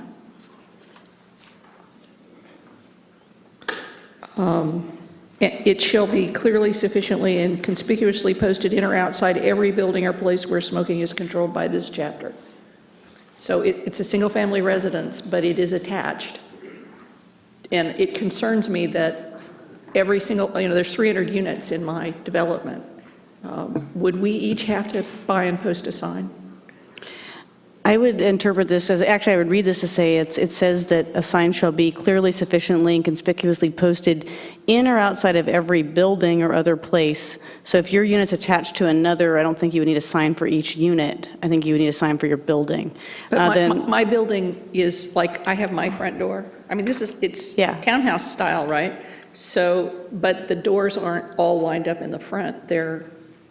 You're saying somewhere on our building, which has 3 residents in it, all of whom have a ground floor level entrance, somewhere on there would have to be such a sign, but it doesn't have to be near each of our entrances? I think it would be because we enter separately. Since it says every building, I'm assuming it's one sign per building, just reading the code kind of Okay, literally. so- We did add the clarification about not needing to put signs inside of the units and inside of the private use areas in response to earlier comments on this topic. Okay, so condos, townhouses, where townhouses are attached to each other, somewhere on that building in the back? Somewhere on the building. It's not specified where on the building there has to be a sign?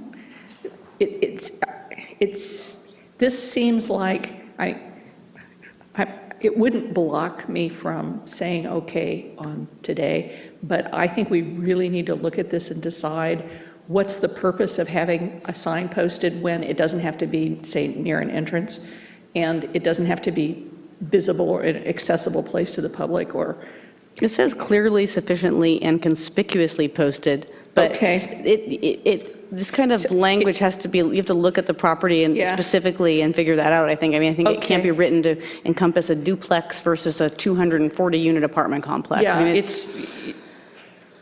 it would be hard to do only one sign and have it be conspicuous for all the entrances of the building that I am living attached to.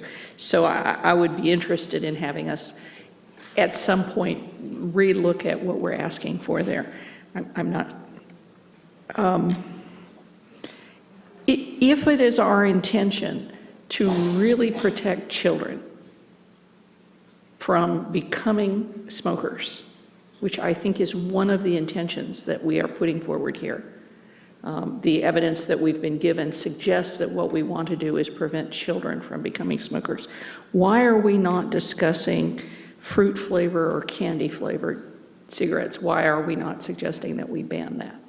Those kinds of things, looking at the type of tobacco sold, pack size, minimum price point, and all that, is part of the retail tobacco licensing kind of module, if you will, related to smoking regulation. So you're going to come back with that possibly? Back in August, with the direction to expand the city's smoking ordinance for public and private places, that piece was not brought forward. It was not directed. So if the council wanted to do that, it's certainly something that could be done, but it would probably be a separate process. It would involve a lot of outreach and interaction with the business owners who have these businesses. It would be kind of a different group, probably, that we'd be working with. Okay. So that may be down the road. And the Department of Health Services will be happy to help you with doing the research and finding the information on the retail license. I will be fully honest here. I am having trouble banning vapor cigarettes outside. It seems to me that what we're seeing listed about vapor cigarettes, we haven't been given the data at all about the performance outside. It's very hard to tell how much worse is a vapor cigarette within 20 feet as a car going by within 20 feet. I mean, there's no, you've listed a bunch of toxic things. Probably some of those are in my perfume. So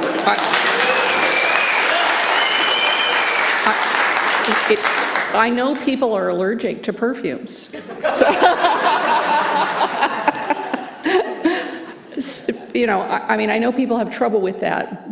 So I'm just trying to figure out the relative weight of who are we protecting and how effective is the protection versus what we're taking away. So if you can address for me, I'm trying to make this a question because it kind of is, how we can do this. And I think this sentence that I'm looking at, if I can find it, is 9-20.080. And it says, talking about multifamily residents, exclusive use areas such as patios, balconies, porches, common areas, and the property as a whole. I'm having trouble with the phrase, and the property as a whole. I understand that you don't want to have it, you know, I'm willing to, I may make some people unhappy here, I'm willing to ban out inside where it can be concentrated, but outside I'm having trouble with. And the phrase, and on the property as a whole in 9-20.080 is causing me difficulty. If you can justify why I should do that, I would like you to do so. That's actually a question. Doesn't that have to do with the 25-foot, if we go to the 25-foot limit, is if you don't refer to the property as a whole, then how do you deal with the 25-foot limit? The general gist of that part of it is that smoking would be prohibited on the property as a whole, except for if there's a designated smoking area, because it meets the separation requirements. This isn't about the 25 feet from the door or window. This is the rest of the property also. So, for example, I have an HOA that I live in. People who visit me can't smoke in my house, can't smoke in my patio because it's too close to all the doors and windows. Go on the sidewalk and can walk down the sidewalk, but it's still the common property. It's not the residential center. It's not, where the tennis is or whatever else facilities, the clubhouse. It's not any of those places. But just walking down the sidewalk on the property they would be banned from doing that, if I read this right. The way the ordinance is written, your HOA could decide to have a designated smoking area that they could establish wherever they would like to do that. It has to be 25 feet away from doors, windows, vents, and also Right. other residential properties. If the HOA does not establish a designated smoking area, or if the visitor does not want to go visit that area, they could walk on the public sidewalk around the perimeter, kind of around your neighborhood, and they could smoke as long as they're actively passing. Even if the perimeter excuse me for interrupting, even if the sidewalk is on the property, as opposed to common public pathways, property. yeah, the common pathways are clearly would be regulated. They could not smoke there, but they could walk out to the public streets that kind of win their way through that subdivision, and they could enjoy their. So if there's a public street, they can walk along the public street as long as they keep moving. Yes, that's that active passing provision. They can't stop on the street corner and smoke. That's how the ordinance is written. Excuse me, vape, because again, I'm distinguishing between cigarettes and aerosol. Okay, and if we were to remove the phrase "on the property as a whole," what would the consequence be? For e-cigarettes only, or for aerosol use only? I mean, the ordinance could be revised or changed to suit the council's desires on it. If you wanted to allow electronic smoking devices to be smoked, provided that they're 25 feet away from doors, windows, vents, you could certainly do that. We would need to revise the language of the ordinance and probably bring that back to you, but that certainly is an option. Okay, so is it possible, as my colleague had mentioned, to do some unpacking? Because I can freely agree with this for cigarettes. I'm having a problem with the on the property as a whole for vaping devices. So the council certainly has discretion to do whatever you want to do in terms of separating this, and depending on how much you separate it would affect the effective date. So if there are certain options that staff has included language for tonight, such as exempting medical marijuana, but if you want to change... When we had our separate meeting, I did mention that I had this problem. I thought we would have language available for me tonight. So if I could finish. Yes. So if you want to both want carve to. out other exceptions than the ones staff has identified in the staff report, we would need to bring it back to you at a subsequent meeting for your approval, and that may change the effective date. But that can certainly be done if a majority of the council desires to do that. Okay, I would be interested in hearing what my colleagues think. And again, I don't have a problem with the regulations for inside, enclosed areas and the 25-foot rules and standing in line. And I'm only having problems with on the property as a whole. I also, I can recall asking a number of questions at the previous staff discussion of this about medical marijuana, and my understanding was that it's one of the top complaints that we get is because of the smell of medical marijuana. Is that correct? Is that one of our high complaint items? The city doesn't have a log of smoking complaints, so that's not... Because we don't have a rule about it. Right. Well, we do. We don't allow smoking in public parks and in other public places, but we don't have a data on what the majority of complaints are about. So we don't have data on it. That's correct.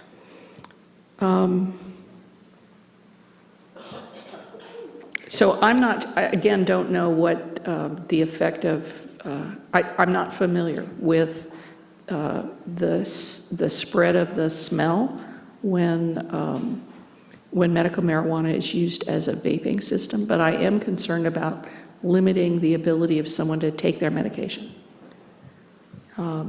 So I'm just throwing that out there. And I know this is more comment than question, and I apologize for that. I just want to be clear that we need to protect children and teens and adults, but I'm not sure I want to protect people from themselves when they're outside. Thank you. Thank you. Mr. Wysocki? Thank you, Mr. Mayor. Thank you to staff for wrestling with this yet again. First, I do agree with the intent of, and this will be a quick statement, of trying to limit smoking, certainly in multifamily units, having, when we went through one of our team building exercises, being a paper boy way back when, you go inside an apartment building, you can smell it. And so it's really clear to me that does pervade there. But let's go a little bit off that tangent. How many complaints do we get for smoking on the golf course? You're referencing the Bennett Valley Golf Course? Yes, I am. I don't have data on that. I've heard anecdotally there have been some, but it was not identified by the staff from the golf course as a significant issue. So it's not an issue at all as far as we're concerned with, because that. Well, there have been complaints when people have smoked near the restaurant clubhouse Sure. area, but that's definitely something that's come up. But Understood. I didn't But- have any staff members getting complaints about sort of the rest of the 160 acres. that are out there. Yeah, and thank you for clarifying that, Aaron. I appreciate it. Next to the building and on the driving range, sure, but on the, the 8th fairway halfway down, it's hard for me to understand how that would be a problem. But, okay, thank you. I also, looking at the findings on our public draft revised February 27th, on the second page, to me, findings K and L, those are, that's starting down a slippery slope. I'll start with L. You're asking me to weigh in on an ordinance that says there are no studies that prove that inhalations of vapor from an electronic cigarette is not harmful to health. That's none of my business, is the way I read that. If we don't have any studies, you're giving me a double negative. Tell me why I should weigh in if there's no studies that say it's not harmful.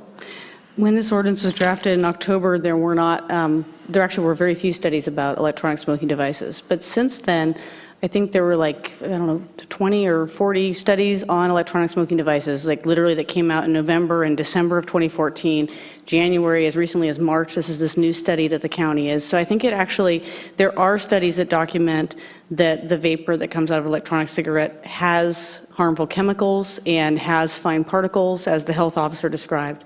But there isn't a definitive study that shows the long-term health consequences of inhaling either secondhand or firsthand electronic smoking devices, because the devices just have not been around that long, and you can't study something that hasn't had that long-term time to. Okay, understood. So L should perhaps be stricken. We shouldn't even, that's an incorrect clause, is what you're telling me. It's sort of, at this point, there's a lot of studies in progress, and the more information that comes out, it seems to support that electronic smoking devices are harmful, and that's been the pattern of the studies that are coming out. But there isn't that definitive study like there is for secondhand smoke, because this is a newer type of smoking. Okay. Would it be a similar conclusion with the clause right above it, K, that several studies have concluded that vapor from electronic cigarettes may cause? Is that also been updated since? What we could do, if it is okay, we could look at the studies. We have the study binder there, and as well as other ones. I'll look through them, and when we come back after the public comment, we'll highlight the ones that relate to that finding, because I think we do have them. I would appreciate and you have that. them in your packet, but with 50 or so studies, it's hard to dig the right one out at the right time. Thank you very much. Thank you, Mayor. Thank you. Mr. Corsi. Sorry, one more question. Should the council decide to exclude e-cigarettes from this ordinance, does the declaration of secondhand smoke as a nuisance, would that need to be modified to include the term vapor, to include vapor as a nuisance if we're going to make that declaration? Let me consider that question, and I'll look at what I have, and I'll have a you. response for that. Ms. Combs. This is a small side note. I'm on my page 10 at the top of the page. It's 9-20.080B, but it continues to the top of the page. It's kind of an if-then page. If the landlord demonstrates that it is making good faith efforts to implement appropriate steps toward compliance with this ordinance, comma, landlord shall not be found in violation. Do we need the word then there, or is it fine the way it is? I'm just asking. It sounds like it might be a minor typo that we could fix. Okay, I don't know, and I'm just asking. I think it's a very minor. I just want to make sure typo. we're not flat out making landlords not responsible in any way. We're not. Okay. Okay, council, I'd like to move to public comment at this point if you're finished with your preliminary questions. Just for the sake of everyone's on the same page here, it would be great to avoid, because you will hear things you like and things you don't like by the various testimony this evening. If you could refrain from cheering, clapping, booing, it will not only will people be able to hear me announce the next name, but it will also drag on the public testimony. We have almost 2 hours, even though I'm going to limit the comments to 2 minutes. We have a large number of cards. So I would like you to, I will have people line up. I will announce a name and a backup name, if you could be prepared to follow the speaker. And then be, respectful with your, just if you agree with the comments being made, if you could just raise your hands or just nod or something, that will make things go much more rapidly. So I appreciate your indulgence. So, Mayor, 2 minutes. open the public hearing? Yes, thank you. Public hearing is now open. We will limit the comments to 2 minutes, and our first speaker is Richard Stanley, followed by Antonia Harris.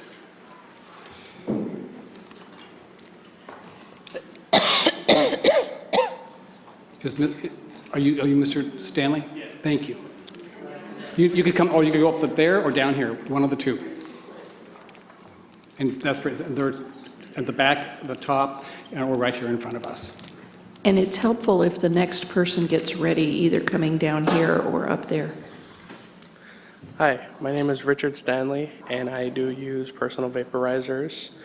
I vote... Can you speak into the mic if you could. My name is Richard Stanley, and I do use personal vaporizers. I do vote, I do vape.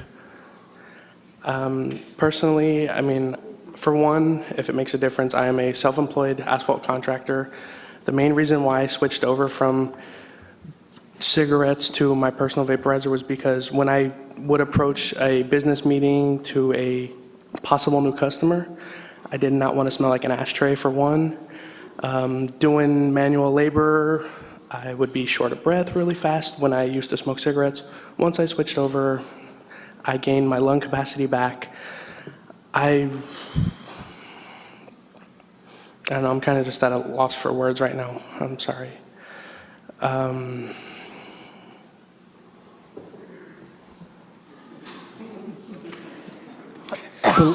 Believe me, in the next 50 people, they'll probably cover what you're going to say. So you might not have to worry about it.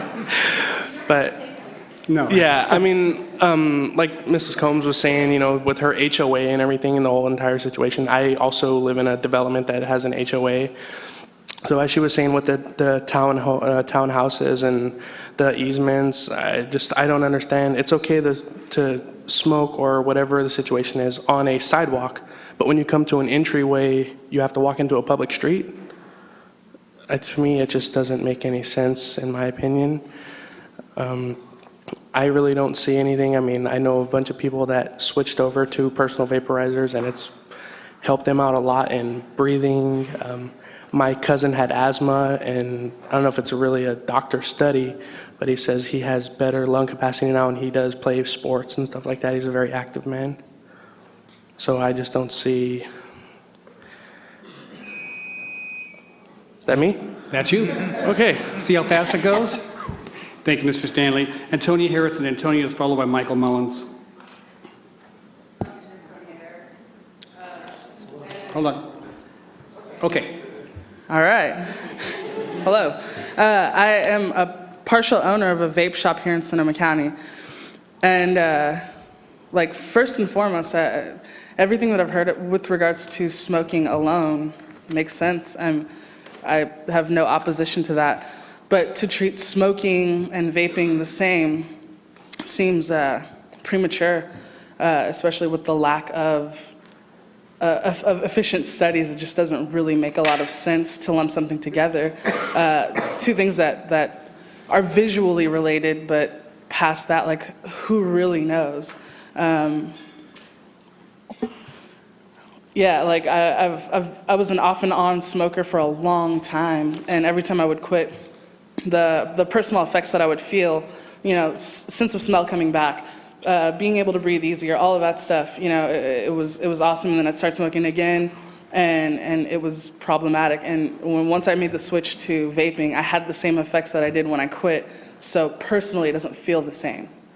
And I'm not saying any of that to state that it's harmless, but to treat it as if it's harmful without actually knowing that seems kind of silly to me. I've myself read some of the reports as well, and there was a common theme where they were misusing the devices that we use in ways that I would never use them, and they were producing these radical results. And I don't know, I just feel like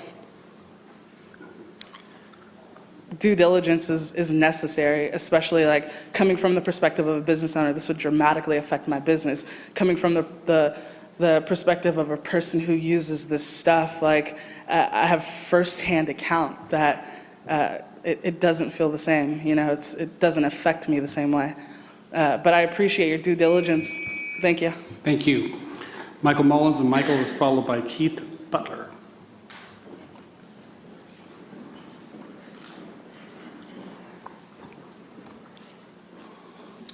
I have a quick question before I start. Is it possible for me to have someone else yield their time to me so I can finish? That's not a rule? That's a No, lot? you cannot. Then I'll just start. My name is Michael.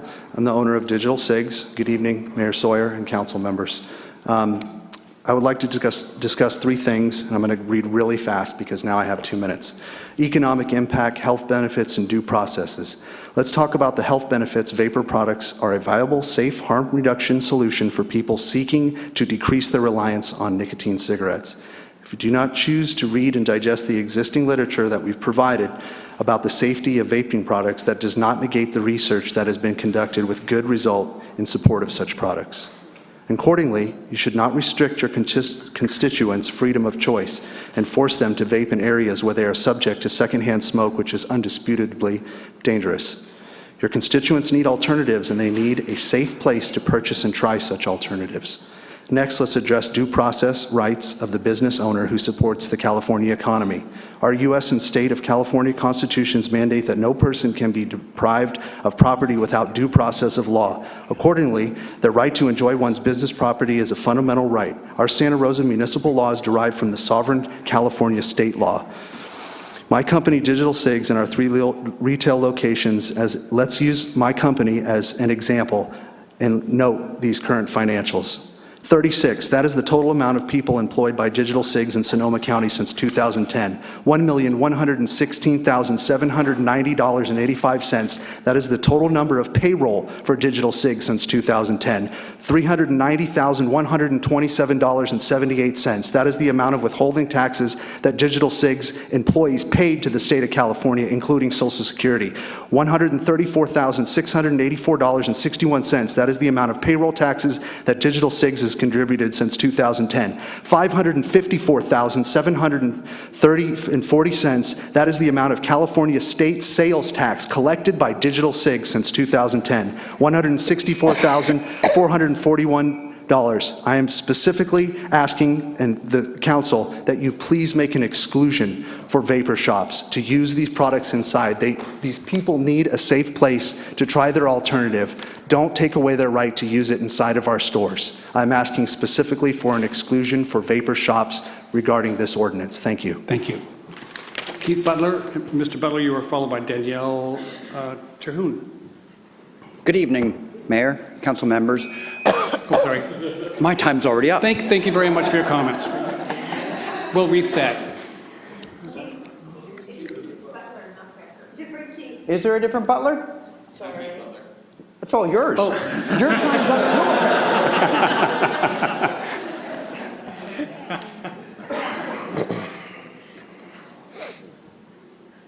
too. Ready? Go ahead, Mr. Butler. Perfect. Thank you for your time. I want to start with aerosol. Noun, a substance enclosed under pressure and able to be released as a fine spray, typically by means of repellent gas. There's nothing compressed about this liquid. The same liquid that basically, the same things in your food. You drink Coke, bad for you, right? Twinkies, all those things. It's the exact same substance which is flavoring our e-cig liquids. As well, 2 of the council members wanted the study regarding how long it stays in the air if it travels through walls, and I have that here for you. If I can give it to City Clerk for you guys to review on your decision. Thank you. Thank you. Are you finished, Mr. Butler? Okay, you better run back. The clock is ticking. Don't worry, I'll be fine. All right. I want to start with why I started vaping. I was an avid chewer for many years. I went to an oral surgeon. He said that if I continued chewing, honestly, I probably would be standing up here without a jaw. My gums were receded, I had cavities, and he said that pretty soon he's going to cut me open and do a lip scraping. A lip scraping is where they take a scalpel, they open your mouth up, and they take out all the tumors, basically. I stopped within 6 months, my gums came back. My teeth, obviously, you can see are fine now. And that's how I feel about vaping. It's a safe alternative. One of the reasons I did chewing is because I can do it anywhere. You know, you guys don't have any bans in your city on chewing, do you? I can chew anywhere I want. I can spit on the ground and no one says anything. Vaping, that's how I felt too. I don't smell like cigarettes. I'm not hurting anybody, and I enjoy it. So that's all I need. Thank you. Thank you very much. Danielle Terhune, followed by Lawrence Wilbur. And thank you, citizens, for being so courteous this evening. Mayor Sawyer, council members, thank you for having me tonight. I just want to address the fact that we should not ban vaping inside of local vape shops. I feel like it is very important for consumers of that product to try flavors and to make sure they find something that's really good for them to vape on, so that they can quit smoking cigarettes. I know for one that I have been using vape products for about 1.5 years now.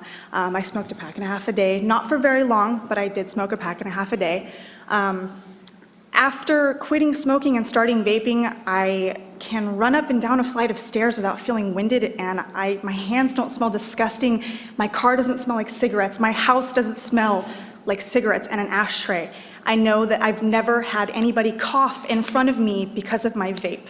I've never seen anybody cough inside of a vape shop except for taking an enormous hit, and that's that. Nothing, I'm not blowing it in anybody's face and they're coughing, and I feel like lumping e-cigarette products in with cigarettes is just really premature, like someone else has said, and I feel like that you should reconsider that. And the people before me have not had any scientific studies. They have had a lack of scientific studies or verifiable evidence, and I feel like we should gain more evidence and more studies before we make a premature decision on that. Thank you. Thank you. Lawrence Wilbur. Mr. Wilbur is followed by Linda Picton.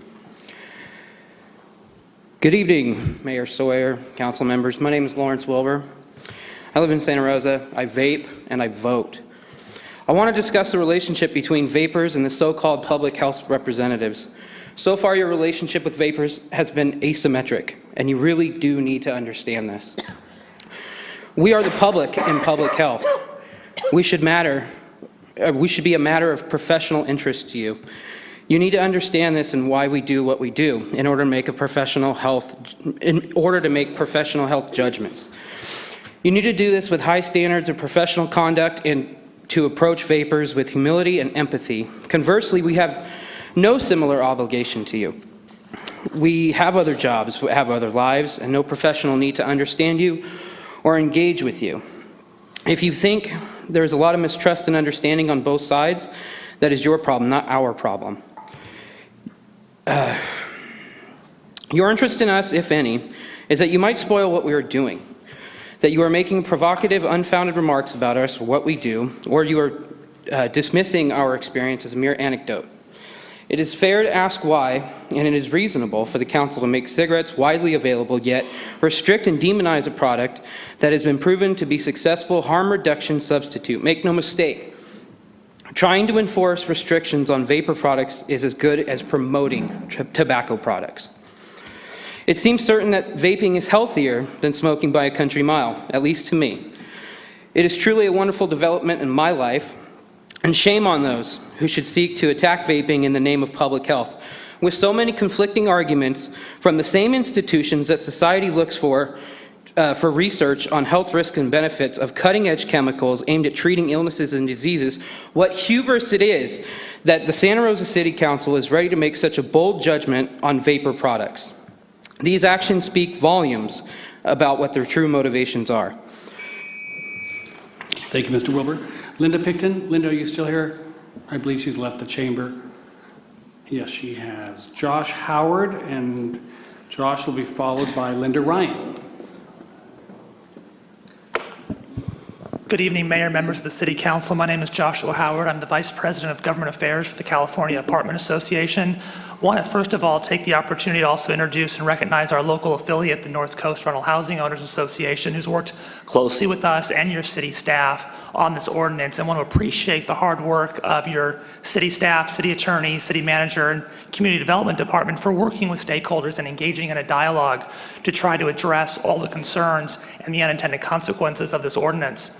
The California Apartment Association believes that rental property owners and managers should be free to set the policies on this matter that best meet the operational needs and the market forces for their community. Having said that, we want this ordinance to work. We want to work closely with you and the city administration to make sure that whatever you adopt tonight is something that rental housing owners and operators can implement and be successful with in their communities and make it work for Santa Rosa. To do that, I think there's two issues that need to be addressed. The first is we would respectfully request you consider extending the time to phase in the requirements for the prohibition in common areas to 60 days. As it stands now, 38 days from today, all common areas and multi-unit housing would have to be smoke-free. Now, if you were to look at the operational needs, one has to give a 30-day notice to change house rules, to change terms and tenancy. That means they have 8 days to give those notices to their residents to make sure that they're in compliance with that requirement. I think an additional 32 days would not be harmful to the public health and would actually allow us the time to procure signage and notify our residents that they are no longer able to smoke in common areas. We also appreciate staff wanting not to be overly prescriptive on what a landlord must do to comply, but in this instance, we want clarity. We want there to be a very clear outline of what landlords need to do to comply with this ordinance, and would request that when you look at the section about appropriate steps, the current standard, we would argue, is too broad and would not be useful in proving in any way that an owner tried to comply. And in addition, it makes it harder for the city to establish what a good faith effort is. So we would request your consideration of ways to make appropriate steps that a landlord must take more clear and more prescriptive. And we look forward to working with you and the residents to implement this ordinance and to educate the residents. Thank you. Thank you, Mr. Howard. Linda Ryan, and Linda's followed by Matthew Tarr. Good evening. I am a member of the board of California Apartment Association North Coast, formerly known as North Coast Rental Housing Association. Our members consist of local landlords and property managers. We support the ordinance. However, as written, the ordinance is vague as to the responsibilities of the landlord, and we're requesting that it be drafted to request clear steps, list the clear steps the landlords can take in order to be in full compliance. As drafted, the ordinance requires a landlord to include certain language in its lease, but then states that a landlord must make a good faith effort to implement appropriate steps to ensure tenant compliance, and then gives 3 examples. The problem is the phrase appropriate steps. That's subject to interpretation. For example, what are the appropriate steps to take with a tenant who is recalcitrant and does not want to stop smoking? The problem with the vague language is that it subjects the landlords to civil lawsuits by tenants for failing to take appropriate steps when the landlord doesn't know what those appropriate steps are. And certainly the tenant can argue that, well, the fellow is still smoking or the lady's still smoking, you have not taken appropriate steps. The ordinance also provides that landlords who fail to comply with the provisions shall be, it's not discretionary, shall be guilty of infractions for the first 3 in a year, and then the fourth day is a misdemeanor. So we are requesting that the ordinance language be revised to list specific, clear steps that landlords can take to be in full compliance with the ordinance, and that the ordinance include language that specifically states landlords who take those steps are in compliance. Thank you very much. Thank you, Ms. Ryan. Matthew Tarr, and Mr. Tarr is followed by Scott Tarr.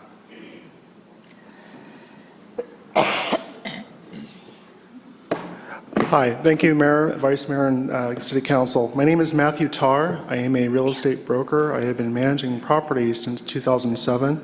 I'm also a renter. Some of the issues I have with your proposed ordinance is the good faith measure, as what mentioned by Linda. There's just no checklist, and if I'm going to be defending my actions and the actions of my staff on how to proceed with problem tenants, I want to be pretty accurate in my assertions rather than trying to fight it in court. With the ordinance and everything, I think it harms the elderly and people on the housing choice vouchers specifically. As you know, addiction is just that, it's an addiction, and there is difference in law between federal and state regarding discrimination against people with addictions, for example, alcoholics.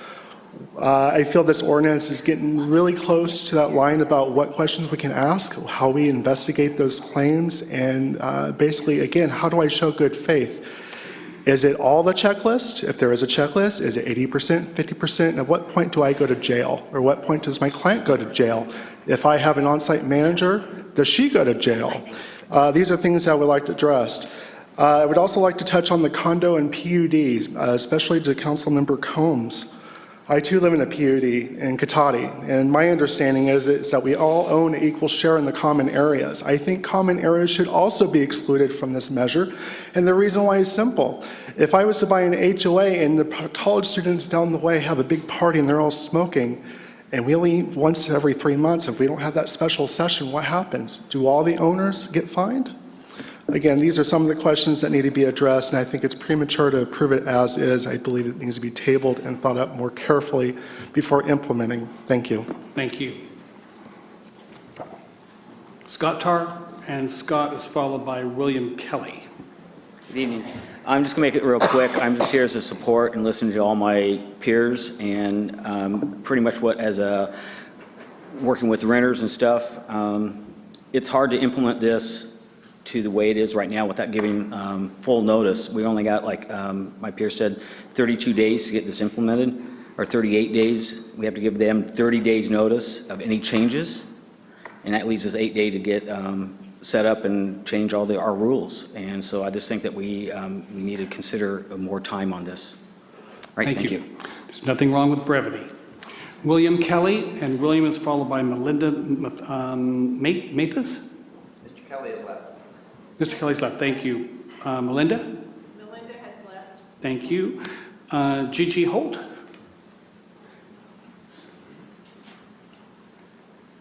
Gigi's followed by Jack Cabot.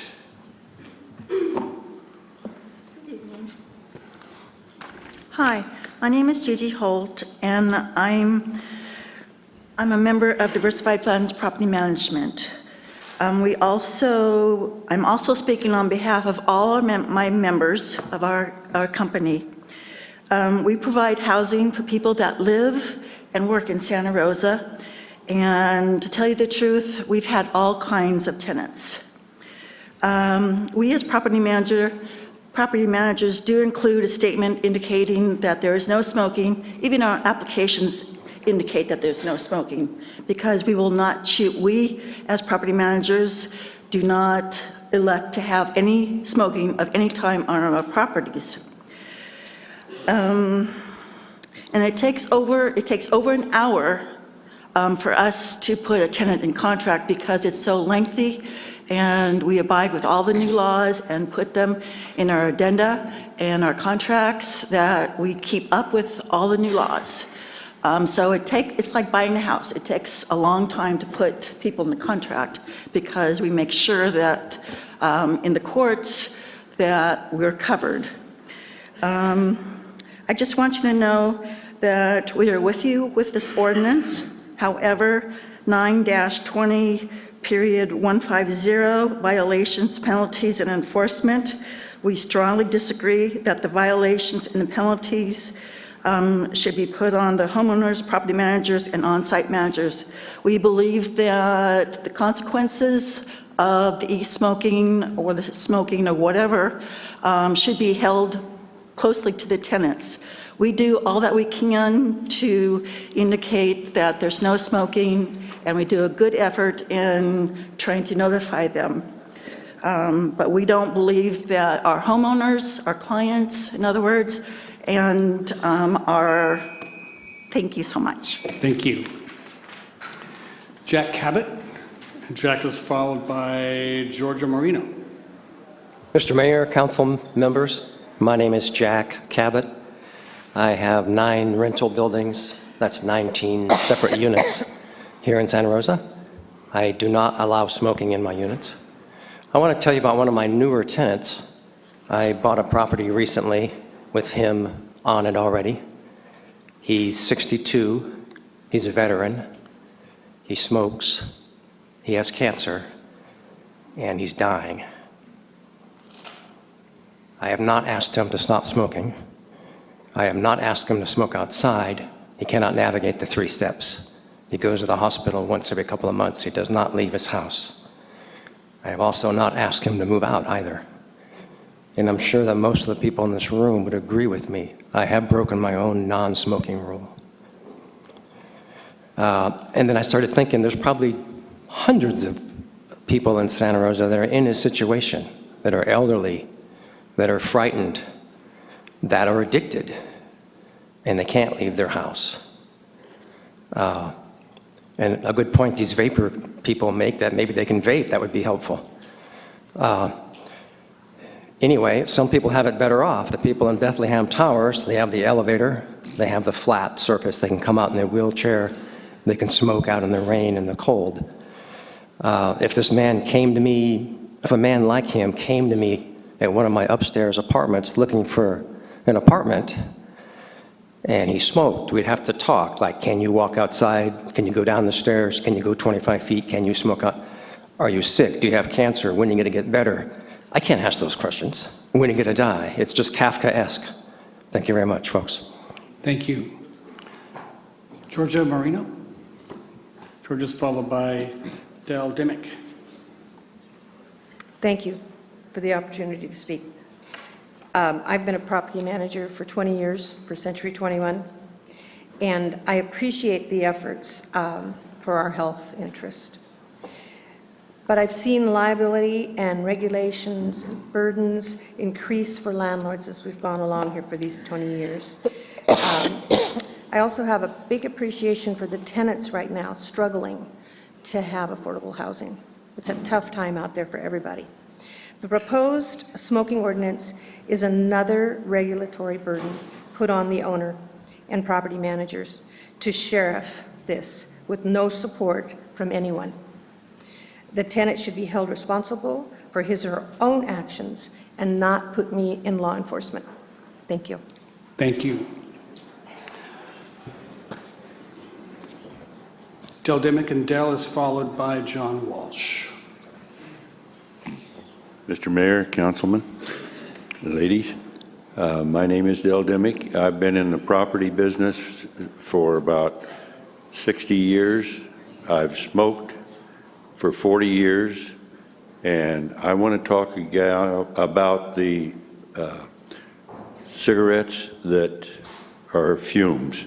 I don't see anything that controls how much of any of the chemicals that the tobacco companies or whoever produces those can put into them. But I quit smoking in 1975. I had a heart attack in 2004. I've had another heart attack, and I've had open heart surgery.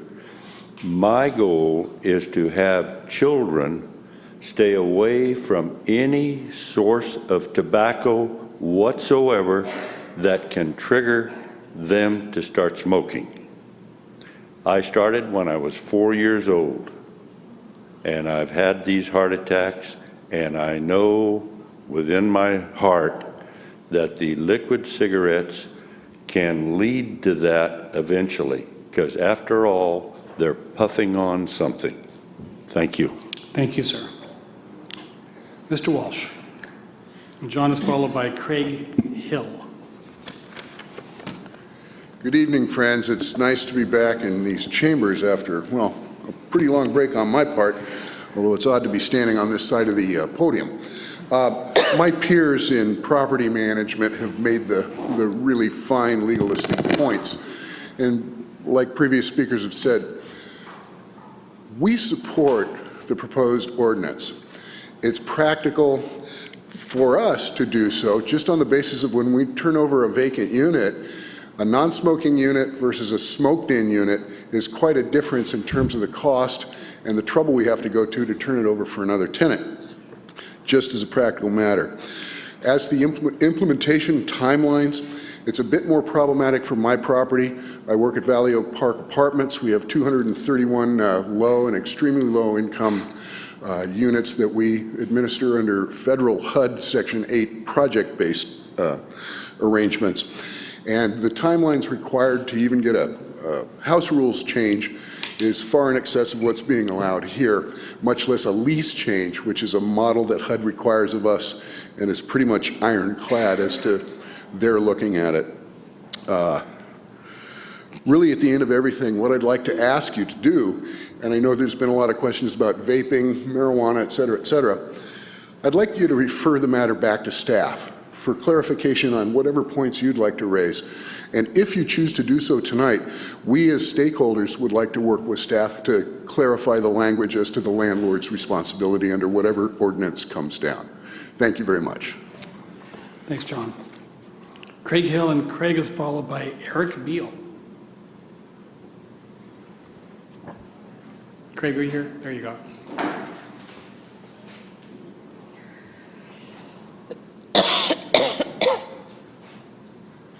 Good evening, Mayor Sawyer and council members. My name is Eric Beal, and I am the Director of Public Relations for Digital SIGs.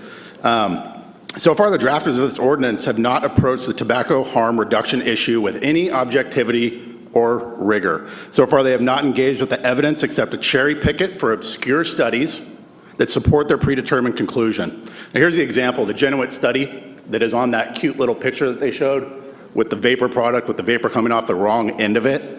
The one that the California Department of Public Health and the folks behind me that hang on to it, they failed to state its most important finding. They found that while vapor did contain the toxic chemicals listed, the levels of the toxicants were 450 times lower than in cigarette smoke and were in many cases comparable to trace amounts found in FDA-approved cessation devices. In a separate study conducted by the same author, they found that there was no significant difference in the amount of nicotine in homes of vapor users and non-users. The rationale for implementation is merely a surface manifestation of a deeper problem here.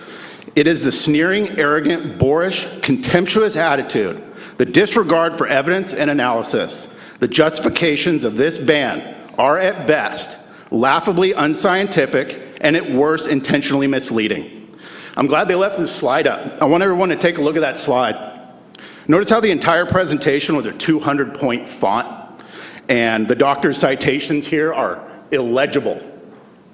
Does anybody have glasses for us so that we can read this? Nobody in the audience can read it. Good for you. So Okay, folks, go ahead. the person who wrote the California Department of Public Health warning about e-cigs had to step down and resigned in disgrace as the director. Dr. Chapman, the same guy who said vaping is a public health threat, was overseeing over 11,000 cases of elder abuse. The person who wrote that warning about e-cigs and every person in association that regurgitates it, they're the real public health threat here. I urge you to exempt our customers and your voters from not being allowed to vape in our stores. Support us, council members, and we will support you. Thank you for considering my input. Thank you, Mr. Beal. Craig Hill did not come down. Is Craig here? No, okay. So it looks like hey, Mr.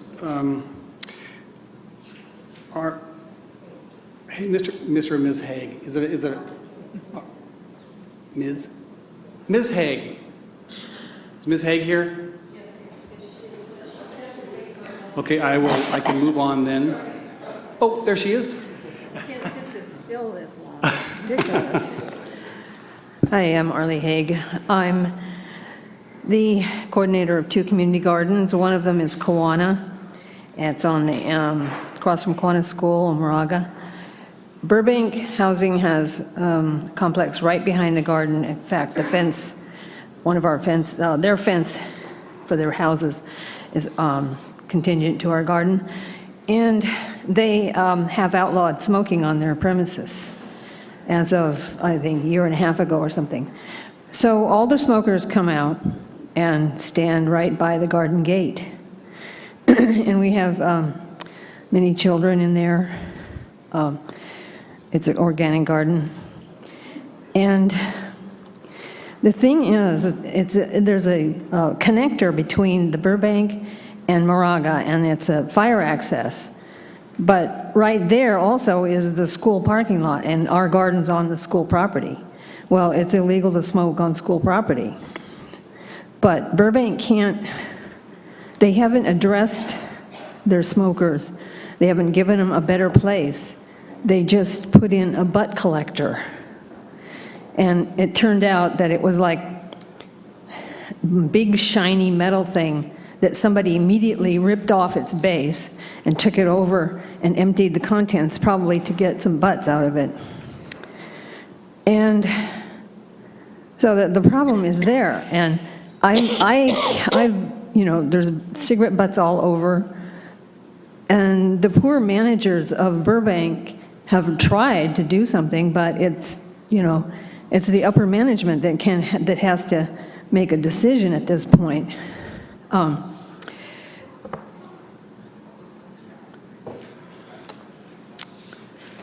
I believe that there isn't enough enforcement provision in the, yep, wow, that was quick. Property owners should be. Thank you.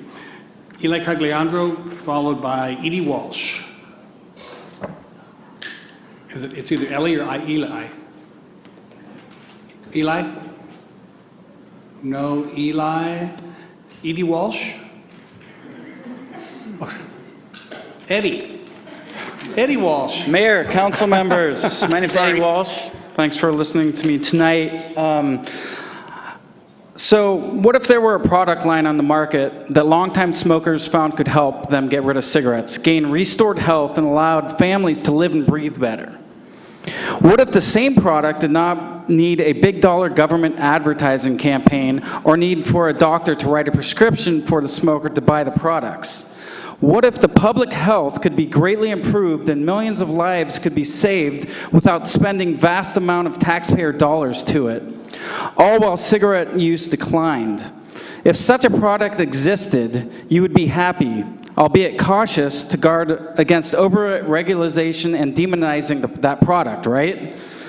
Well, so far, that doesn't seem to be the case. I sure thought public health officials and lawmakers would be thrilled to see a line of products that finally appeared to be accomplishing what you've stated was your goal for years, reducing the harm of combustible tobacco cigarettes. Dr. Siegel from the Boston University of Public Health said, vaping technology has the potential to be one of the greatest anti-smoking breakthroughs. I would hate to see its promise wasted because of misinformation by the very public health authorities who should be the vanguard of reducing the harm from cigarettes. I reject the proposed e-cig ban. If the council deems action to be required, it should take a more reasonable approach by, for example, allowing usage in bars, outdoor areas in general, and most importantly, e-cigarette specialty stores and vape shops. Support us, and we'll support you. Thank you. Thank you. Laura Cheshirek, followed by Jeremiah Towns.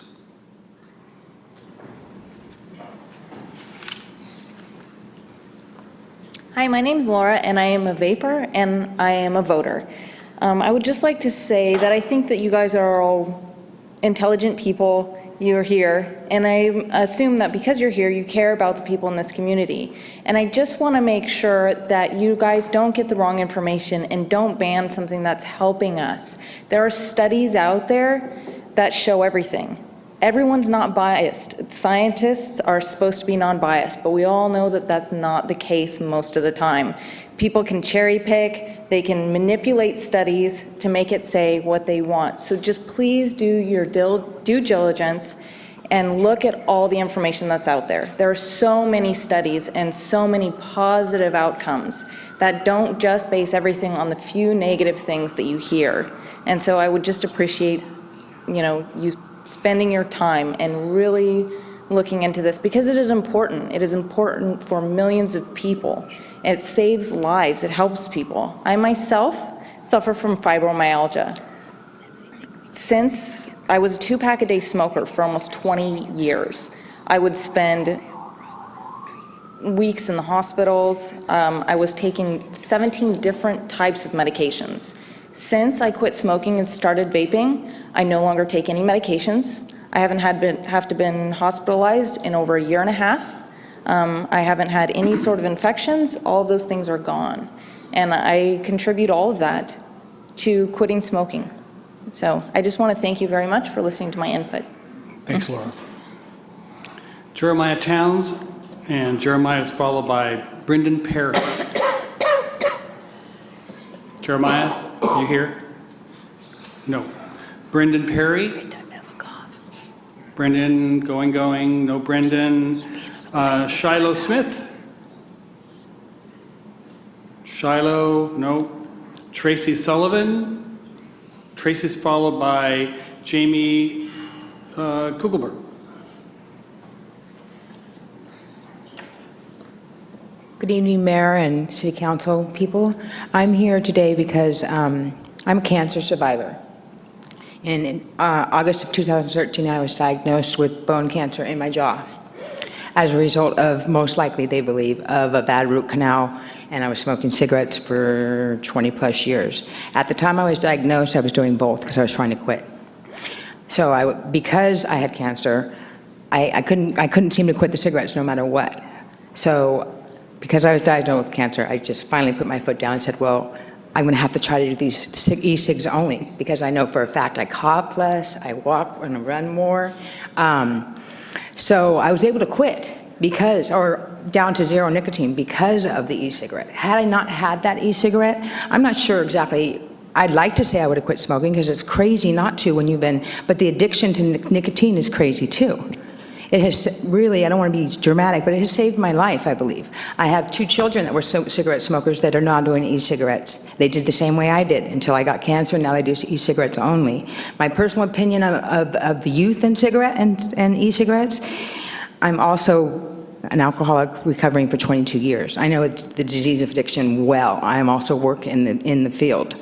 And to me, if they're going to smoke something, they're going to smoke something either way. But that's beside the point. What I really want to say is that they helped me save my life. And today, I don't have to smoke a cigarette. I breathe much better. I don't hack like I did. So I know one thing for sure, for me, and for many other cancer survivors that I've spoke to.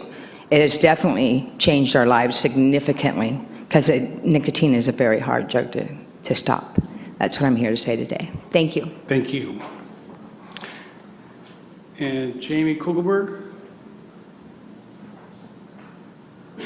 Followed, no James. Aaron Buchanan? Okay. No Aaron? Oh.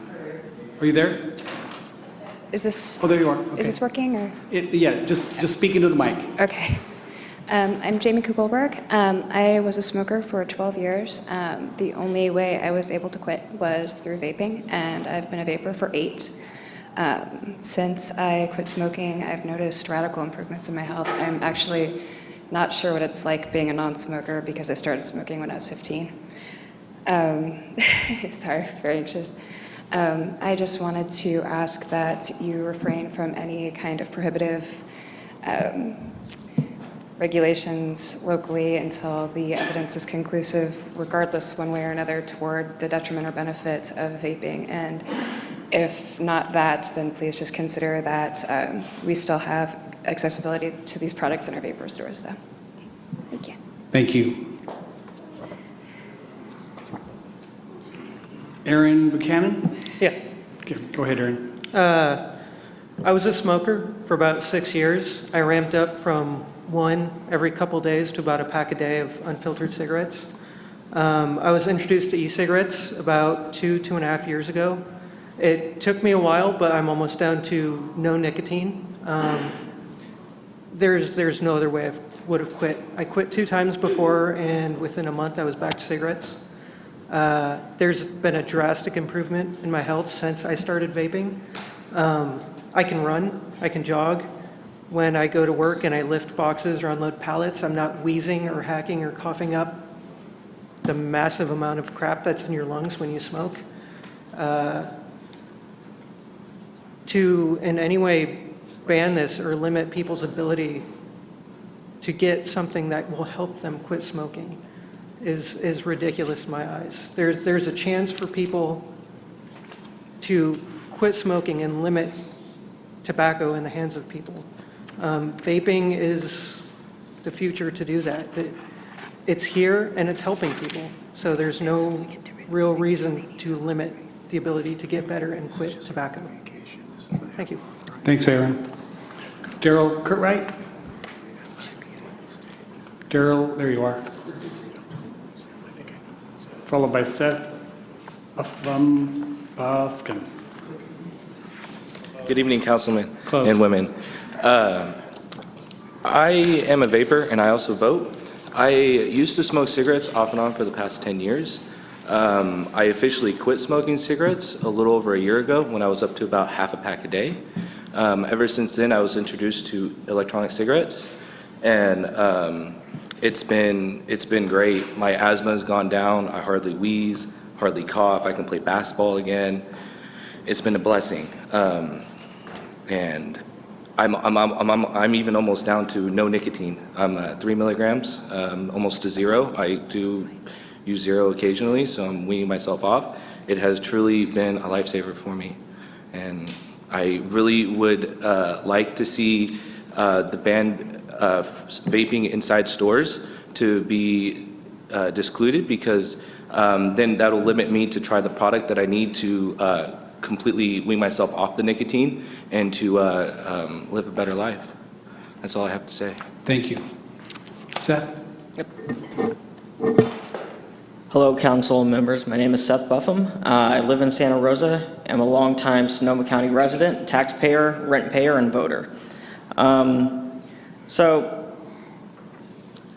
I'm kind of confused.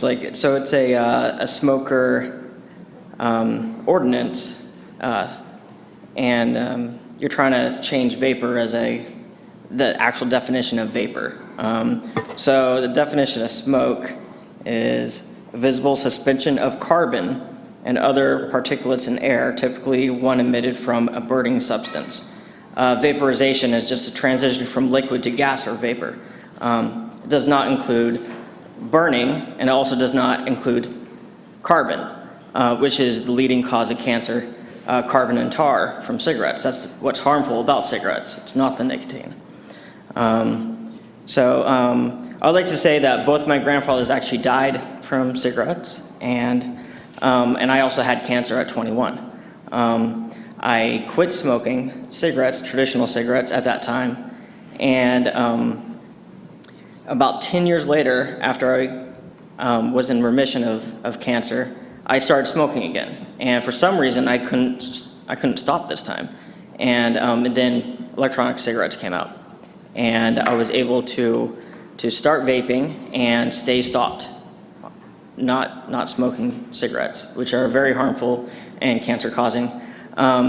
So as far as this ordinance goes, I am concerned about the scope and the precedent that it could do. For one, it could, as far as medical marijuana, I know this isn't exactly related, but that's medicine, and you're denying access for that. So if you vaporize medical marijuana, is that going to be not allowed? And then for me, I live in an apartment, so I'm not going to be able to vaporize, thus going back to cancer-causing cigarettes. I think it's preliminary to make a decision on this until all the scientific data and studies are looked at. Thank you. Thanks, Seth. Craig Mejia, and Craig is followed by Richard Todd. Craig, are you here? Richard Todd, are you here? Dorothea Gilardi, are you here? Dorothea. Joseph Fleming. David Estrada. William Clopton. William. Vincent Baker.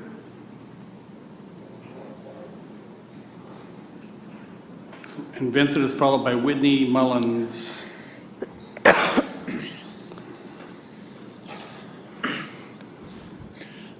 I am 20 years old.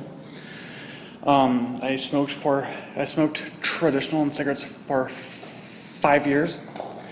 About a year and a half ago, I made the change to electronic cigarettes.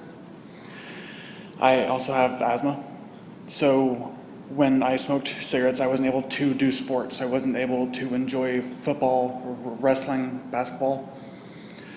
But after I made the change to electronic cigarettes, I'm able to run. I'm able to do a lot more. I can swim a lot better, and I have a larger lung capacity now that I stopped traditional cigarettes. And my family has a large,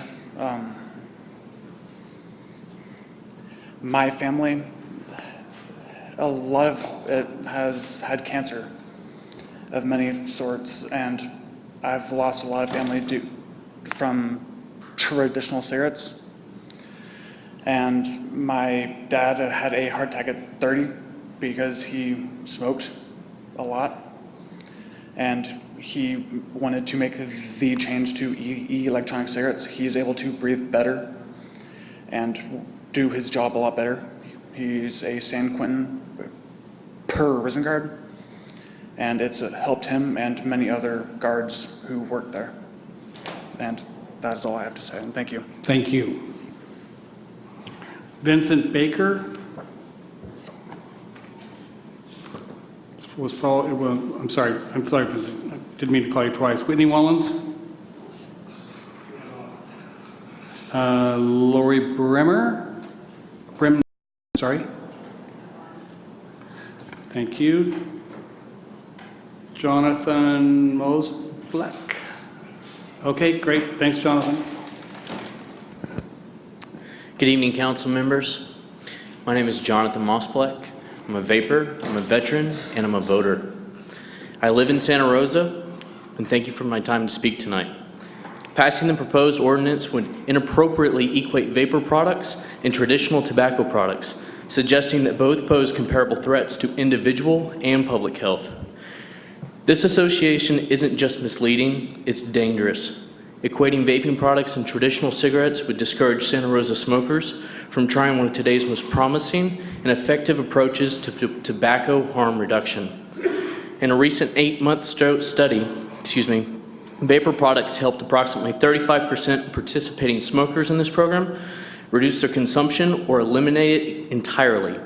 Even the American Heart Association has acknowledged that medical doctors should consider prescribing the use of vapor products when gums, patches, and other cessation methods fail. While not smoking or admittedly vaping at all is the best course of action, a healthier alternative is better than no alternative. By opposing vapor products, anti-tobacco activists are very likely killing the people they claim to want to help, and that includes the Lung Association, and that includes all of us here today. If you're serious about protecting the public health, which is why we're here, you will reject this counterproductive ordinance, or at least redact the information regarding vapor products. If the council deems an action required, it should take a more reasonable approach, by example, allowing usage in bars, outdoor areas, and most importantly, vapor product specialty stores and shops. Support us, and we'll support you, and thank you for considering my input. Thank you. Lindsay Burns. Lindsay is followed by Megan Sorensen.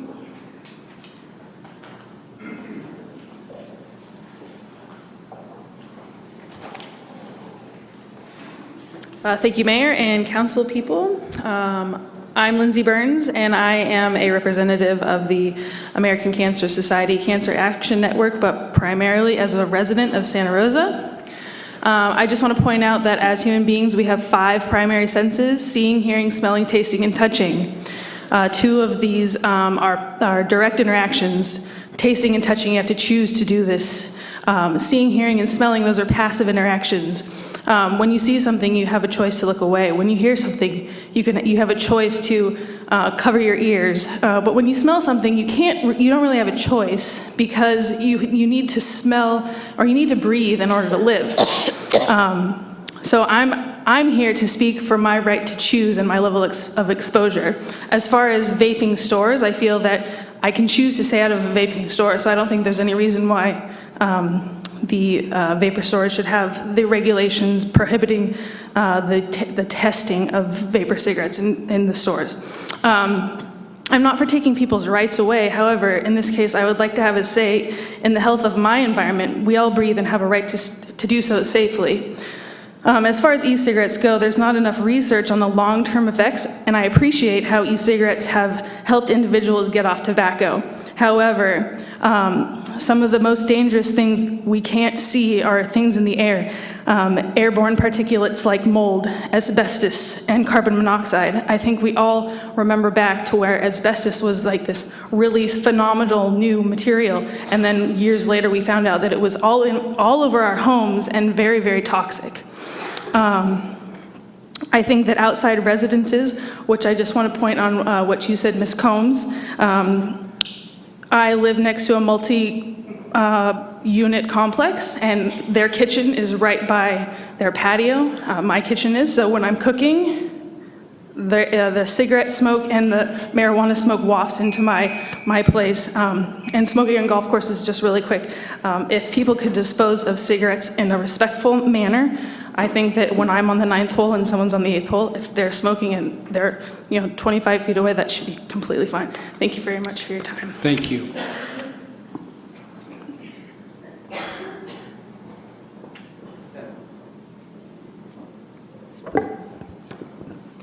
Good evening. My name is Megan Sorensen, and I'm a community manager for the American Cancer Society and a resident of Santa Rosa. I see the way cancer affects my community on a daily basis, so I appreciate the strong ordinance you have drafted that will help protect all of the residents of Santa Rosa. I, like most people in this room, have been touched by cancer, and I'll do everything in my power so that my children never have to hear the words, "You have cancer." I'm here today as a resident and on behalf of the American Cancer Society Cancer Action Network to speak in favor of the most comprehensive smoke-free protections possible when it comes to multi-unit housing and public spaces. Tobacco use remains the leading cause of preventable death in the United States, and this year alone, tobacco will cause an estimated 480,000 premature deaths. The U.S. Surgeon General has declared that there is no safe level of secondhand smoke exposure, and even brief exposure can cause serious health effects, especially for children, the elderly, and those with respiratory conditions.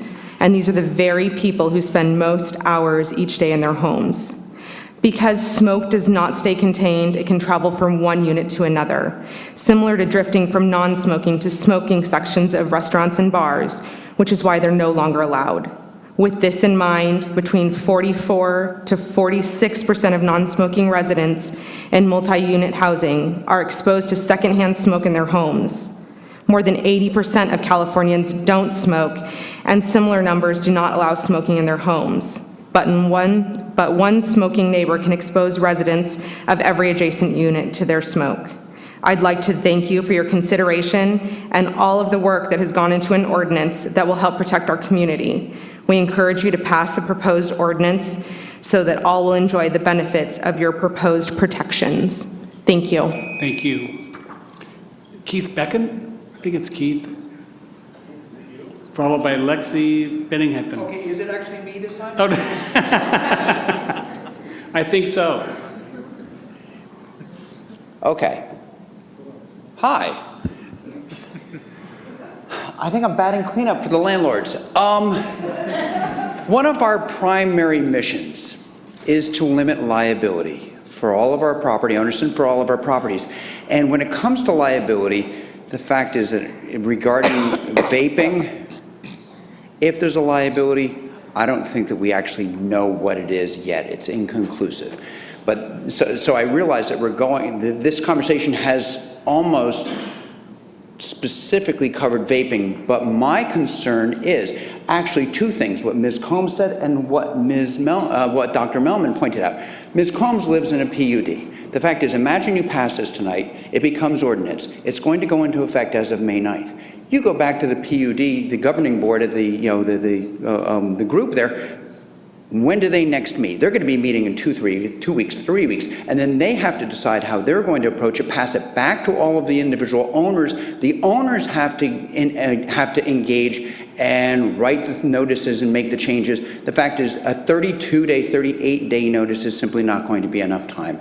You do need, one of my predecessors said, 2 months. I'm actually thinking 3 months for the multifamily, because if you're a multifamily owned by one corporation, that's fine. You have unilateral decision to be able to do whatever the heck you want. When you're talking about something like a condo or PUD, it's much less structured. It takes more, it takes more effort, and it's going to take more time.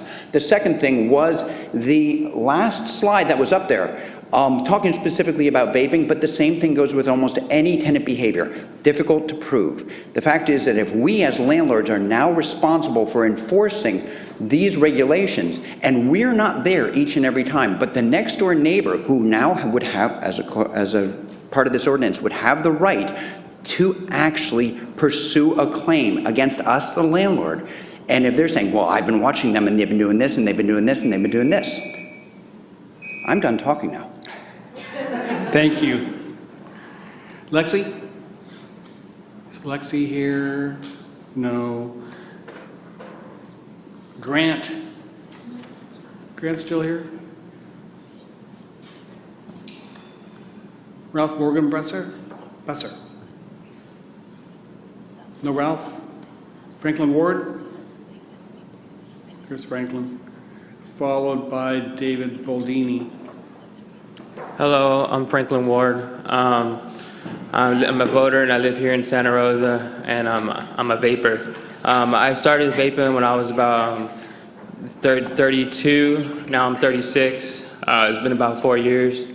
All I get is compliments from everybody. I never have no problems with anybody, and my life is going really good because of my job. Nobody ever complains about me. I mean, I'm not short of breath. I push carts all day, just run around like nobody's business. And I'm just think that it's kind of ridiculous for them to just take cigarettes as the same as something else. But anyways, I just think that you guys really consider that it's helping people, and that go in the milligrams and decide what you want to quit. If you don't want to quit, if you want to do something that's not even really going to be that big a deal or make it worse for yourself. I just think that it's just ridiculous the way you guys, like, they didn't even get a chance to get off the ground to even like help people or do anything good for anybody. Like when it first started, they banned it at the transit mall before it even was even banned. I'm like, how can you say there's something to ban and I find out that it wasn't banned until just recently, and stuff like that. And I just think that tasting in the vapor store really changed my life, because my girlfriend never gets, upset about smoke or anything like that. Vaping is really not a bad thing, and everybody's making it out to be. Nobody even gives it a chance to even develop. And I'm running out of time, but I just want to say that I think you should really reconsider some of the stuff that you already changed that I don't think really affected anybody in the long run. Things are just really good when you don't mess with things that mess with. I just think that you should give it a chance and allow tasting vapor in the stores. That's all. Thank you. Thank you. David Baldini. David's followed by Sean Magnuson. Good evening, Council. How are you doing? I just want to state out the number of heads shaking today just goes to show the inconclusive evidence that the committee behind me has given you. Nonetheless, Mokies, shotties, moles, it's something that I was addicted to. You may not know what it is, but it's the combination of medical marijuana with tobacco. I got to a point where I was using more tobacco than I was marijuana and happened to find myself completely addicted to tobacco. Not only was I addicted to tobacco, I was losing friends at work, I was losing positions at my job, and as an inspiring young entrepreneur, it is an extremely important thing to me to make sure that I present myself in a way that is acceptable to not only the community, as well as my customers, but also to my coworkers. When I was in this most stage of my life, I became homeless. I was living on the streets for 11 months, and I grew up in Marin, so you'd think that's a shock. But no, I was homeless, and I was completely addicted to tobacco. One day, one of my friends said, "Hey, come try my vape pen." And I said, "What the heck is a vape pen?" Took one drag off it, and here I am today. I completely stopped an hour later, didn't even feel like wanting to smoke tobacco anymore. Consistently vaped, landed myself a job on the marketing team of a $200 million company. I would have to say that vaping not only saved my life, but it greatly improved my life. If it weren't for vaping, I'd probably still be homeless. If it weren't for vaping, my mom would still be smoking 25 years to this day. But fortunately for me, everyone who I've shown vaping to, who may or may not smoke cigarettes, whatever their consumption of tobacco is, has quit the day of, if not the minute of me showing them these vapor products. To have a widespread law banning vapor products included with medical marijuana and tobacco is just not something that a committee of such like-minded people such as yourself should come up with and present. I feel e-cigarettes should be handled in a completely different manner than cigarettes themselves. Thank you. Have a good evening. Thank you. Good evening, council members. Thanks so much for considering this ordinance. I really hope that you pass it as stated. I'm here representing the Sonoma County Asthma Coalition, and so obviously we're very concerned about people with lung conditions and think that while the evidence may not be in on vaping,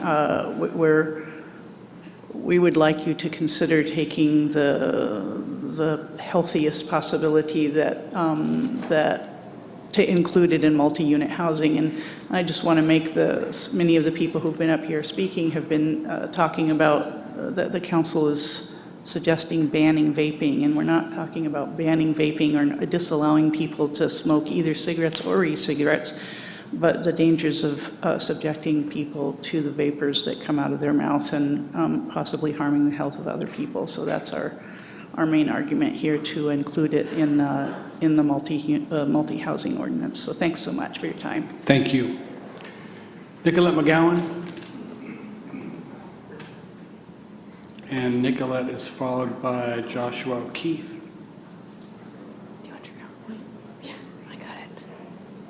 Good evening, council. Just one moment while we get this Okay. going. There, okay. I wanted to make it easy. Okay, you pushed it, that I don't know. Terry will need to help us. You advance the slides and push it here. We'll ask her. Good evening.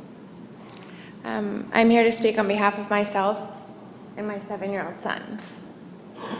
We're both very sick, and we weren't always this way. Nicolette, make sure you're speaking to the mic. Thank you. Okay. I have a slide presentation for you, and I'll try to make it as quick and painless as possible. Our mission is a bit different than yours, but please bear with us. I'm going to start by saying it's not your right. Our neighbors are killing me and my son with their secondhand smoke, and I have a video to show you what asthma is like. I'm not sure how to play it. If you could show me. Please. Yeah, it should work. Control. I guess you hold it down. Thank you for your patience. We'll give you a little more because of the I appreciate electronic glitch here. It was something we tried to work out before. Maybe control and then click. Hold it down. No. Control. That's what I'm doing. Yeah, it's not going to No. work. Sorry. Okay. Terry, could you reset, please? Thank you. Thank you. My intention was to show you what asthma is like. So if you have a pen and piece of paper, please write this down because it's very important for me and my son. I know a lot of you probably say, oh no, I mean, that sounds terrible. Have you talked to your landlord? The questions are always the same. Does your landlord know you're sick? Does your landlord know your neighbor's secondhand smoke is coming into your home? The answer is yes. Our landlord is a doctor. Every day, we have a daily checklist. We always start by praying for strength, breathing meds, eye drops, tape along entry points, check plastic for holes, sniff all of the cracks and molding on my hands and knees, and look for SHS, which is secondhand smoke. Cover any new entry points with plastic and tape. Plug all of our drains because it comes in from the adjacent units. Close the bathroom and bedroom doors and roll up towels and blankets and we put them at the crack of the door. We need additional meds midday. I wash the walls and floors so that the residues and the chemicals don't make my son and I sicker. I vacuum along all of the walls. Plug overflows in the sinks, open windows. I run to close the same windows because the neighbors are smoking right in front of our windows and it comes in and it makes us sick. I want to put in here that it's now summertime. It's about 90, 95 degrees Saturday and Sunday. So we not only are experiencing asthma symptoms, we also are experiencing heat exhaustion. Some of you may say, there's no way. It's impossible. We have many letters from our physicians, yet we're still treated with so much hate by our smoking neighbors. SHS is painful. No one can explain a mother's pain like the photo of a suffering child. My son asked the neighbors, can you please stop smoking by me because it's hurting me and I can't breathe? Their response was to tell him to go to hell. Secondhand smoke increases mucus production, making it very difficult to breathe. Asthma and smoke allergies cause an alarming amount of mucus production, especially in children. But all of you already knew this. Many studies are already released. I was able to give my son his inhaler and get him out of the house in time, and I wasn't so lucky. I was rushed to the hospital in an ambulance. It wasn't until we were both in the car that I saw the look in my son's eyes, and he was afraid that I was not going to be okay. Some of you may think, wow, your neighbors must feel horrible. All we asked for was fresh air. That's all we asked for. Instead, this is what we get almost daily. Our neighbors leave a pack of cigarettes for us on our front porch. I'll need you to wrap up, Ms. McGowan. They spit on our door. They spit on our car. This is how we receive notices. We've been stalked since October of last year. Still no help for us. We're alone. You know how it gets in between units? We have no heat. We have to tape everything closed. Outlets, the vents in our bathroom. Windows and doors are the biggest entry points of secondhand smoke. My biggest point to you is, why do we constantly have to prove that it's hurting us and making us sick? Why do we constantly have to be on our best behavior Ms. and not McGowan, complain? you need to wrap up. All right. I'm begging you to stop this. I'm begging you to pass this ordinance for cigarettes. I understand there's a lot of questions for vapor. I need you to do this so that we don't get sicker, please. Thank you. Joshua O'Keefe, followed by Clayton Davis. I just have one quick thing I'd like to say. If anybody wants to talk to me afterwards, that'd be great. Basically, from the beginning to the end, is basically into the frying pan, back out of it, back into the fire. You put vapors right next to the smokers, it's gonna cause issues with us. That's why we're vaping. We don't want to be near them. Other than that, ecigaretteresearch.com, Saturday, August 31st, 2013.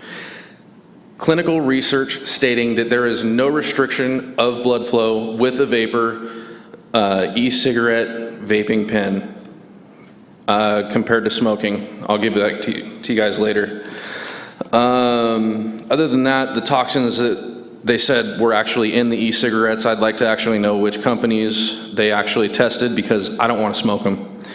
Unbiased research is another thing that I've actually come to witness. Car smog. Sitting up at Home Depot, I look over the city, I see more car smog than I ever will with a vapor pen. Underage smoking, I do not condone it. However, I was actually 14 years old when I started smoking. Ever since I started vaping, I was actually able to run upstairs, back downstairs, do anything and everything that I've ever needed to, and I'm sorry about your neighbors. There's nothing I can do about them, and that is absolutely rude. You will never see a vapor do that in any way, shape, or form, because it's just respect to our fellow man. Also, the same thing that is actually in her asthma inhaler, propylene glycol. And that's all that I really have to say. Do you guys want this? You can hand it to the clerk. Hand it to the clerk. Appreciate it. Thank you. Good evening, Council. I think one of the things I want to make clear is that most of the people here don't have a problem with legislation going forward for vaping specifically. The problem we have is it being lumped in with tobacco. We try to separate ourselves from that as much as possible. I don't sell a single loose leaf tobacco product in my shop that I own in Santa Rosa, and I know Digital Cigs doesn't as well. So I just want to make that very clear. The other thing that I wanted to point out is that legislation doesn't mention anything about fog machines in there indoors, right? Fog machine is the same product that's in a vaporizer, exact same product put in a fog machine. They have those in haunted houses where there are children. They have those at Disneyland where there are children and there hasn't been a single problem with any of that. But then all of a sudden vaporizing, you put a little bit of nicotine in some of the product and it's a problem. I wouldn't mind if we only had to sample flavors in 0 milligram, meaning no nicotine, which means essentially we're running a fog machine inside, which is not illegal, and this ordinance wouldn't cover. So I don't understand why I could do that and not the other. It doesn't make any sense. Vaping is an entirely different category than tobacco and loose leaf tobacco. Thank you. Thank you. Seth Spavitt? Seth, are you here? Yes. Followed by Cameron Huffman. Hello. How you all doing? Good. Good. Anyways, I smoked for years, and I was very glad to quit. And now I vape. And my niece, she has asthma, so I was always very careful. You know, even with my vapor, to be out back, because I know traditional smoking causes issues with her, and I just so happened to be out back one day, and she came out, and I didn't know she was there, and she's like, "Hey, Uncle Seth," and I was like, "Oh, hey, Carsey," and there was, you know, no issue. I put it away as fast, as soon as I could, but I realized that she had been there behind me, and with traditional cigarettes, she would have been basically having an asthma attack. And with the vapor, there was no issue. So I think there should be an absolute line drawn in the sand that traditional smoking tobacco cigarettes and vapor are completely two different entities. They should be never lumped together. And I think people who use vapor pens should have the freedom to do so out and about in their everyday lives. Both my parents are respiratory therapists, and there isn't any secondhand repercussions for vaping. Thank you for your time. Thank you. Cameron Huffman? Is Cameron still here? No. Thomas Riley? Thomas is followed by Cool R. Hi, thank you for having me. My name is Tom Riley. I feel like what I want to say has pretty much been covered already, so I will stick to some of the things that I've seen working in the vaping industry. Recently, as long ago, I started working for a smoke shop in Santa Rosa that sold both cigarettes and vaping devices. One of the most wonderful things that would happen to me, probably 2 or 3 times a week, is when I'd have that same person that coming to buy their pack of cigarettes every day, and one day they'd walk in and they'd say, "All right, I'm ready for an e-cigarette." The issue is here, It is harm reduction. I'm not going to sit here and tell you that e-cigarettes are good for you. I don't sit and tell my customers that e-cigarettes are good for them. What I can tell you is that it's better and it's a safer alternative. I know for a fact I use them. I will be going to see my family this weekend on Easter Sunday, and I know that it will be very nice not to have to get the dirty look from my mother when I come back in not smelling like cigarettes. That in and of itself was worth quitting smoking, by the way, for anybody else who is feeling that. Cancer has also touched my life. My father died of leukemia when I was 17. My uncle died of metastasized skin cancer God, 5 years ago. It runs in my family. I'm also a product of the Joe Camel generation when they were directly marketing to kids. Is that the reason why I started smoking cigarettes? Absolutely not. I smoked cigarettes because I wanted to. I wanted to be different. I wanted to be cool. I wanted to be a million different things. I continued to smoke cigarettes for about 15 years. And I can say that as of a year ago, I have been smoke-free. That's 7,300 cigarette butts that I have not left in my trash, ashtrays, or anything. Thank you very much, guys. Thanks, Thomas. Cool R, followed by Miguel G. Kyle. Boy, you could have fooled me. Apparently I did. Sorry, but cool's kind of a good name. I mean, you got to admit. I could have just stuck with it. When I was 14, I attended a birthday party and we all left and went to a nearby graveyard where someone had gotten someone over the age of 18 to buy a pack of flavored cigarettes. I smoked one and it seemed like I was instantly addicted to nicotine. The next day I had the same person buy me a pack of cigarettes. And for the next 4.5 years, I continued to smoke, going beyond when I was able to buy them myself. Throughout that time, I, tried various different electronic cigarettes, especially after turning 18, but I never really found the right one. Had I not been able to, after I turned 18, go in and find the one that I use now, and find the flavor that I use now, I would still be smoking cigarettes because the fact of the matter is I enjoy cigarettes. I enjoy nicotine, and although I do not smoke now, and I'm very proud to say that, I would still be smoking to this day if I couldn't go in and try them. If that was taken from me, I would probably resort back to knowing that I enjoy a specific type of cigarette every single day and all throughout the day, just as I enjoy my vaporizer. So really, I can't tell you whether or not to allow me to try different flavors and different options of vaping in a shop, but what I can do is ask you, please don't make me smoke cigarettes. Thanks, Kyle. Kyle is followed by Miguel G, and Miguel is followed by Andrea M. Good afternoon, Mayor and council members. My name is Miguel Garduño, and I go to school at Rosa University Prep. I'm 16 years old, and this is Andrea, and she's 17 years old.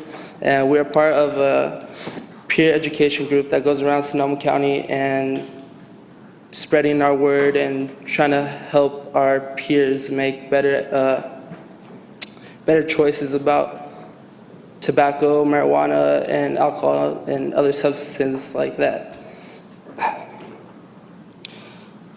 I'm very worried and actually terrified that our youth might end up coming back they might get hooked on an e-cigarette or tobacco or marijuana.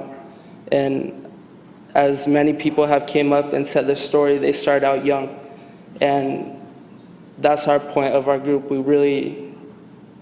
don't want to see our future come back with cancer and all that, and we're worried about that. Thank you. Andrea? So I live in an apartment complex. Speak into the mic if you could, Andrea. Thank you. I live in an apartment complex and I choose not to vape, but my neighbor chooses to, and as they choose to, I inhale it as well. it would be like if I was vaping too. Two of my neighbors already smoke, and most times my house fills up with the smoke, and I am not able to breathe correctly because my chest begins to bother me due to secondhand smoke. So if people started smoking at an early age, traditional cigarettes, then what will stop them from smoking, vaping e-cigarettes at an early age?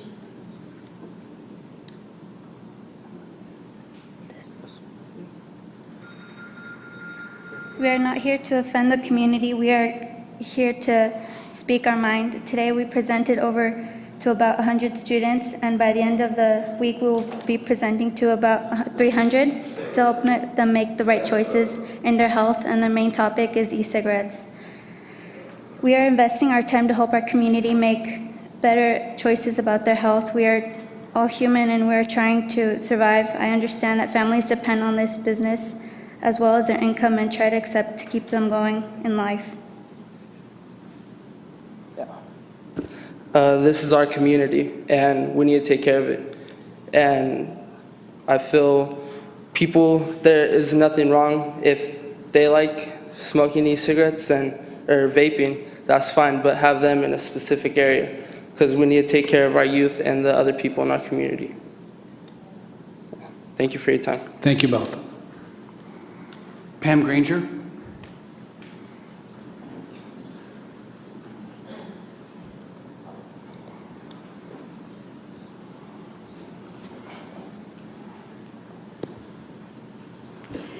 Good evening. First of all, I want to thank Aaron Morris and Molly Dillon for putting together an amazing package for you to review.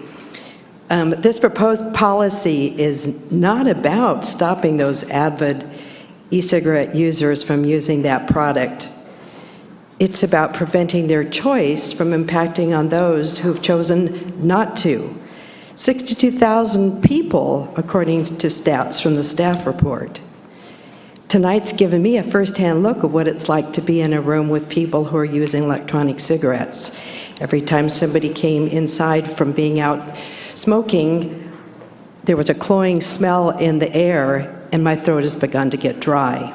I just looked out this window and watched the plumes of emissions go 20, 30, 40 feet, and that was enough to seal the deal that somebody in multi-unit housing can really count on if they're in outdoor common areas being impacted by the drifting secondhand emissions.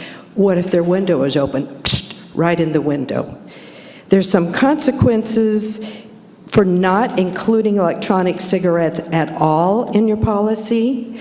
One would be there would be no smoke-free workplace unless an individual employer so chose. One would be it would be legally possible for them to smoke e-cigarettes in service lines, buses, outdoor dining. It would be legal to smoke in multi-unit housing units and in common areas. And I don't know that that's what you want at this time. Don't wait for the state. That could be a number of years in which the citizens and the visitors to our community are negatively impacted. Concerned about kids? Absolutely. Tobacco control has successfully made a non-smoking social norm. Please don't yet let electronic cigarette usage outdoors be advertising for their products. Thank you. Thank you, Ms. Granger. Well, you needn't have filled out a card to speak this evening, so if there's anyone else that would like to approach the council that has yet to do so, now would be the time. Seeing no one rise, I will close the public hearing and bring it back to the council. And before we move on, perhaps a 5-minute break would be acceptable to the council, just so we can stand up if your legs are still working. We'll be back in 5 minutes, folks. Maybe 8.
for a few minutes, so it's going to be a little bit longer, but I'll be back down as quickly as possible.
Okay. Thank you, Council. Thank you for your indulgence. I really appreciate your patience. And I do want to thank you again for your very polite testimony this evening. These can be very emotional issues, and I just appreciate how you conducted yourselves this evening. It helps things go more smoothly, and it's more positive for everyone. I have some, first question I would like to ask comes from a question that was asked earlier in the evening, and that had to do with studies about perhaps the movement or trespass of e-cigarette vapor. So there is not a definitive study that I can cite beyond the RTI press study that Dr. Millman brought forward, which has some information about the exposure. This was not included in your packet. It's a new study. It turns out, according to this group that sent me some information, there's been 107 studies about electronic cigarettes published between December 2014 to present. So we don't have, besides this study that's brand new, we don't have another study that deals with the distance issue. Okay. And what are the results of that particular study? Do they show distance? I'm going to read this key findings. I'm not Dr. Millman. She could read it too. I'm just going to read it. A non-user of electronic smoking devices may be exposed to aerosol particles smaller than 1,000 nanometers, similar in size to tobacco smoke and diesel engine smoke. The exact size distribution depends on the chemical composition of the electronic cigarette liquid, the e-cigarette device operation, and user vaping preferences. Okay. Thank you, Ms. Morris. Appreciate it. Okay, Council, what we're going to do is I need to first ask you if you would like to, the word was used unbundle earlier this evening, if you'd like to unbundle the vaping concept from, first of all, from cigarettes. Mr. Wysocki. I think it's pretty clear from the lack of studies that there's a distinction between smoking and vaping, so I would like to unbundle them. Okay, thank you. So now the next question, of course, is how we're going to, is to what degree we want to be unbundled, because the vaping is so embedded in the ordinance that if we unbundle this piece, we will definitely have to bring it back to the council in a few weeks to show a different ordinance in the future, in the very near future. So is it your intention? Go ahead, Mr. Vice Mayor. I agree with Councilman Wysocki about this. I'm willing to unbundle it, but and frankly, when I came in here tonight, I was ready to bundle them together. I expected that there would be something more definitive in the research to show us that that vapor from e-cigarettes behaves the same way that smoke from a cigarette does. I'm not convinced that we have that information yet. As a couple of people said, we're not banning anybody from doing anything. What we're doing is trying to get a handle on secondhand smoke. Because of that, I would like to see if we unbundle e-cigarettes from tobacco in this ordinance, I would like to see the secondhand vapor included in our declaration of smoke as a nuisance. Because what we're trying to do here is keep people from having to breathe what other people are choosing to use as their delivery vehicle for nicotine here. And I'd like people who are bothered by that and who aren't getting a polite, excuse me, I'll go away, to be able to do something about it. I appreciate the people here tonight who said that they don't behave obnoxiously, and I'll take you at your word for that, but this is not the entire community. So if we're going to unbundle it, I would like to rebundle it as part of the nuisance language if we can. So smoking is a public nuisance, you would, and what we're going to have to do is we'll have to vote on some of these things separately. And perhaps we could start right there, actually. Because there are 8 different pieces to this as we stand. Can we talk first just about cigarettes? And from my perspective, everything we're planning to do for cigarettes, I would like to send the strong message that we would go forward and do that. We can make statements about it tonight, but because the ordinance itself is so embedded in electronic cigarettes, we would not be making any decisions about that tonight because we have to change the ordinance so much. But we could hear direction from each of us about the cigarette component. You could vote on that part. I mean, we're going to have to bring the ordinance back regardless, but if you want to make clear that you are supportive of the ordinance with respect to cigarettes and smoking and secondhand smoke from cigarettes, that would be fine. I would like to move that piece forward before we talk about what we add and subtract to that ordinance. Yeah, it's not going to make it come into effect any sooner because we still have to unbundle everything. But I think we need some, anyway. So we could take care of that piece, I believe. So who has this? Aaron, yes, Ms. Carlstrom has this. Mr. Schwedhelm. Yeah, thank you. I saw this as, tobacco products, vaping, and then marijuana. And for me, it's just the burning of any product, whether it be tobacco or marijuana. I consider that the same product because it's getting the impact of what is discharged on those that don't want to ingest that.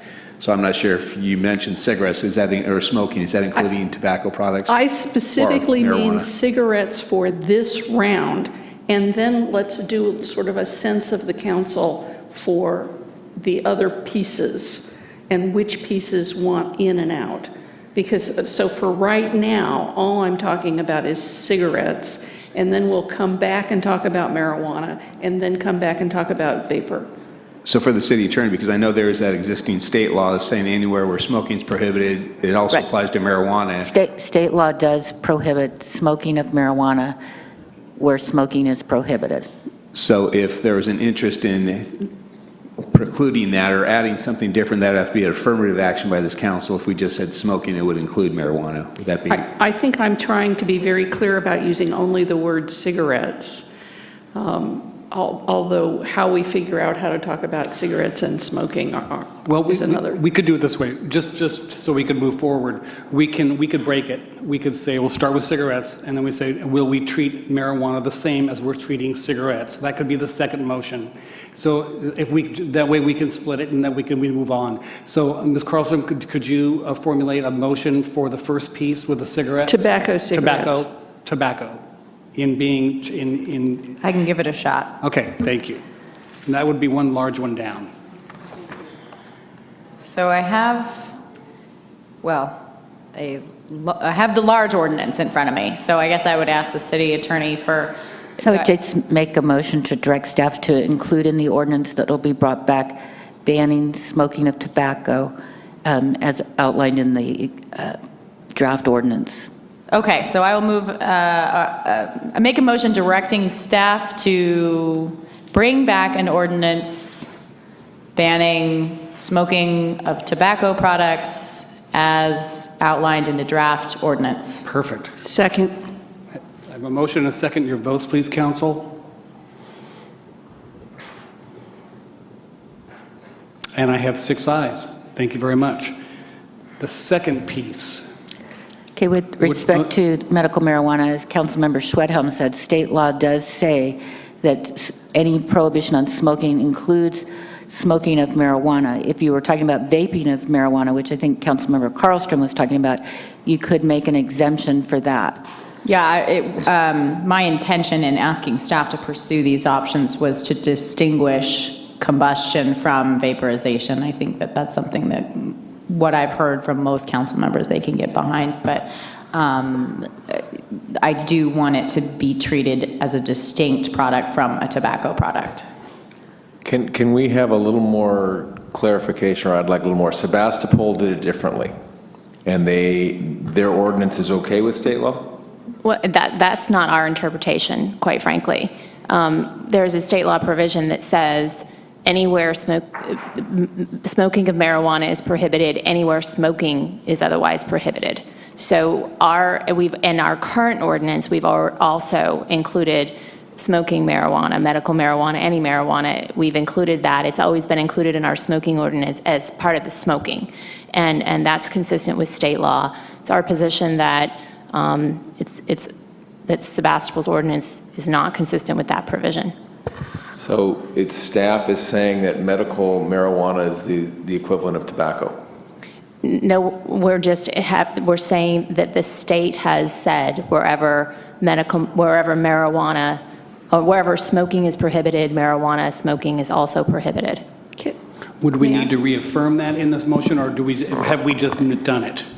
Well, I think the motion included only tobacco, so we would probably need clarifying motion that would be consistent with that state requirement and also our existing ordinance. Okay.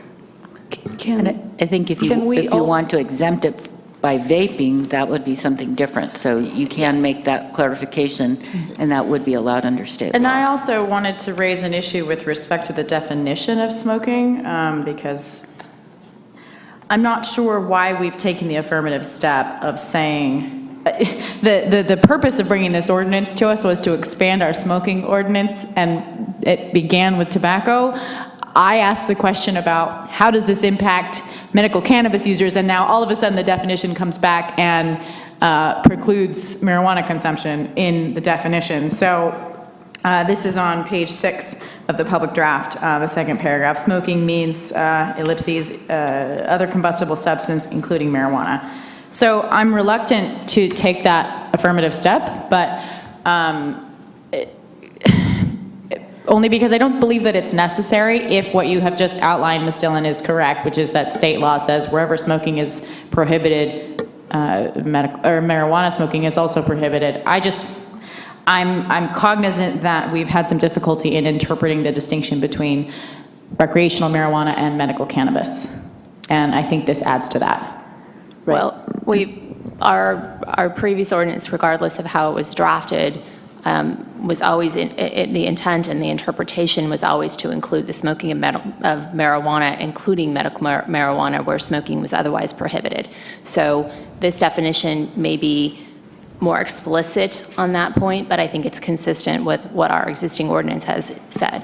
Can we, in that same paragraph, then say including marijuana but exempting medical cannabis, or making an allowance for patients with a recommendation for the consumption of medical cannabis? I don't think that would be consistent with state law requirement that says smoking and marijuana. The state law does not make a distinction between whether it's legal or illegal, or medical or not medical. It's just based on combustibility, that smoke is smoke, whether it's from medical marijuana, non-medical marijuana. Well, or I tobacco. appreciate the chemistry at play, but I'm concerned that we're running afoul of a right, if you will, that has been affirmatively bestowed by the voters to allow cannabis patients access and to receive a recommendation, and this city, even since I've been on the council, has reaffirmed that. So, well, that law makes it not criminal for somebody to do that. It doesn't give them the right,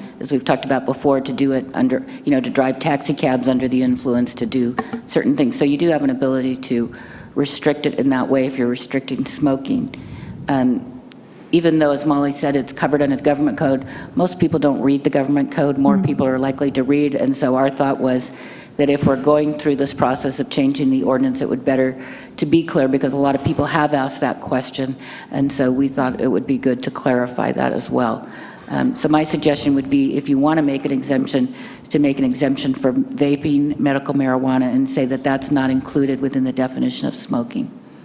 If I may ask a question, is there a distinction in secondhand smoke between marijuana and tobacco? None that I'm aware of. So I will say that... No distinction. My sense of the of the powerful smell that marijuana often has makes it a problem sometimes in apartments. And I know that we have heard about that. And I know I personally am receiving calls from people for whom marijuana, even cultivation in the backyard, is a problem because at certain times it's called stinkweed for a reason. So I am hearing about marijuana smoke as bothering people. I would put forth the motion that we exempt medical cannabis vaping with appropriate medical certificate as required by our state for medical use, that we exempt that from this law. We don't need to go into why they have the marijuana. I mean, just. Well, I actually don't want to exempt people who are just smoking. I would like to make it be medical at this time. Our state hasn't done what Washington State has done and made everything legal. So I'd like to stay at least within our state regulations that it's a medical necessity that they're vaping inside their home. I think earlier the city attorney suggested some language which was something along the lines of allowing qualified patients to use better electronic language or vaping in multifamily units. And is that, Well, I'm seeing nodding and I would heads. point out if vaporizing is taken out of the definition of smoke, I mean, some of that may cover any vaporizing, so we can. Well, I'm not ready to go to the next step inside multifamily. Right, I'm pointing that out. So I'm trying to make a medical reason to vape in a multifamily residence seems to me a legitimate reason to be vaping marijuana in a multifamily residence. Yeah, we can do that. Does that make sense? Yes. But I haven't heard from everybody else that that's their direction. That was from me. And where are you on that? Me? Yeah. Well, I mean, it sounded as though you put forward a motion, so I think that that's a fine. Could you restate the motion, Can you help me please? restate my motion? Sure. We would exclude from the definition of smoking vaping medical marijuana by qualified patients. Thank you. I would second that. Can I clarify that you're referring to the definition of smoking that we have in our draft ordinance? Yes. So it would read something like other combustible substance, including marijuana, but because it says vaping in the first sentence, so. That's because it was intended to apply to e-cigarettes as well. So So are if we we take all the ta- vaping out, as Molly just said. there So you're wouldn't going be to control, find, and delete? But to cover your concern, we would specifically mention medical marijuana because it Okay. is covered under smoking, but to make that distinction. Okay. Thank you for working with us on that. We have a motion and a second. Do we need to have discussion of it? Well, I do have a question. So in the inside of this, or inside of this motion, this would not allow someone to stand in a ticket line and vape marijuana, is that correct?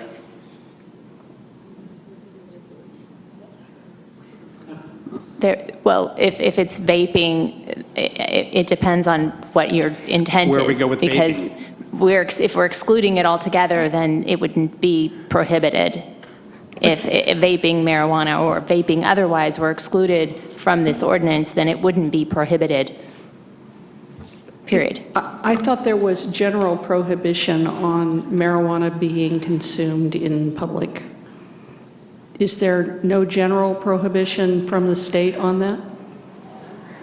Just as indicated with respect to smoking, so you can't smoke where there's no smoking authorized. How about we just, can we just deal with the, Can we state it in the affirmative? I feel like we're trying to back into it. Thank you. Yeah, that's a good idea. So. I'll withdraw my motion. Okay.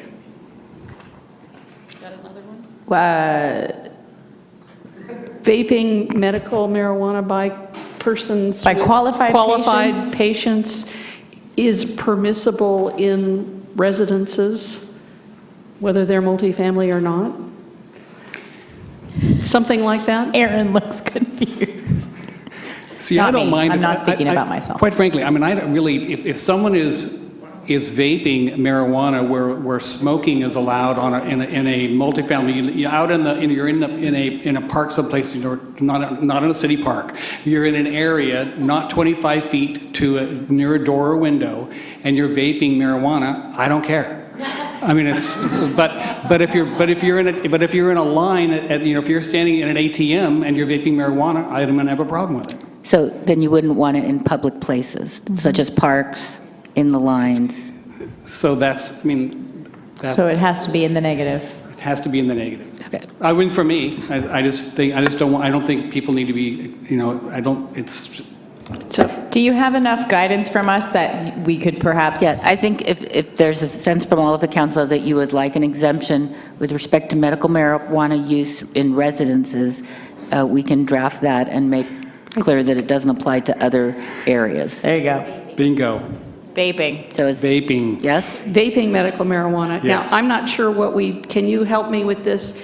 Did we just say the negative on, okay. So let me restate. So you would authorize? I thought you just repeated what I had said, Yes. and I'm trying to figure out what was different about it. I excluded that it wouldn't be allowed in public places. Thank you. Yes. Okay, so we took care of the vaping marijuana issue. We've taken care of the tobacco. Your mic's off, Caroline. 6 nods for that? Did we have enough nods for that? I didn't see noddings. Yes. Okay. There was one issue on tobacco that I brought up. I don't think I have the support. I just wanted to bring it on the golf course. Do we have? Oh. I don't have any support on that. Okay. You do from me. Fine. But I dropped it like months ago, weeks and weeks ago. I kind of thought, well, I'll just let people do what they do. I can't stand golfing behind a I don't cigar. golf. It just, I don't either. But I agree with you. Oh, so where are we? So we've taken, what else can we do tonight? We need to talk about vaping in general. The vaping that is not medical marijuana related vaping. We can do the zoning. Now, we could deal with the zoning issue around vaping businesses. And Caroline, could you please clarify? Sure. Part of the zoning ordinance was to include stores selling e-cigarettes to be subject to the same zoning requirements as smoke shops, so that they would need the same types of conditional use permits. They would have same limited ability in terms of being near schools and certain locations as that. Would that have any impact on signage? Like what's in place for dispensaries? No, there's a general sign ordinance that has general limitations on what kinds of signs businesses can have, but it doesn't have the same limitations as on medical marijuana. So I appreciate we can't do that tonight. I think it might be worth looking into. I don't know if anyone else agree. would, but it makes sense to me. I would like us to come back with how we regulate in the same way that we regulate dispensaries, to look at ads, to look at whether we want candy and fruit flavors for children, Do we have it currently, or how many vaping stores do we have that would be affected by a change in that zoning? I believe our practice has been we've been treating them that way. Already. But we would just, again, want to clarify since we're going I'm sorry, through this treating them exercise. as? Smoke shops. Can I ask, at this point, I think we should allow sampling in detached shops, smoke shops or vape shops. I think that it's not unreasonable if it's detached, that inside it there can be. Is that a doable thing? Yes. We could separate.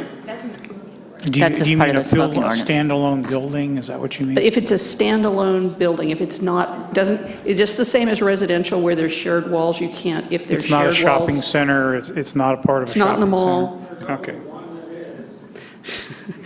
We don't make rules for special event things. We make a general rule. Are the doors, so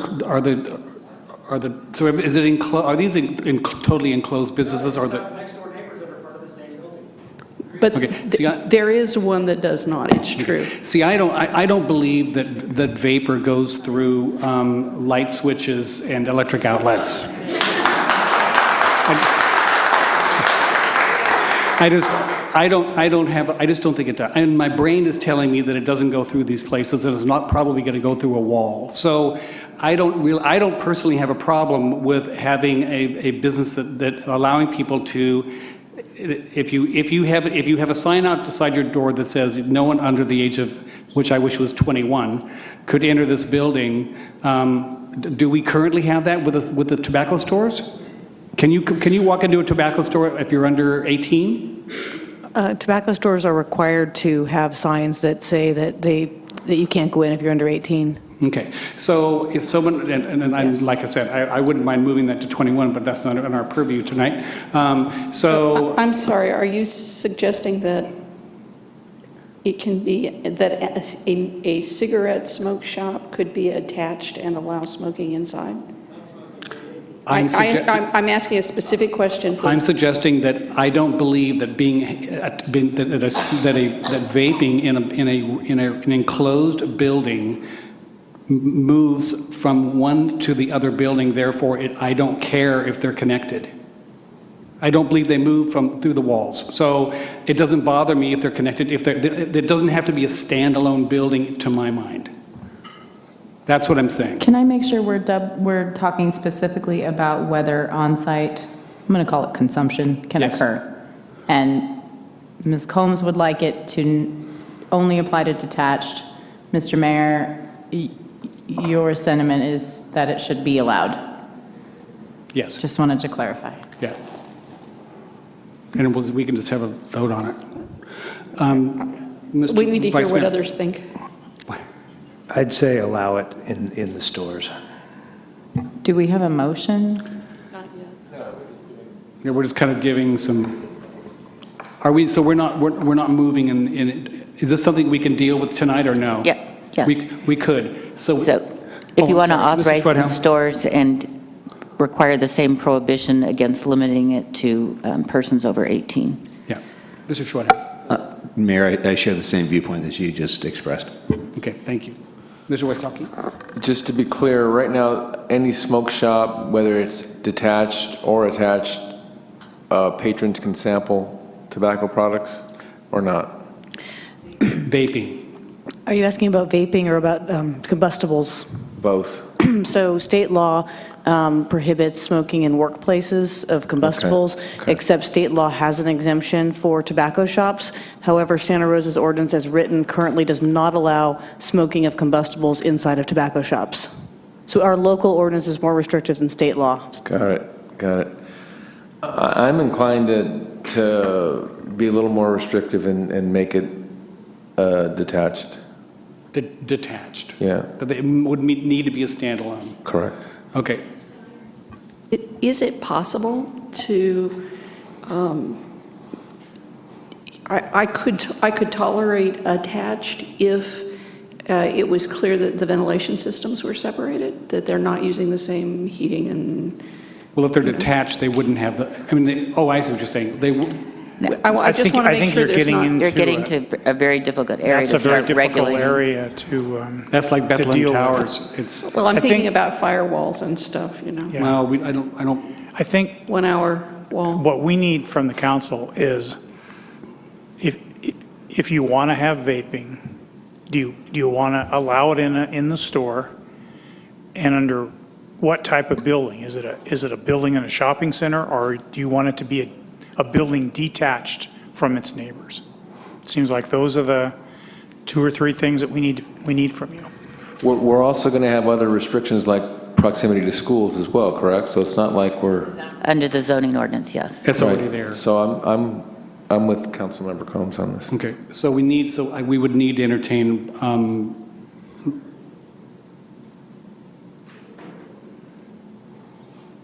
I'm consistent with the way the mayor explained it. It doesn't have to be detached, yes. Councilmember Carlstrom, are you prepared to make a motion? Well, you could always have Mr. You're going to Schwedhelm make do it. me do... No, I'd like to defer this one. Okay. Madam City Attorney, if you could phrase this for Councilmember Schwedhelm so that there's clarity, unless he wants to go forward.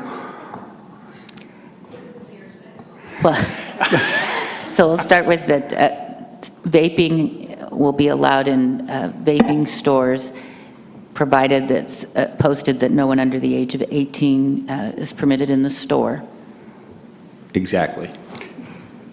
Period. So without any, just period.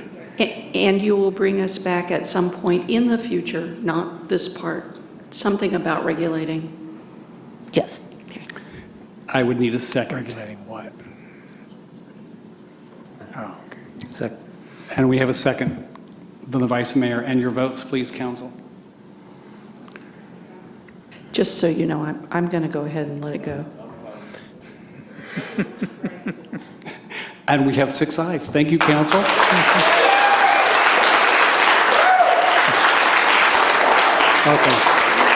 Okay, thank you. So now, let's see. Other issues that we can touch tonight? We didn't decide about vaping in single-family residences.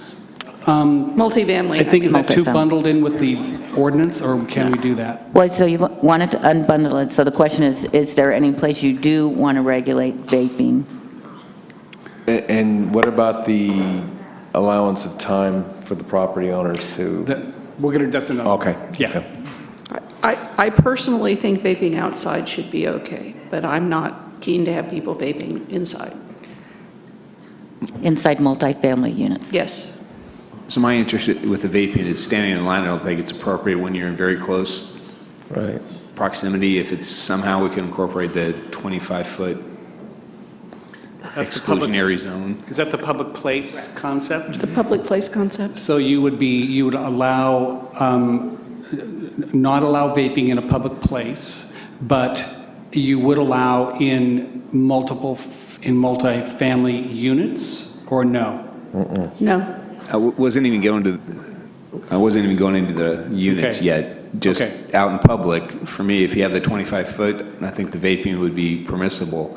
But if you're standing in an ATM line or a movie line, and we're as close as we're sitting here, I think that's a little bit too much. So if there's somehow we can include that 25-foot buffer zone, if someone wants to vape in public. So the language that's here Public places about the public places is language we would accept, I think. So what does that, so what does it So ultimately it's restrict? sounding like you would treat vaping the same for public places and for surrounding the 25-foot I don't think, around businesses. you kind of have to deal with it that way, because Right. it's, Yes. But I would go this step further and say not in multifamily dwelling units. Is that what we Well, why did with don't- tobacco? Why don't we do one step at a time? and- Okay, one step at a time. So Okay. vaping is not allowed in public places and 25 feet of businesses as indicated in the draft ordinance. do I? I would move. So moved. Second. Sort of. Okay. And your votes? And I do have 6 ayes. Okay. Thank you. Okay, So that's not restaurants, not Correct. in line at the ATM? Okay. correct. Okay, so now can we deal with vaping in multifamily units? But I'm comfortable with people being in the public, in the property as a whole, as long as it's not the public space. So my only problem with this has been the phrase "property as a whole." Okay, well, I think we were told we could take that phrase out and still get the job done, if I'm not mistaken. Wasn't that true, Ms. Morris? I think it would be helpful for the council to articulate where you think it's okay in a multifamily setting and where you'd like to prohibit it. And we can craft language that will achieve that. Okay. So for example, if you were outside somebody's window, that's not inside the unit. So do you But want the that 25-foot hits the buffer? 25-foot rule, which, Right. the same rules as we've just done for in public with the 25 feet around doors and windows. I don't have a problem with those rules. Okay, so you're suggesting that it not be allowed in multifamily units and within 25 feet around the unit? Okay. I'm just asking. That's a question. Yeah, and I'm saying I think, I kind of want to hear from the rest of you. Well, I'll weigh in. I honestly think the vaping concept goes back to, I have a problem with one building that was in the press the other day. Again, because I don't think that vapor travels through electric outlets and light switches. I don't have a problem with it in a multi-unit dwelling in a contained space.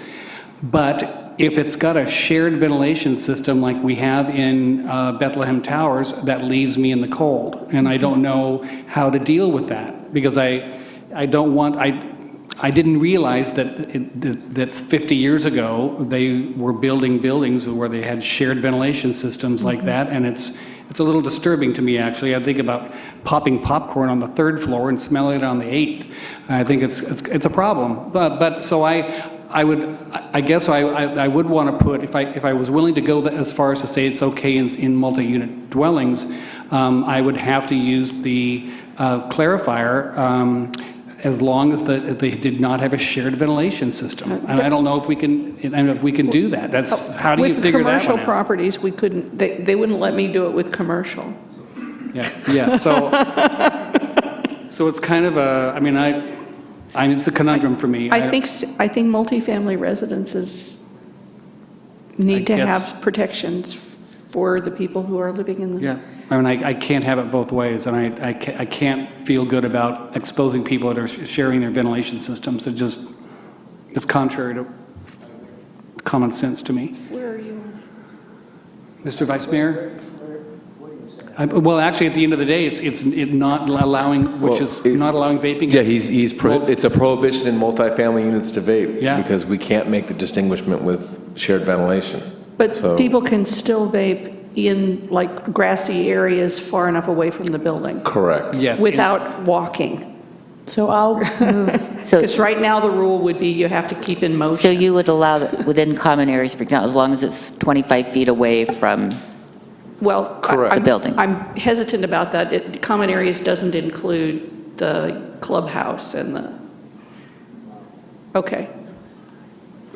I think if you want to get into allowing it in common areas, you might want to think about, is it okay in the tot lot area of the common area versus the tennis court area of the common area in some of our communities versus the open grassy area that's kind of an unprogrammed space. I mean, it's a lot of parsing, but ultimately our multifamily communities have a variety of Yeah, conditions. that's why I wasn't saying it about common area, I was saying it about property as a whole.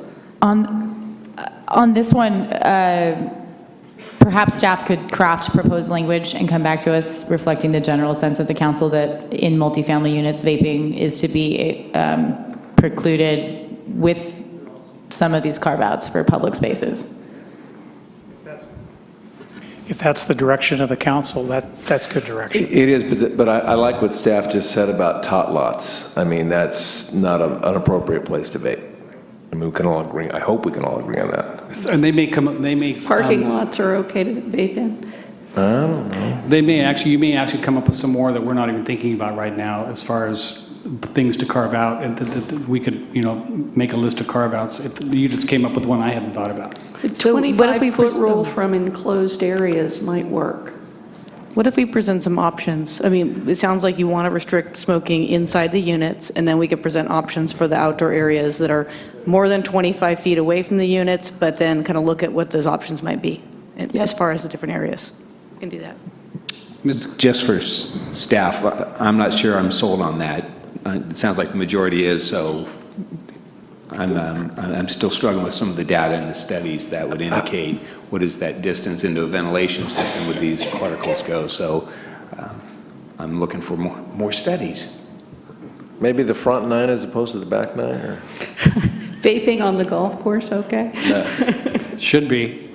Mr. Vice Mayor? I'm struggling with this too, because unlike the mayor, I do believe that the emissions from e-cigarettes go through electrical outlets and under doors and through windows and everything else.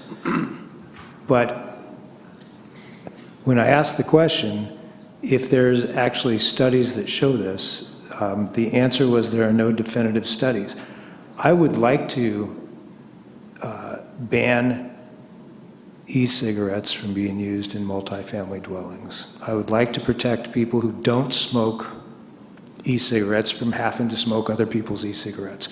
But I need more information, and I'm asking you, bring me the information so I can vote yes on this. But at this point, I have a real hard time doing that because I haven't been presented with the evidence, even though I believe it in my mind. So. Can this piece come back to us? It could. And, I understand the worry about shared ventilation systems, and that's why I asked the question before, and I still want to get to this one too, is about the nuisance factor. Because people need to have some recourse if they are being bothered by other people's smoke.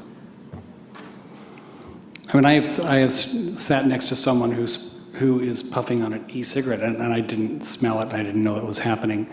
I guess it would be helpful to have the science behind it and say, even though you can't smell it, you can't see it, there's still an effect. And it would be great to be able to wait for some scientific evidence, but how long does one wait? And then it's a question. And are you suggesting, Vice Mayor, that we not deal with this particular piece until we can either provide some scientific evidence or not? The majority of the council is going to decide that tonight, and it sounds like the majority may be there.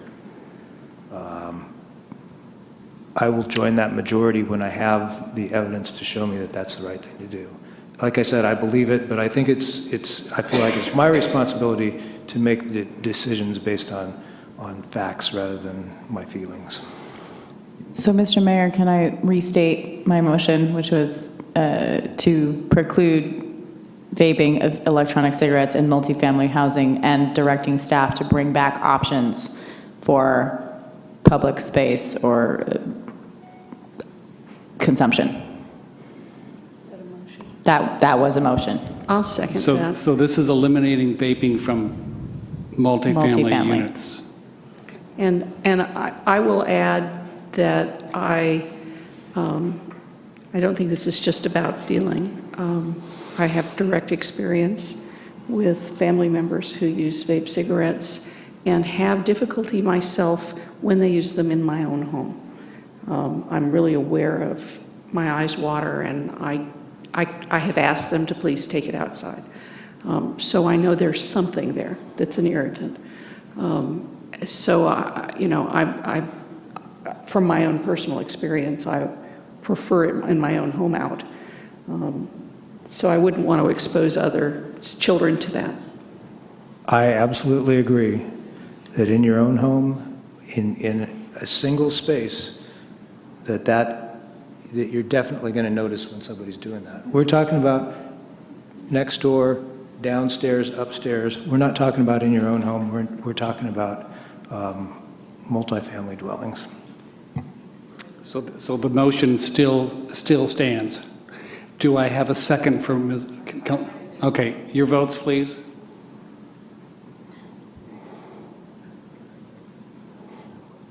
Mm-hmm. And I have 3 ayes and 3 noes. Council members Schwedhelm, Sawyer, and Corsi voting no. The motion fails for lack of a majority. Then, Mr. Mayor, may I offer an alternate motion directing staff to bring back additional information and options for consumption of e-cigarettes in multifamily homes? Okay, excellent idea. Okay, so that a we motion? can. I'll second that. Second, okay. Oh, I'm sorry. Chris seconded. Is this for is it motion to do this? Yes. Or can you just direct? You want a motion? Okay. Go ahead.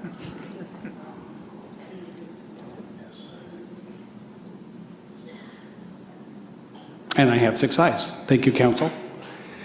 Now we could deal with the landlords. But do we do the nuisance before that or after the well, landlord? we could do that. The nuisance we could do at the, I think it's the last one on the list, if I'm not mistaken. Thank you. So with respect to the landlords, the one issue was the time frame, and so I think we can certainly adjust the effective date, and obviously we're going to bring this back, so the effective date's going to be later, but if you have thoughts about how long after the ordinance goes into effect you want it to be effective, that would be helpful.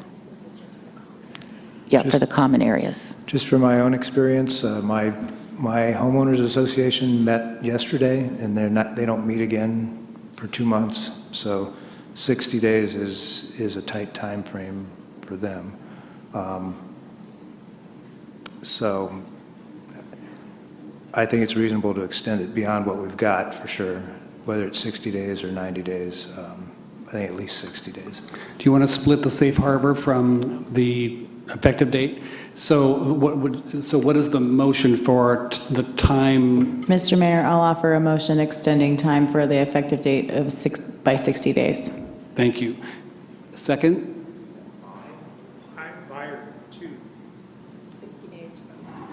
What's the current time? Currently, it's proposed to go into effect on the day the ordinance is effective. If you gave it 60 days from the effective date of the ordinance, the timing for multifamily areas would be the same as the timing for other aspects of the ordinance. So everything kind of line up. So 60 days from the ordinance effective date would be convenient. 60 days from the effective date of the ordinance. Okay. A second. And so for clarification, this gives them more time. So to make sure these 60, that we're talking about the same 60 days. Okay, good, excellent, thank you. Tell the people who make signs to get ready. And I have 6 ayes, thank you, council. Now the safe harbor agreement. Madam City Attorney, could you clarify the safe harbor concept? So the sense of what the landlords were indicating is they would like to know if they do A, B, C, and D, that they're not going to get prosecuted. Obviously, there's no foolproof. We can't prevent other people from suing them, but we can certainly, I think, provide a little more definitive guidelines that if they are in compliance, the city certainly would not be prosecuting them. But we would also make clear that just because you put it in your lease, if you're then telling all your tenants, oh, don't worry about that, that won't be sufficient. So, but I think we can draft some additional language if the council is in support of a concept of a safe harbor. And you'd like a motion to that effect? Yes, please. So moved. Second. Thank you. And your votes, council? And I have 6 ayes. Thank you very much. The public nuisance. Why don't we have a motion and then we can discuss? Well, cigarettes are a public nuisance. Tobacco cigarettes are a public nuisance. That would be my motion. To treat tobacco smoke, traditional tobacco smoke as. So what it currently provides is secondhand smoke is a nuisance, and so if we're changing the definition of smoking to not include vaping, then by definition that wouldn't include vaping.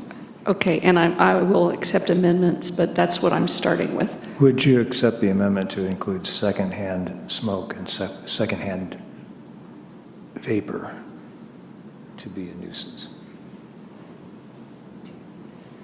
You would want that included in the motion? Yeah, I'll accept that. Second. I second.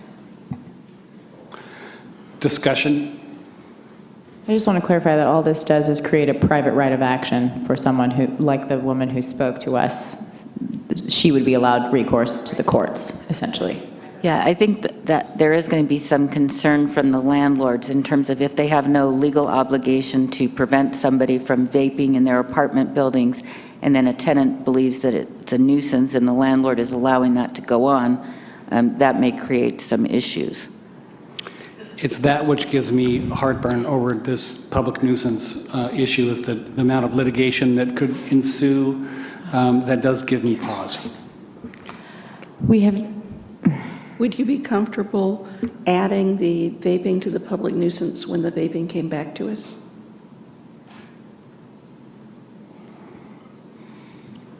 Question for City Attorney. If someone is bothered by a secondhand vapor coming from the apartment next door, would the action be against the person emitting the vapor or against the landlord? Well, they could file against potentially both. And they probably And that's the concern of What the would the landlord's liability be in that situation? because they're allowing a nuisance to occur on their property. So they could sue the owner of the property who's creating the nuisance on their property. I'm not sure what a court's going to do with this. I mean, it doesn't guarantee that a judge is going to do much of anything by calling it a nuisance. I mean, we just had our own ordinance. The judge didn't find it to be a nuisance when somebody violated our ordinance. So I don't think that provides foolproof protection. And I do see that there's a lot of potential concern based on what the landlords expressed tonight.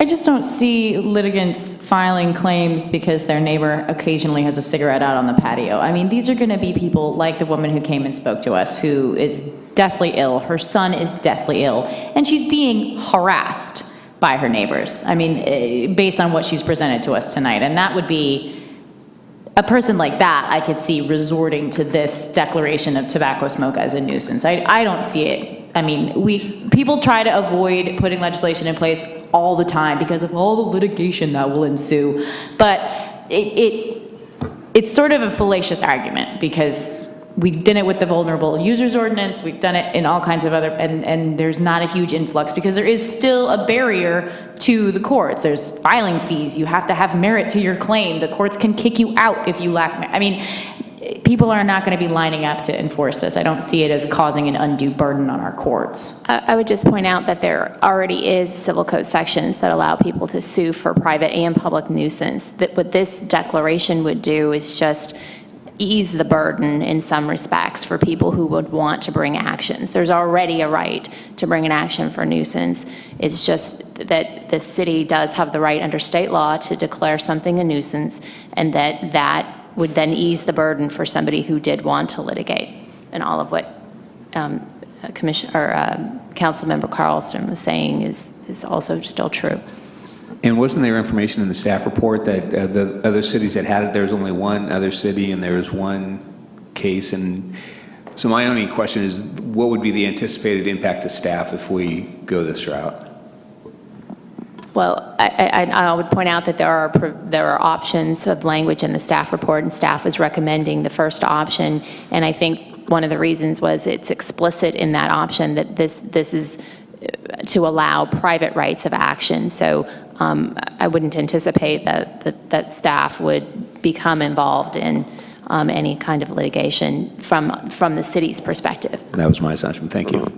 I'd encourage you to keep secondhand vapor in an amended motion. And my suggestion would be we could just clarify that wouldn't authorize a lawsuit against the landlord or the owner unless they were the ones smoking. I think it should be a lawsuit against the person that's causing the problem.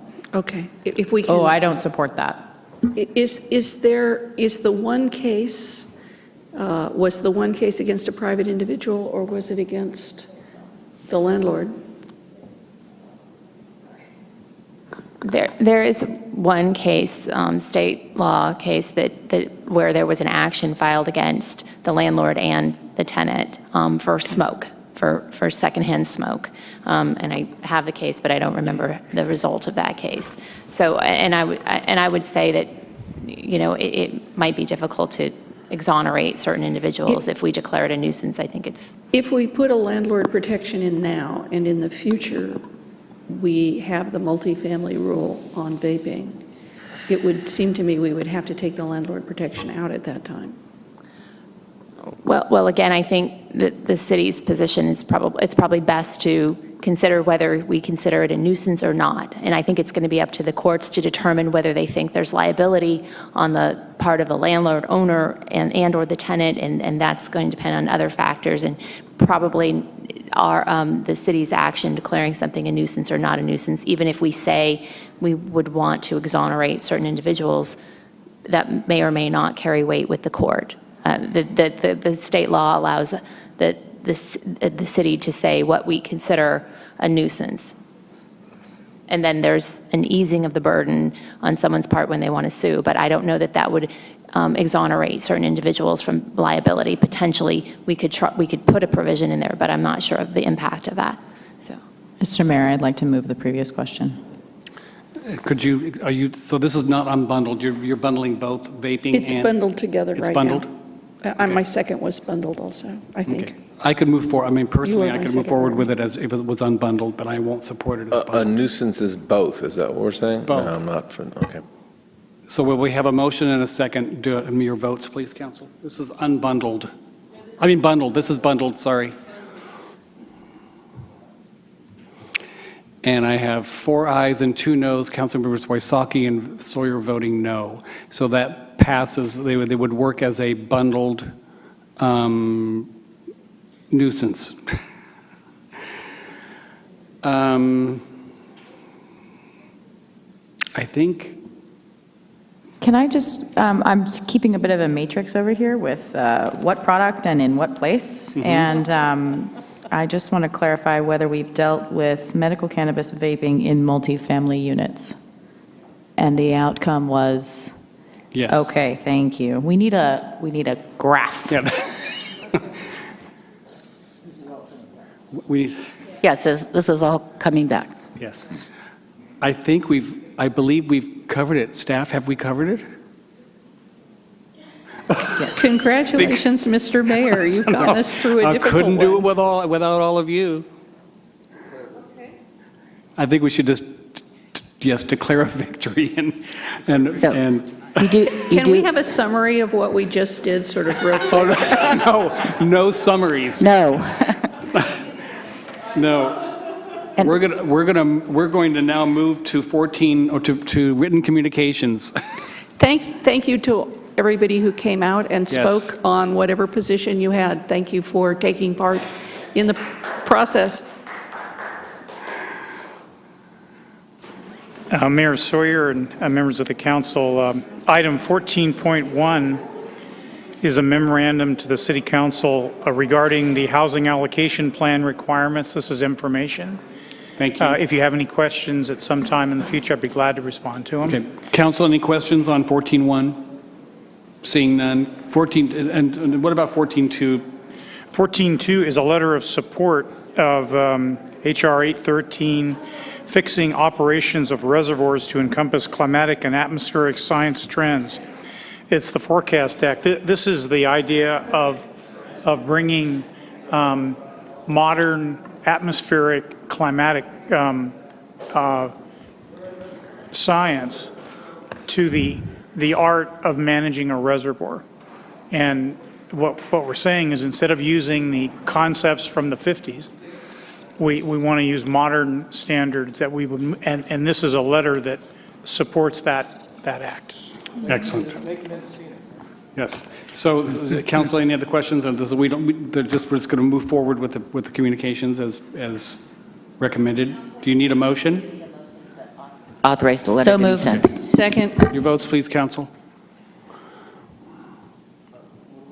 This is to authorize the sending of the letter. And we have 6 ayes. Thank you, council. We're adjourned.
It takes a big team to cover so much ground.